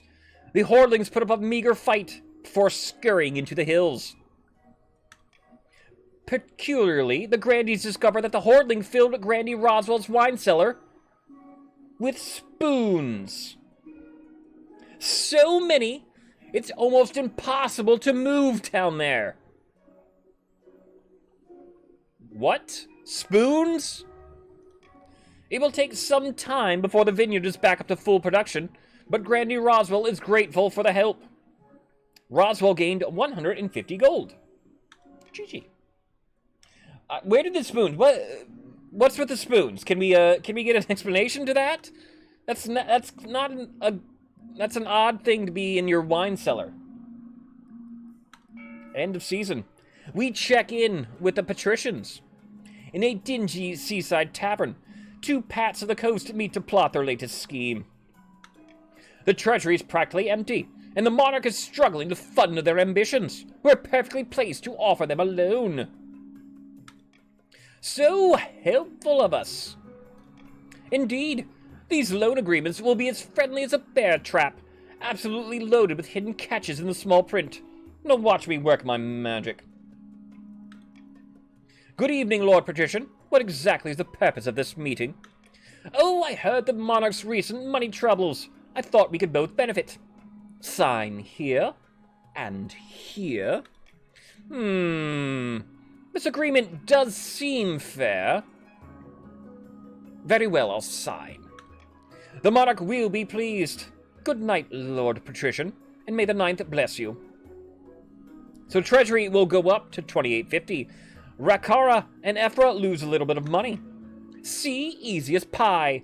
It's not enough to bankroll the monarch. The rest of the kingdom must be in debt to us as well. To advance their scheme, patricians must have the highest trade of all regions in 3 seasons. Alright, so Pat's ties count, so currently you are tied for the highest trade. My money!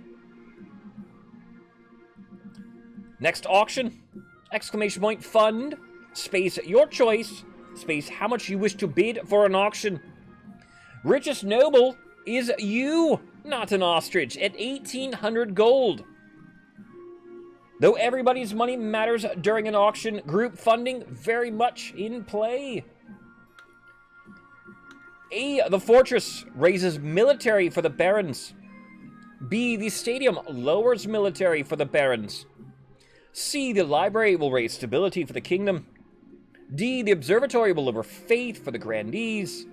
E, the aqueduct will raise farming for the Pats. And F, the Grand Bazaar will raise up trade for the Pats. Alright. Barons need the highest military, so Barons love A. Anti-Baron is B. The Grandees, if they're keeping trade up, trade is F. Grandees maybe also C, keep stability high in the kingdom. Patricians also like F, though, because they want the highest trade. We need B to win. 60 seconds in an auction. Not the super spiciest, but still better than the first auction. First auction, very vanilla.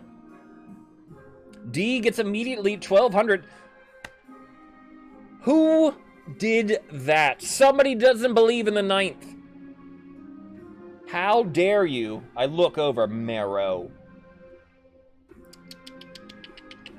How dare you? I know our fate has been plummeting since the start of the reign. 30 seconds in. It is D and E currently. D, lowering faith for the Grandees. E is raising farming up for the patricians. Are you still close to broke? Maybe, Crystal. There's 15 seconds left. Crystal, you have 700 gold currently. F and D, there's less than 10 seconds left. It's F and D, 1599, 1200 for D. Now B and F. B and F, 1599. B at 3200. D now. D shot up at the end. Some D snipes got there. It will be B and D. B, lowering a military for the barons. D lowers faith for the Grandees. Matic, biggest saboteur for the barons. We'll see if it's enough. I don't know. You still need to get them down a few more points. And we have a propaganda campaign right now. I just love sports. Are you familiar with General Mertha of the March? You may have noticed a surge in popular support for her in the recent months. The barons intend to paint the general as the people's savior, an alternative to your disastrous rule. Did they really say disastrous? Forgive me, your majesty, but you have more important things to consider right now. The barons are mounting an extensive propaganda campaign, claiming you are too weak to defend the kingdom from the Ashmedian menace, that only General Mertha of the March can stop them. That's not a... Like, canonically, that doesn't sound like a bad idea, barons. Like, it's story-wise, that makes perfect sense. The stream, refresh it, I guess. Some people might need to do. It happens. I think the delay wasn't too bad at the start. It gets worse sometimes. The barons, what can I do? What can I do? You must keep the villains' military in check. Their words will ring hollow if the general's armies aren't as strong as they claim. Unfortunately, the general's ceremonies are already becoming quite extravagant, even frenzied. It'll be hard to stop them now. You bring the revelations, which the barons wholeheartedly deny, to the council. Right. What do we do here, then? A, place a limit on the number of marcher soldiers. B, Start a campaign debunking the charismatic general. Or C. Allow the Baron's propaganda. No one will believe it anyway. Alright, this is a what do we do about the Baron's vote? I don't believe A will be enough to stop them. Ostrich, well, thank you for being here, sir. Have a good day. I hope you have a happy week and a happy Monday here.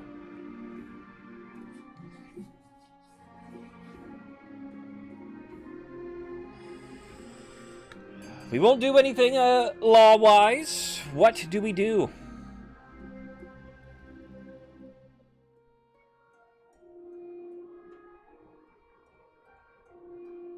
Place a limit on the number of soldiers. Start a campaign debunking the general. Or now the Baron's propaganda to circulate. No one will believe Baron propaganda. United in voting. Come the red team out in force. The council takes no action. The barons smile to one another as they watch their plot march one step closer to their goal. A little funny. Seeking a truce. Your Majesty, the Ashmedian ambassador is here. He's willing to negotiate the terms of a truce. You've made your point, warmonger. What will it take to achieve peace between us? All right. Marshal, is it worth pursuing peace? Your marshal takes you aside beyond the ambassador's earshot. The kingdom's armies are stretched to a breaking point. Ashmead still hasn't shown their true power. We're lucky that the Ashmedian citizens are demanding an end to this war. The Empire has endless manpower still in reserve. Let's not push our luck. Okay. Marshal's advice. What do the barons think of this? We've got them on the ropes, Scoober. Let's march all the way to Ashmead and give them a hiding. Spoken like a true baron, Goober. This sounds like a matter for the council. If you value the lives of your citizens, bring this messy affair to an end.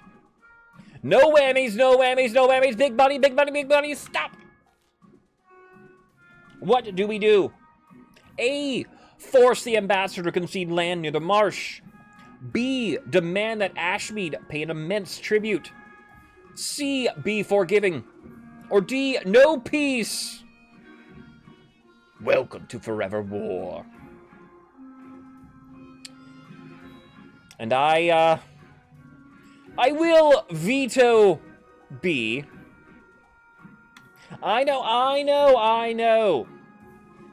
Forever war sounds like a great deal. A great fun time. But if D passes everybody, it ends the game. The Ashmead just curb stomps us. So we know B. You do not pick D. Ends the game if you did not know. So we will not pick D. We will not pick D. The game will go on. But what do we do? All right. Very good job, barons. Phew. We held off Ashmead. What do we do now? Spoils of war. Concede land near the march. Nice.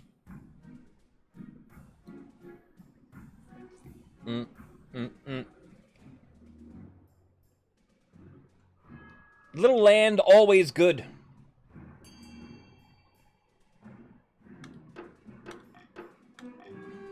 Your Chancellor unfurls a scroll so long they could comfortably use it as a hammock. You and the ambassador both sign on the dotted line. Just like that, the war is over. First order of business, of course, is the concessions. The march is given valuable territory on the Ashmedian border, full of fertile soil and precious resources. Barons gain 4 trade, 4 farming, Plus all the barons get money. Did they gain, is it 750 gold? Did you have 0, Poland? Woo! And that, yeah, that's bad for the Pats, who need the highest trade. After news of your victory spreads across the kingdom, you're a hero!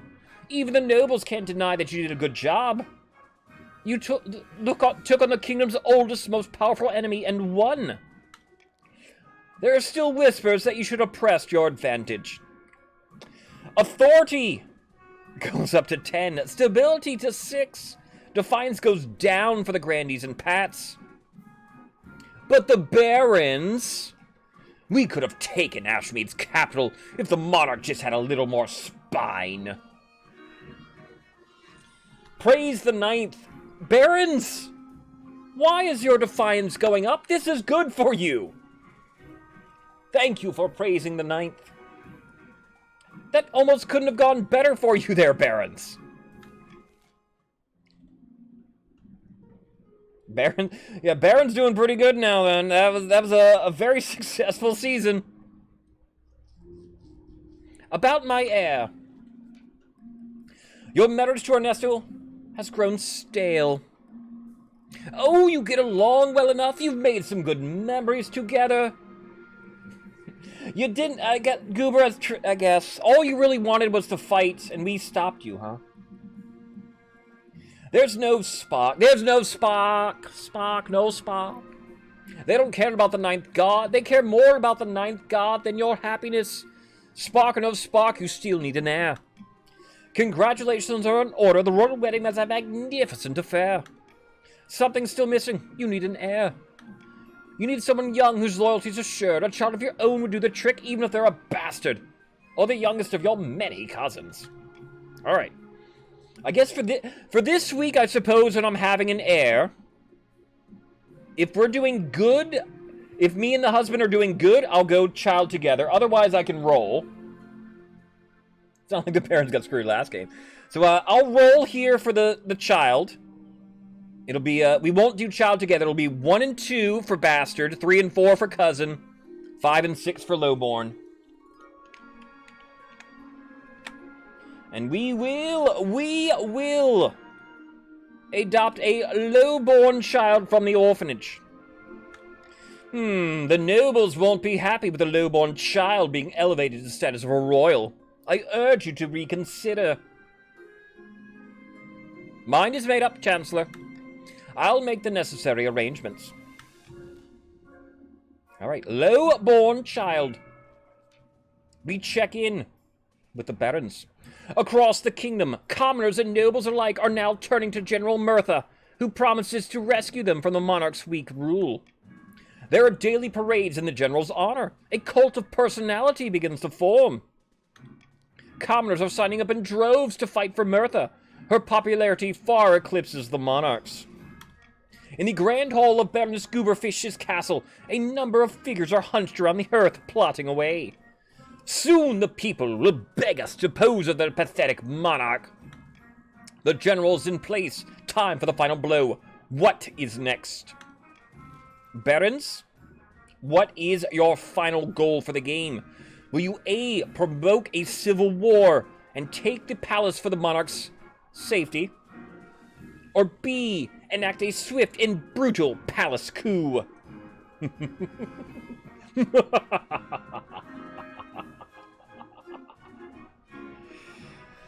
Barons, alright, both these seem a little hard at the moment. Raising others' defiance, 0 for the Grandees, 2 for the Pats, and then authorities at 10. Yeah, this might be a hard final stage, Barons. You think you can poke? If you poke them enough, it might work. A civil war? How delectable! Of course, we must make sure the other nobles are suitably enraged. We can't be seen to have started the whole thing. I do. A simple task. The other regions are eager for another excuse to hate the monarch. We just need to give them a push. That's when the general will swoop in to save the kingdom from itself. Ingenious, if I do say so. For the final stage, barons must raise other regions' defiance to a combined total of 10. Or ensure another region begins a rebellion. Alright. So that is a lot of defiance. Speaking of which, getting to tax season here. 3 ways a monarch may tax the nobles. And I think I'll stick with common taxing here. The cruel tax raises defiance, raises the treasury by 400, lowers the wealth of everyone in that nation by 400 gold. Common tax, no defiance swing, 100 treasury to wealth. Bribe will lower defiance, lower the treasury by 700, give everybody 700 gold. Please do cruel tax. Should I roll for taxes maybe too? I won't do it today, but maybe starting forward. I can roll to tax everybody. It'll make the game more spicy, of course, if I do tax them. The barons, by the way, get the bonus. Their new hotcakes sell like sliced bread. So the rich get even richer. Our richest noble currently, Lady Frost. Barons overall the richest then. Though, it's the sheer... Maybe not because of the sheer numbers of the pats. Hard to say. Cruel all the hot pants. They should have sold hot pants. Yeah, those would sell even better. I'll keep with the theme of common all around. I won't bribe. But common. A lot of the pats are AFK at the moment. Yes, probably. It happens. We have a new trend! Lord Patrician Beehole is here to see you, Your Majesty. He wants to sell you a crab. Of course he does. It's the latest trend along the coast, Your Majesty. The Pats have started keeping a species of jeweled crab as a fashionable pet. The creatures are so rare, and one can now sell for as much as a mansion. I guess very well, send him in. Thank you for seeing me, Your Majesty. I know the price is steep, but I assure you, these crabs will only go up in value. Are we crabs? I think we're crabs this game. It's a wise investment. Scam? No. Lance. Slander. Not a scam. I'm sure that they will go up in value, as he described. ESC, well-known ranger, welcome on in. ESC, you are a patrician for the game here. It must be crab time. I will buy your box of crabs. Ranger, I assume people know a little bit about the game if they come in to join, but if you have any questions, let us know. We're a second game of the day in a dynasty. The patricians are on stage 2 of their scheme right now. They need to have the highest trade. Barons need other regions' defiance to go up. Grandees are loyalists currently. You're creating a roleplay character now for King of the Castle here? Counting out your gold. Lord Patrician, yes, yes. All right. 1,000 gold. We love a bit of roleplay around here. There are roving hunters. Your Majesty, 2 barons are on their way home from an epic hunt and seek shelter for the night. In exchange, they're willing to give you a rare trophy, provide meat for an extravagant feast, if you so wish. Tell me more about the barons. Who is this?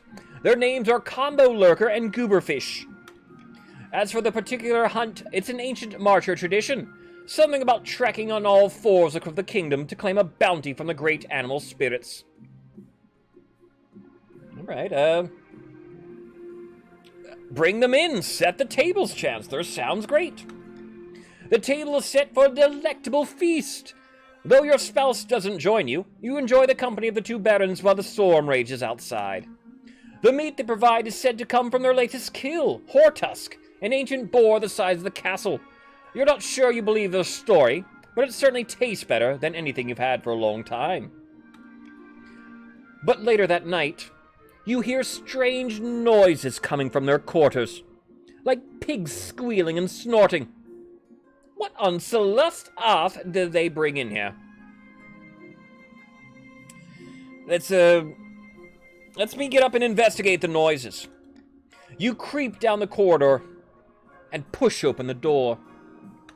The former barons stand before you, transformed into hideous, porcine beasts that stand on two legs with snouts, tusks, and floppy pink ears. Your Majesty! Don't look at us!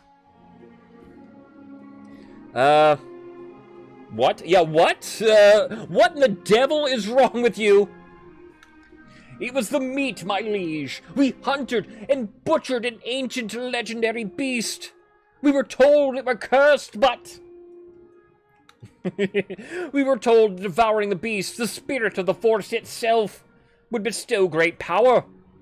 We never thought this would be our reward. We're seeing a very good, wide variety of events today, gamers. Great. I ate the meat as well. I'm so sorry, Your Majesty. It's the first time this has happened. We've been eating this meat for many days now. Perhaps a single meal is not enough to trigger the curse. Guard? I don't have an honor guard. But I think that's the palace watch will come in. If I do the guards. Let me, I'll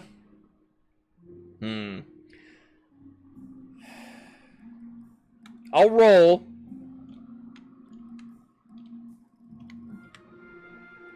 And we get a 1. Alright, guards. Get in here. You can identify a mix of surprise and shame on their hideous faces. Guards coming. There is no fight. The creatures go quietly. What do we do with them, Your Majesty? The other barons may become suspicious if we hold them for too long. Execute them quietly and say they were lost on the hunt.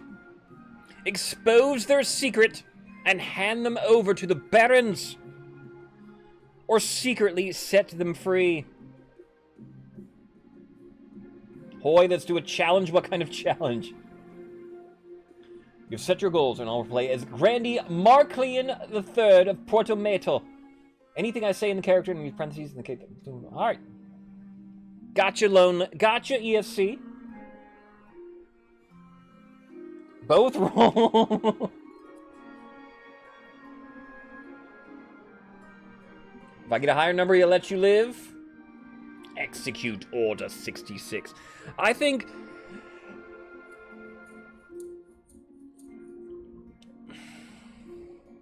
Is that what you want? That what you want, combo? Alright. Combo, you want to roll first, or should I roll first? If you beat me, I will let you live. If I beat you, you are to be executed. There's no handing you over, though. Combo gets a 1.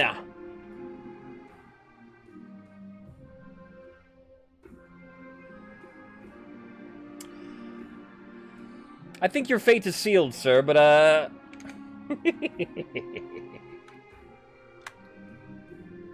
Oops, not slash D20. Exclamation point D20.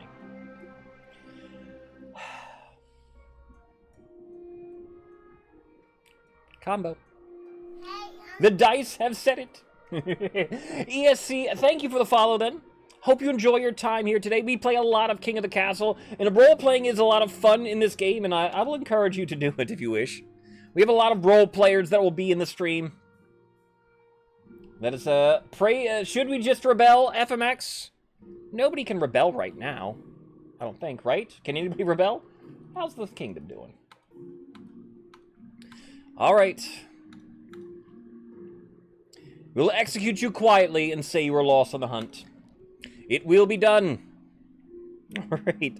So, Baron Combo Lurker and Gooberfish have been executed. How did we do it? Silver bullets, right? We're were creatures. But fear not, F's in chat. But if you die, if you're newer to the game, if you die, become imprisoned, otherwise incapacitated, you never stop playing. Combo Lurker the Second and Gooberfish the Second have joined the council. Stability went up as well. The transformed barons are bludgeoned, alright, dragged out of their cells and shot between the eyes with the crossbow. Their bodies are dumped in the sewers when no one is watching. It's better this way. They die as nobles, not swine. Still feels a little wrong, though. The Horde strikes back for the Horde. Your Holiness, the Hordelings! They've returned. The soldiers we sent to get rid of them only got rid of them temporarily. They've taken over my vineyard again. Those little bastards are impossible to kill. Never mind that, Your Highness. We must act quickly to alleviate the spoon shortage in the south. Spoons are disappearing all across the region. Wait a minute. I'm sorry. Spoons? When did we start talking about spoons, Crab? It's no laughing matter. Have you ever tried to eat soup with a fork? It's simply impossible. That's why we ran out of spoons. I'll call a vote fine. Praise be, thank you, Your Majesty. Alright. A. Pivot the South's industries to making more spoons. B. Burn down Grandee Roswell's vineyard to destroy the Hordelings. C. Order a hunt for the missing spoons. Or D. Do nothing. These are trivial matters. Grandee problems, spoon problems, just Hordeling problems. I need my one. All I need is one spoon. I'll keep it with me at all times. They'll never get a hold of my spoon. Dang spoons. Not my farm. Roswell, I know. Roswell, I'm sorry. I don't know what's causing all this. Why are they flocking to you? We just got rid of them.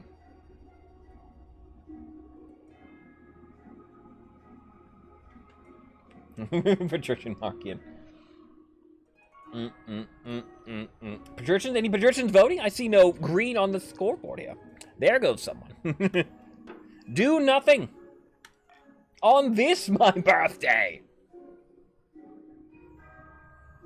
Indeed. Both Grandee Roswell and Grandee the Lord Crab are taken aback by your callous disregard for the South. Defiance will go up 2. That's what the Barons are wanting. They want everyone to get mad. The last chance. The Grandees are gathered in an empty council hall late at night. A new report from one of their spies has just come in. By the 9th, General Murtha is planning to overthrow the monarch. The Barons are backing her. Is it too late to stop them? Impossible to say. They haven't made their move just yet, but it's coming. The monarch still has yet to produce an heir. Perhaps it's worth changing tact. If it's too late for Monarch Azul, we might want to get out while we can. Our only other option right now is to retake the throne by force. We think that Azul is too weak to hold it. But it's an all-or-nothing play. If we rebel now, all our goodwill will be gone. Not to mention a few of our heads if we lose. We'll be back to square one. Alright. Grandees. Only vote. Grandees only vote. Do you A? Support the monarch by diverting some extra tax from southern peasants. B. Support the monarch with a propaganda campaign. C. Support the monarch by donating food in their name. Or D. Stoke the fires and invent a reason to get angry at the monarch. So this is a loyalist sort of a loyalist vote for whoever's a loyalist scheme. To help out the kingdom in some way. Or to get angry. If you do get angry, though, it will start helping out barons more. Grandees. It's either B or C. Looks like C. Praise be! This should help Abzul have a good grip on the peasantry. But you can't do it all for them. The Grandees must continue to aid the monarch by countering the other region's schemes. They will win the game if the monarch produces an heir and completes their ambition. So Grandees about are on stage 2 of the loyalist scheme in a way, I'd say. Stage 3 will be, getting the heir, getting their ambition rolls. We get... I mean, let's go unity instead of gamble. Sure, why not? Just because. We have the Stone Maiden. Maddock, behold, your highness. Grandee Maddock pulls aside a tarpaulin to reveal a granite statue of Grandee Crystal Eos. The statue is impeccably detailed. Its expression a frozen grimace. Like the Han, I imagine. Like that. No, statue. It's a statue, Ephra. A sad sight, is it not? The sculptor is most talented. Nay, your holiness, this is no statue. It seems the Stone Maiden is abroad in the south. What? Who's that? What do you mean? What are you talking about? She is a walking statue with burning yellow eyes. All who meet her gaze are turned to stone. She sleeps for years at a time before waking, terrorizing the kingdom. She must have ambushed Grandee Crystal on her latest vineyard inspection. So that is Crystal. Please, your holiness, we must do something. Crystal has died. Oh no! Alright, death is coming fast and furious now. Grandee Crystal turned to stone. But Grandee Crystal Eos II will take her place. Alright. Do we A, hire a wizard to sort this out? B, send an army to smash this thing to rubble? C, tell everyone in the south to just hide? Or D, consult the fairy tales for a solution? A prayer for Crystal, I know. Crystal is a statue.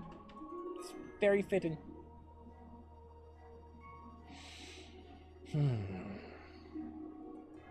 I will, Nothing here then. We will, maybe I should have roll gambled A or something, but we're fine. A very pretty statue. What do we do with the Stone Maiden? Usually she appears... Usually I see the Stone Maiden, I think it's the Barons, but you can see her in all the regions, I think. 90%? That's the good roll. Wow. A, please. Not today. Everybody just hide. You'll be fine. That's not a solution. That's pure cowardice. Defiance will go up 2 for the Grandees. What do you need? Barons need it at 10 total. It's at 6. It may be cowardly, but it works. The Stone Maiden wanders around the south aimlessly, finding nothing but barbed doors and shuttered windows. At long last, she retreats to her lair deep underground and falls asleep once more. The weeks of stillness have devastated the southern economy. A lot of Grandees got very into baking sourdough. It loses 2 trade for the Grandees, but not many people died. So that's good. We have the good word! Ernesto. Greetings, Azul. I've an idea. As you know, the people of the South are quite pious. Actually, the South is our least pious nation at the moment, Ernesto. As a member of the royal household and an avid adherent of the church myself, I thought I might go back to my homeland for a time, take the opportunity to preach in your favor. You mean, make me some kind of saint? Not exactly. I mean, unless you really start to like you. Support from the church can't be a bad thing, can it? Alright. He's not. Nah, he's not. Ernesto, we have to take... No D6 here. We have to take the 50-50. Go forth, Ernesto, go forth. Teach them to love me. Praise the 9th. I'll make the preparations immediately. Word spreads fast that the royal consort is planning a tour of the south. Thousands flock to the towns and villages where they plan to stop. Unfortunately, they're mostly flocking to throw vegetables. Popularity of the church in the south clearly didn't amount to as much as Ernesto had hoped. Okay. We're not rolling well today, are we? Stability goes down, defiance goes up for the south. It's not long before they call off the tour to return home, their tail tucked between their legs.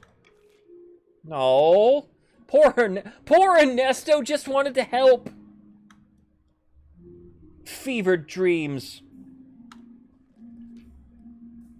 Over the course of the spring, you find yourself plagued by horrific dreams.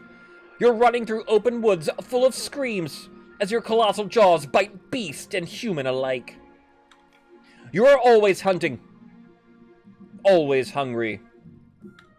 The council has noticed your lack of sleep as you become tired and irritable during court sessions. Something must be done. Authority goes down. Alright,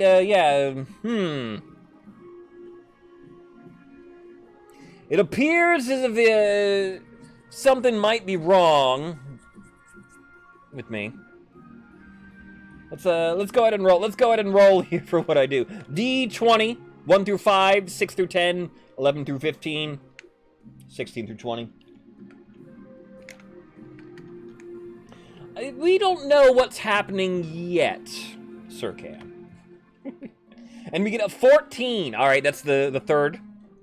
We will seek out a wood witch for a remedy, while the spymaster keeps an eye out for rumors of magic. You begin your search in your spare time. You love magic. You can only hope that you find someone before it's too late. Maybe I'm becoming a weird creature. We'll have to wait. At a villa. Sitting on a bench outside a sun-beached villa, two patricians of the coast meet to plot their latest schemes. Our profits are down. Our companies are being out-competed by the damn barons of all people. How could this happen? Patricians aim. Have the highest trade. How could that have happened? Checking in with everybody. Barons are the ones closest to victory at the moment.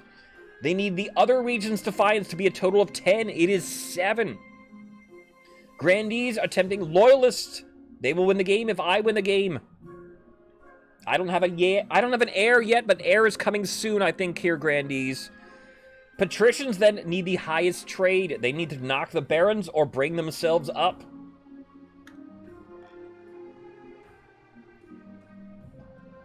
In fact, here it should be my heir. We'll go right to it. Your quest for an heir is finally complete. You stand before the council holding a small child in your arms. Should I die, I ask that the crown be passed down to. The council hall is filled with nervous silence. My adopted, low-born daughter. The silence continues, excepting a few stifled coughs. After the awkward silence has stretched out to over a minute, there's finally sporadic applause. The nobles don't appreciate you inducting a low-born child into the royal family.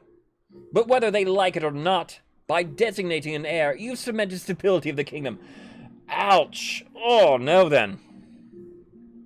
Okay, so that choice to adopt a low-born...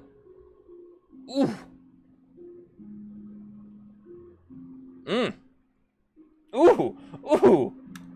That bites us. Your esteemed highness, may I be the first to congratulate you on adopting an heir. What is her name? Mero? This is little Azul 2. Blue 2. I called her. Marvelous, your august majesty. I'm sure until Azul II will grow up to be a chip off the old block. Congratulations on finding an heir. Now you just need to fulfill your ambition to win the game. Expect a visit from the Spy Master soon. Alright. We appreciate that. You're welcome. we have crab futures to look forward to. Give me good news.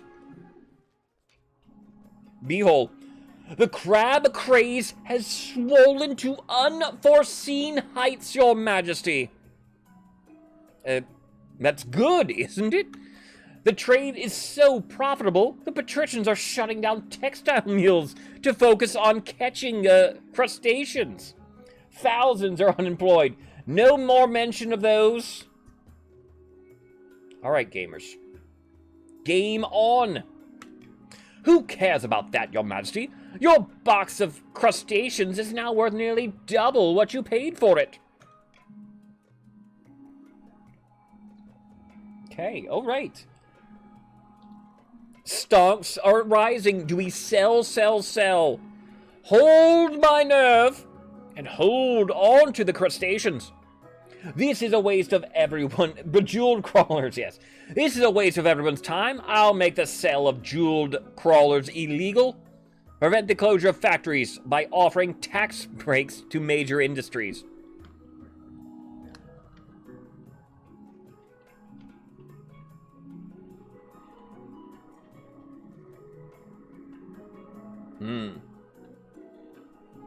Last one, well, ESC, and anyone else out there, I'm not particularly trying to stop people too much. I'm trying to remain as neutral as possible throughout the games of the next few weeks.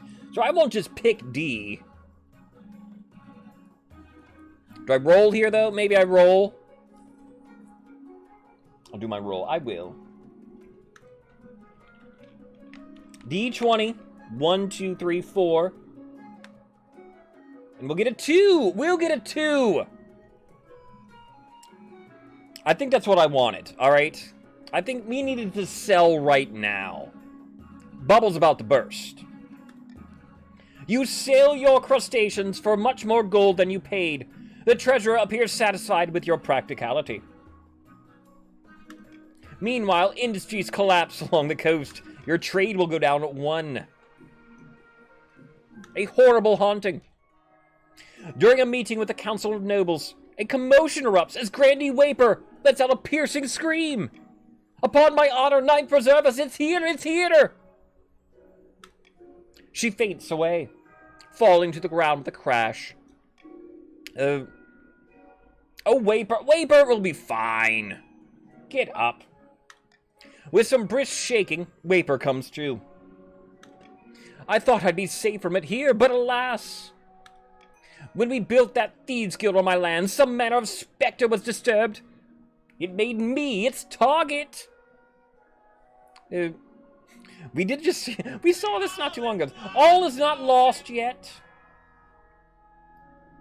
What would a ghost care about you, Waper? Oh, I'll be really entertaining this nonsense. I hear voices, your holiness, little pinpricks at the back of my mind. Now I saw a horrid gray. Stop it. Tastes like crab, talks like people. We're too old for campfire tales, Waper.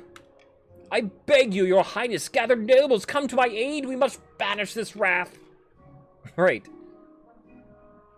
And we had this, again, we had this last time. So I guess, and this will help you out, because we had this earlier today. Good news, everyone. Good news, everyone! I will veto C. That's what we did before, ignoring it. Oh, no, wait, what did we send the what did we do? Did we send the Inquisitor? We didn't research the land. What did we do? We ignored it, right? I thought we did. We exercised the other place. Did we vote A? Oh, we did do A. All right. Uh-oh, then. It failed. That's right. That's for the 70%. Was it here? That's true. All right. Airhawk. Hello there. How are you doing here today? I recall now. That's what happened. It was a failed 70% roll. Not combo, Airhawk. Looking at combo. Airhawk, you are a patrician for the game here. Pat signing in.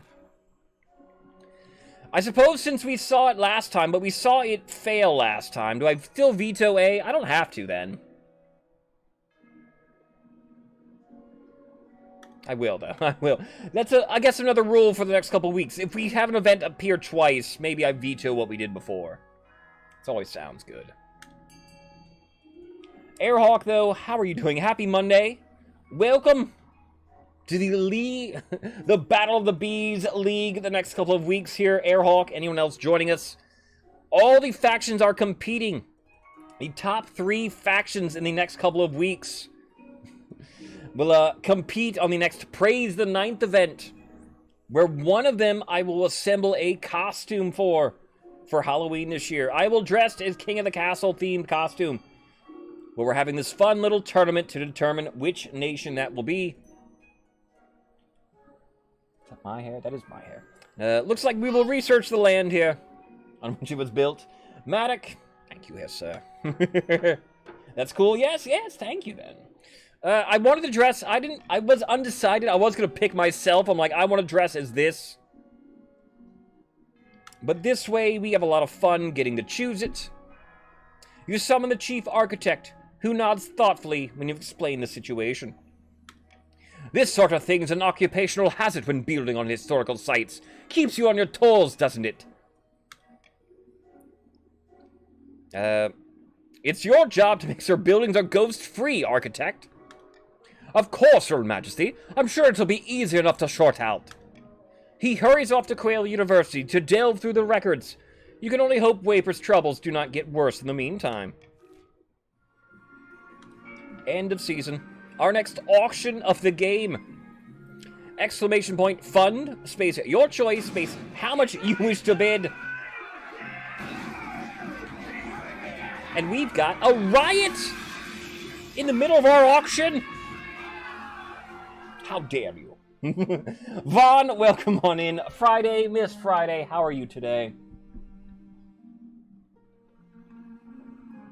Bring your shoes on. Indeed, Maddock, I think so as well. Hello there, Miss Friday. Happy Monday to you. Happy days to you. I am doing very well today. Shout outs for you. Welcome on in. If you do not know our friend Miss Friday, give her a follow then.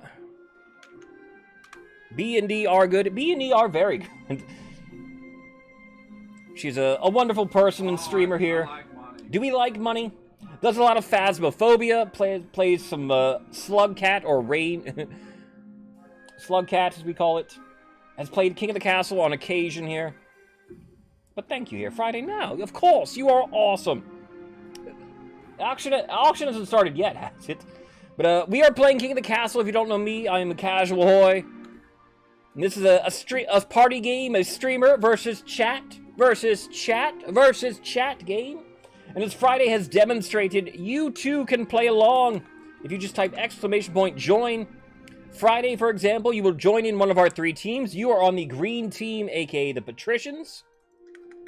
We're about the end of the game here.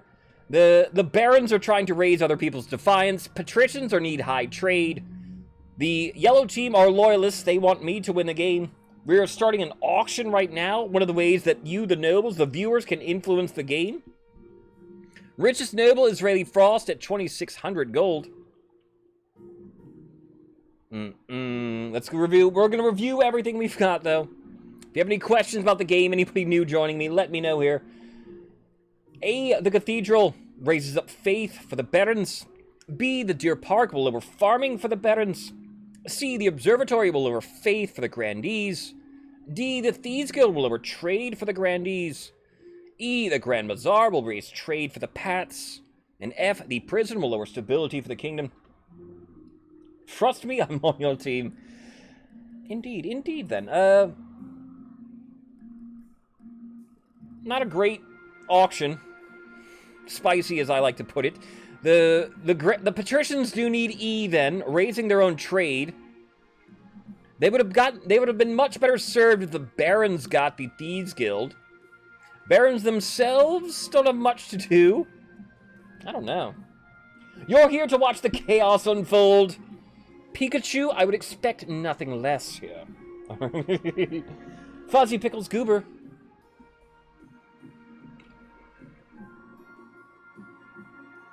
Wow, what a terrific photograph. Fuzzy Pickles to all. B is farming. Yeah, B is farming. Pikachu, welcome on in. How are you doing here today? Thank you for the follow, then. We are playing our second game of the day. I'll tell everybody, the Grandees won the first game. They are loyalists right now. We'll go ahead. 60 seconds in an auction. Not a spicy auction. We can go ahead. Only the top 2 buildings get funded. But Pikachu, thank you for the follow. Welcome on in, everybody. We're playing our second game of the day. The Barons are closest to victory, though. I mean, if the Grandees can hold them off, Grandees loyalist might could sneak it through. E immediately gets 2,000. E is what patricians need. Patricians can still win as well.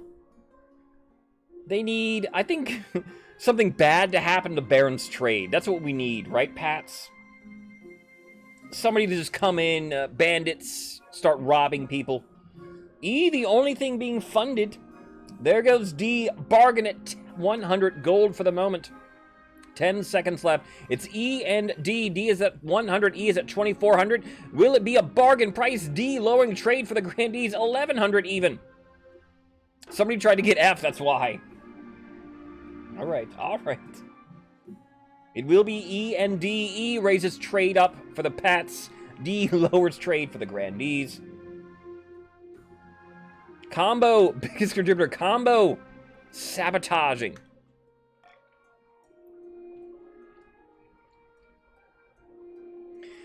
We will go, witch hunting.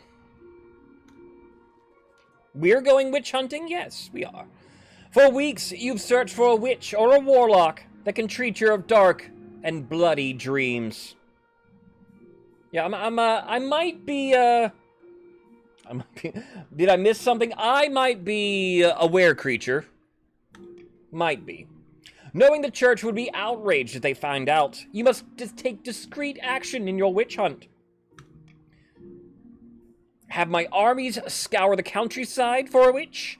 Ask traders and traveling merchants for information? Or pour through ancient forbidden texts for answers? Let's roll here then. I'm trying to roll for a lot of my decisions I make during the game here. We'll get a 5. Means that I will pour through ancient forbidden texts for the answers then. You spend your midnight hours hunched over a desk, reading long-forgotten tomes by candlelight. It's clear that you have been cursed, but you cannot find out more. And then, hold on then. Friday, I was lurking in your channel there. I see myself raiding in.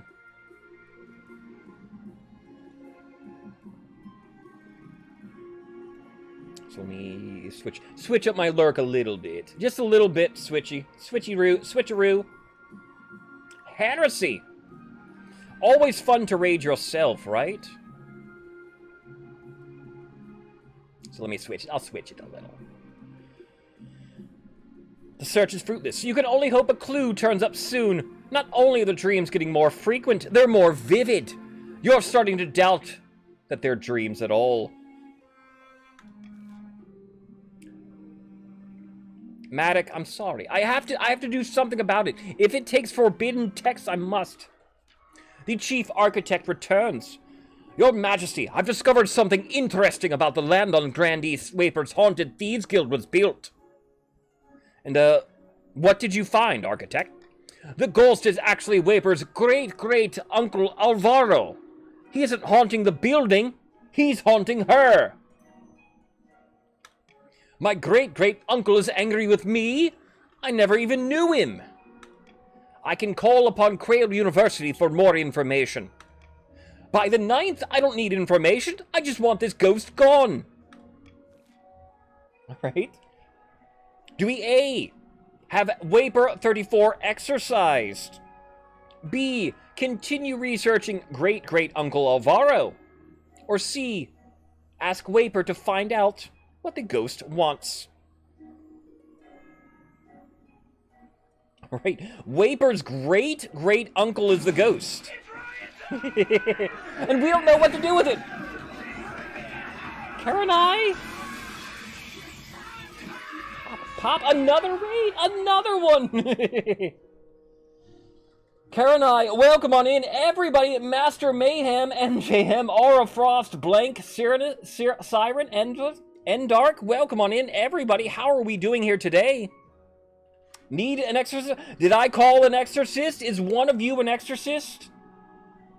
Because I could really use one. Waper is haunted. His great-great-granduncle. Not his great-great-uncle. How are you doing here today, though? Welcome on in. Thank you for joining us. I saw that you were playing a little King of the Castle yourself here today. How is the kingdom today? If you are in need of a nice VTuber King of the Castle action, give Karen and I a follow here. But hope all is well on your not just shout out. Boy. Kurth had it coming. They were only themselves to blame. Yeah, they do. Kurth did have it coming, didn't they? Kingdom is bloody, but well managed and subdued. Well, awesome. Always good to hear. Thank you for the raid here. Appreciate you coming in. Of course, if you do not know me, I am Casual Hoy. We are playing King of the Castle here. I invite anybody that wants to continue playing to go ahead and join on in our game. We are approaching sort of the end game at the moment, though. It's our second game of the day. I'm hosting a tournament for the next couple of weeks between all the factions. For Halloween of this year, I'm going to dress up as a costume from King of the Castle. So whatever my winningest faction is the next couple of weeks, I'll assemble that costume. I have a favorite. The Pats are my favorite faction. Not that I'm hoping they'll win or anything, because everybody has great costumes in this game. The models for everything are so good. So if anybody wants to participate, come in the next couple of weeks. We could ask the ghosts what they want. I know, indeed. But thank you. Anybody that wants to play, if you need to run off here, Karen and I, of course you can. But stick around. Anybody that wants to watch or listen or participate, please do. We are in a quest line right now, to give you a bit of an update. Waper, our good pal Waper, is haunted. What do we do? A, have Waper exorcised. B, continue researching the ghost, his great-great-uncle. Or do we ask Waper to simply find out what the ghost wants? I mean, it could be as easy as that. Quick lurk while I cook. Cooking is important. Thank you, then. Appreciate you for coming in. We will try to do well for all your nobles joining us here.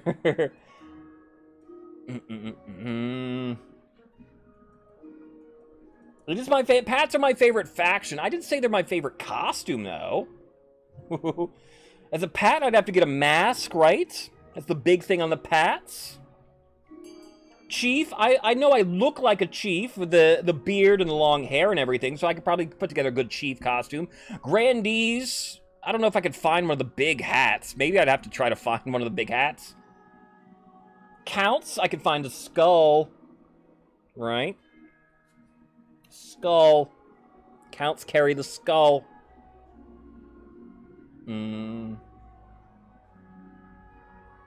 They're so silly. I think, like, best dressed probably is Grandee. Like, best dressed. Though the counts are also very good. We're going to Exorcism. Exorcism, you want it to fail? A will not fail. We hit the 40 today. We've been missing a lot of rolls. This one will work. Like this hat. I don't have one with a feather in it, but I have a hat that could look like that. The High Inquisitor hauls Waper into a special quarantine room. She reports back swiftly. The ghost hanging around Waper may have been a demon maddening her, Your Majesty. Certainly it was stronger than we expected. But my Inquisitors can handle anything. They stay awake for 3 days, performing a ritual with holy water and candles. Waper 34 is safe. 40% succeeded. We haven't been rolling good today. That 40 feels good. You have both a cloak and a skull? That's an easy count costume right there. Defiance goes down for the Grandees. Faith will go up. Waper's family sent a very nice gift to say thank you for the help. She's sleeping much better these days.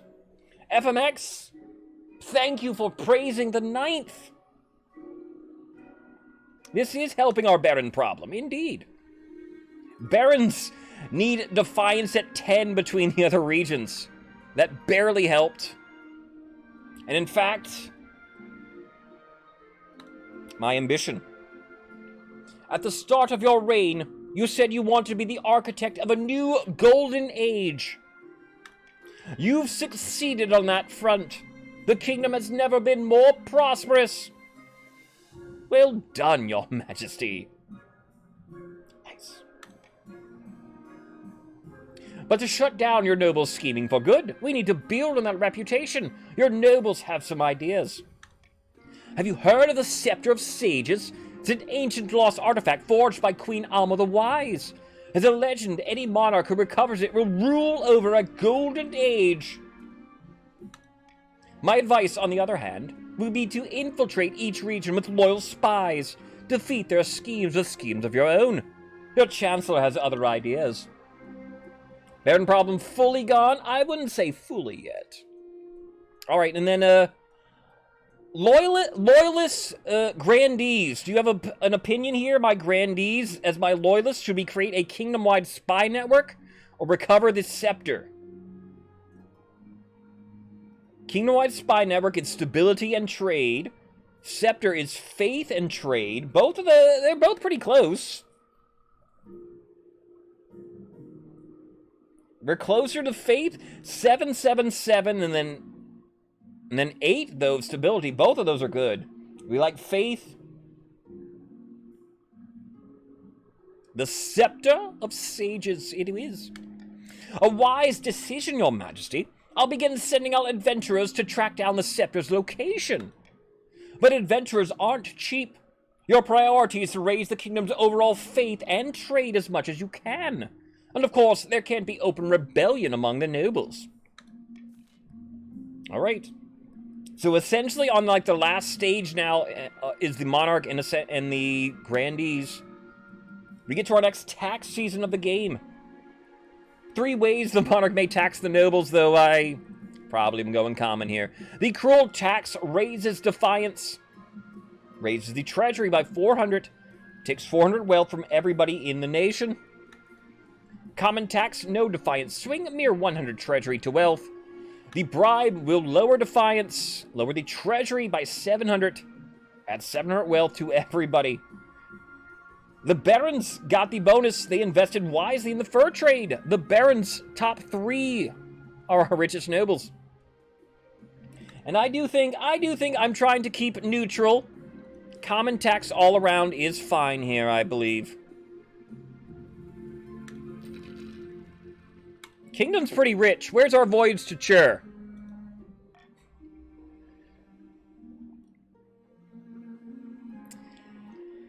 The crab bubble bursts. Course. Bad news, your majesty! A new reef has just been discovered, which is overflowing with millions of jeweled crabs. Crab prices are crashing catastrophically. And dang it, oh! How many times did I say it? I was doing so good! Gamers. Bastard. You bastards! I forgot all about it! How many times did I say it? I think I said it 3 times there.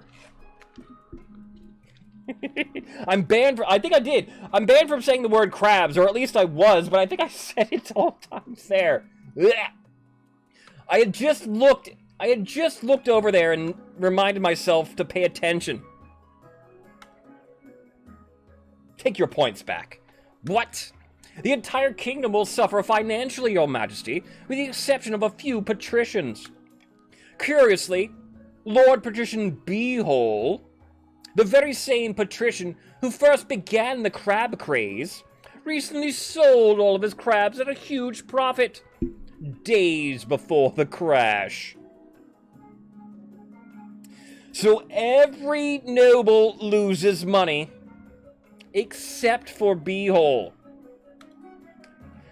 Ooh. Who instantly becomes the richest noble at 3,550 gold.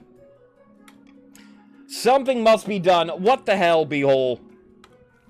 You summon your council to discuss the crab price crisis. Many assembled nobles have invested heavily in the crab market. They're casting furious glances at the Pat's bench. I got out just in time, you guys saw. I knew it would crash. Do we A, bail out the failed businesses along the coast? B, let the coast suffer the full consequences of the crisis? C, arrest Lord Patrician Beehole and confiscate his ill-gotten gold. All right. Let's go ahead. What do we do? Usually people are very mad about the crab prices, so we gotta skirt it a little bit here.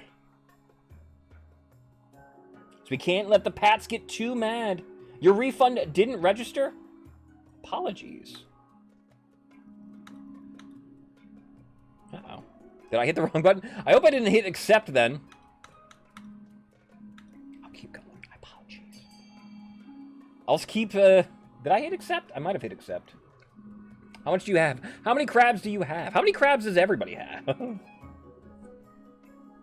Never know what to put point totals at sometimes. Bail out the failed businesses? When did you guys become so benevolent? Your help is appreciated by the patricians and the many ailing industries that are propped back up. Let us never speak of crustaceans again. Enough to buy Whisper Coin. That's 70. I think I might have accepted then. I'm sorry. I'm sorry, gamers. Let me make a note. I'll refund your next one immediately if you do it.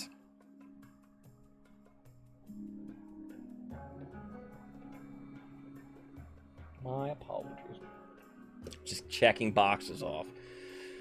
Alright, trade will go up 2 for the Pats, so Pats love that. Defiance will go 2 for them. Barons hate that. Treasury goes down 2,000. Your monarch hates that. Undercutting. Friday. I wanted to speak to you about a delicate matter. Your most august majesty. It concerns the copper trade. You might have to explain it a bit further. I mean, I know all about the copper trade, but, you know, the nobles in the back, they don't know. Well, the March doesn't have much in the way of natural resources, but it does have a lot of copper. The Grandees mostly use it for jewelry. It's also useful for medicine, would you believe? Not that it matters why they want it, just that they pay the barons a lot for it. Traditionally, we patricians have facilitated the trade, making sure a fair deal was reached on both sides. Yet now the Grandees buy from the barons directly. They're cutting us out of the deal. We can't let them get away with it. Friday, I'd hate to point this out to a patrician, but I'm pretty sure that's just clever business. Your Serene Highness, please, call the council vote, will you? And, very well then. My eternal thanks, Your Majesty. Someone doesn't want a happy marriage. Do we A, force the Grandees to continue buying copper through the patricians? B, allow the free market to sort this one out? C, bring the copper trade under the authority of the monarch rather than the patricians? Or D, ban the sale of copper altogether?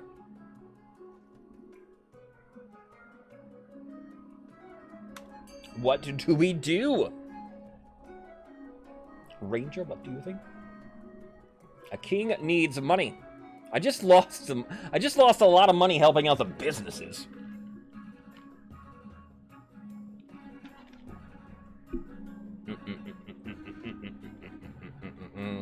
A and C, close race between combo feels free market. Forcing Grandees to continue buying through the Pats is A. Bring the copper trade under my authority is C.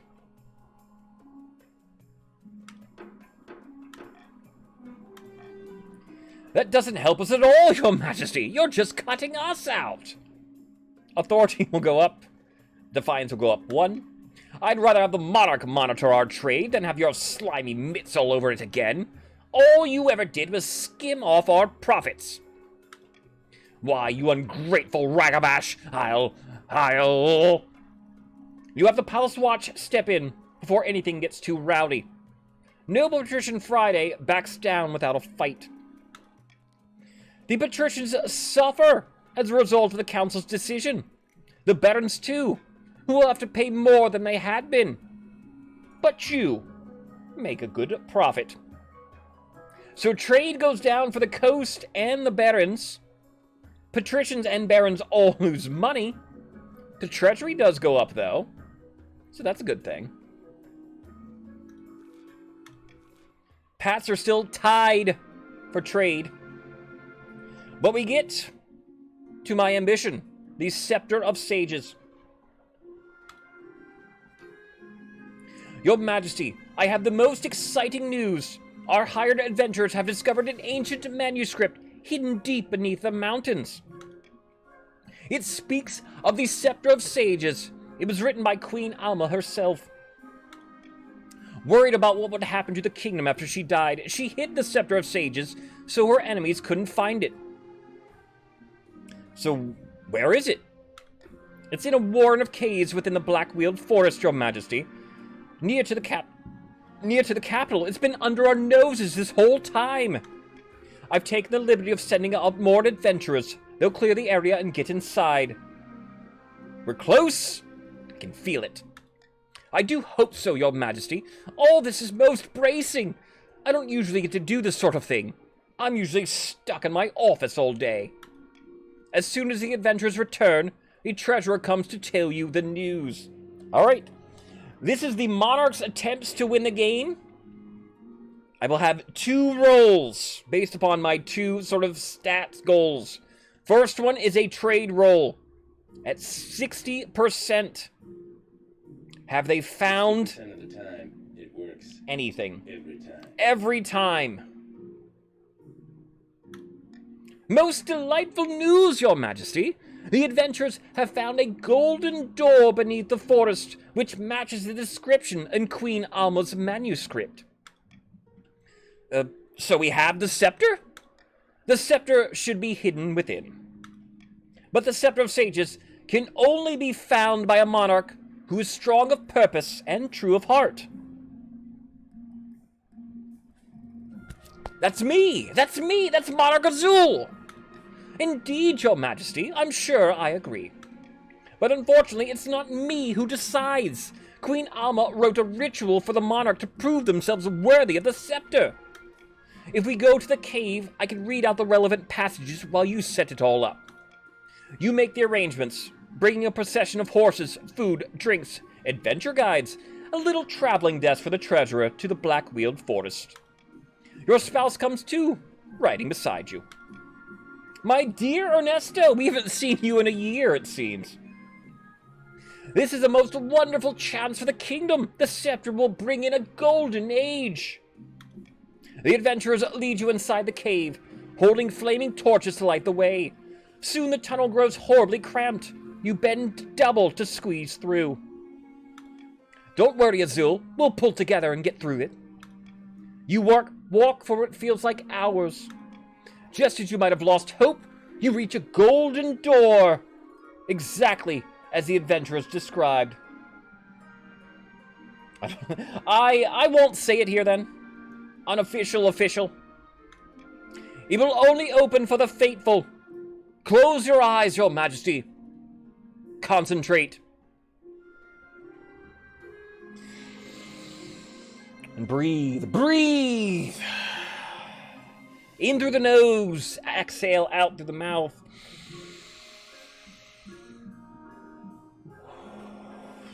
A 70% chance.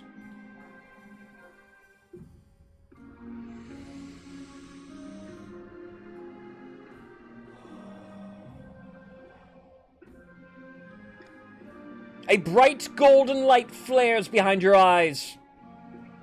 But you keep your breath steady. You hear... Good news, everyone. Good news, everyone. You hear the... What would you call... What's a synonym for it? You hear it rumble open. When you open your eyes, the tunnel ahead is utterly dark. Praise the ninth. Even the torches do not illuminate it. As soon as you step into the chamber, the torches snuff out.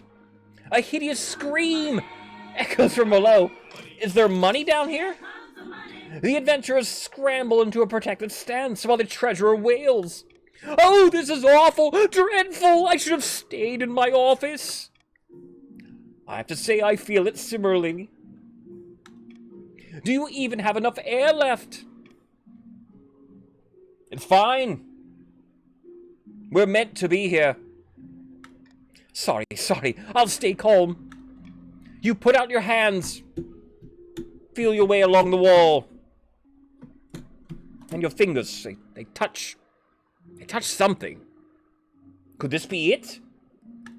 As you grip the scepter, it glows gold, chasing away the dark shadows of the chamber. It looks like a simple wooden staff, like any peasant might use for walking. But the glow is as bright as the sun. It's the scepter, Your Majesty. You've done it. I wish I'd written a speech for the occasion. This is absolutely astonishing. First things first. I need a bath. I absolutely agree.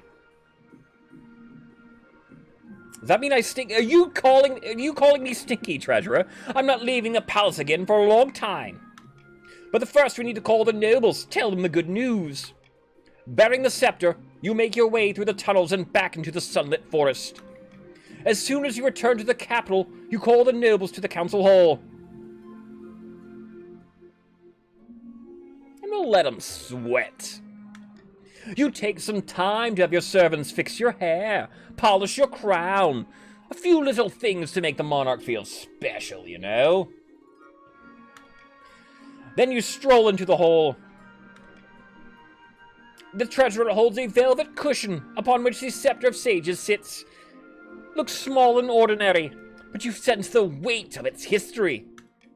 Ernesto strides at your side, looking very pleased with himself. Beside you, your heir, Azul II, toddles along. No, you mistake it.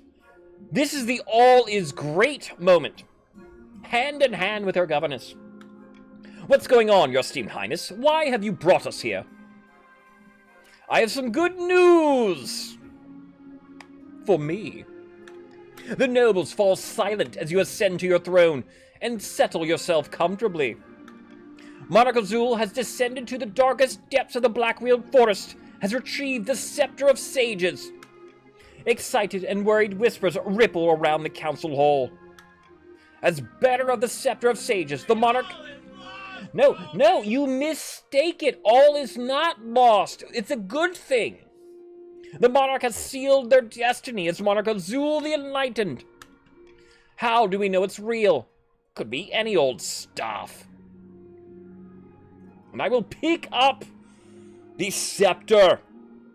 Lucy, are you seeing this? All right, I'm picking it up. This is the scepter. Lo and behold. Am I still a werewolf? We won't talk about that. This scepter begins to glow, bathing the council hall in warm golden light. The nobles gasp and fall silent.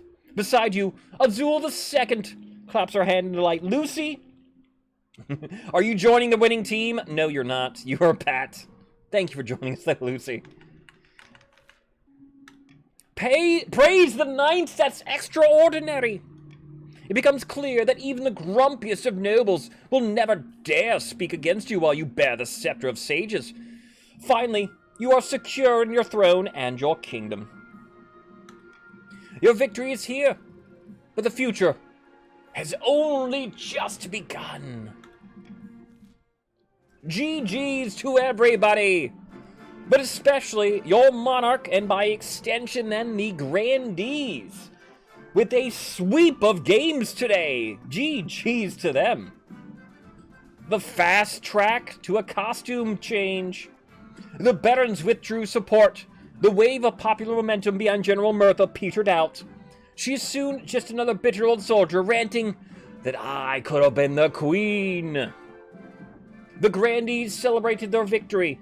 Azul was venerated as a true hero of the South.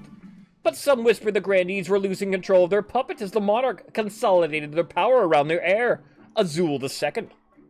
Patricians failed to turn the kingdom's debts against it. The moment had passed. Ever practical, they set about collecting interest and hoarding wealth, waiting for the time to scheme once more. If you want to make sure the barons do not win a game, Ephra, your prerogative, I guess. Backed by the scepter's power, Monarch Azul's rule spanned another 15 years of peace and stability. A golden age of prosperity swept over the kingdom. In their will, the monarch instructed the scepter be reburied, to be claimed only by a worthy successor. GG's everybody today. A very fun day. That wasn't working for a second. Monarch Azul the Brilliant. She was brilliant, indeed. Wealthiest noble will be Beehole.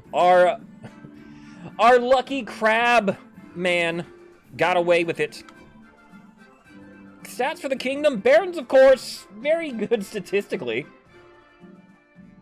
But Grandees get the win. Thank you all for playing today. 2 games is a lot for me sometimes, but we will play 2 games every day for the next couple of weeks. Tomorrow's game. Do I know what it is? Do I know what it is? It is a Chiefs, Counts, and Grandees defend their crown tomorrow. Chiefs, Counts, Grandees double game tomorrow. Whole new dynasties every day of the week.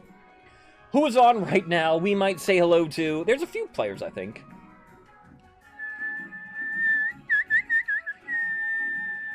Now past 2 a.m. Thank you here.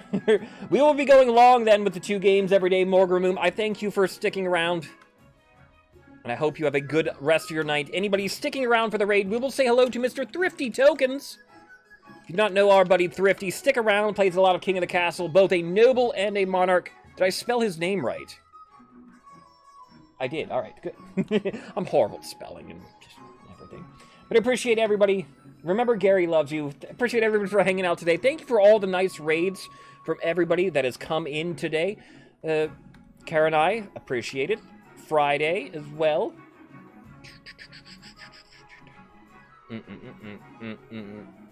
And, thank you, then, Beehole for the resub here. Everybody, the new follows, Lord Crab. Jasmine, of course, rated me earlier. I'll say somebody was early. That was Jasmine. Appreciate everybody for hanging out, then. We will do more King of the Castle all this week, all next week, to the end of time.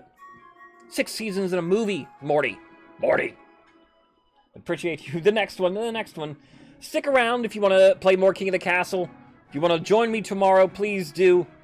If you missed what we're doing around here, of course, I am building a costume, a cosplay, as the young'uns say it, of a King of the Castle. That won't be until Halloween, though. In order to determine that, that's why we're playing the games the next couple weeks.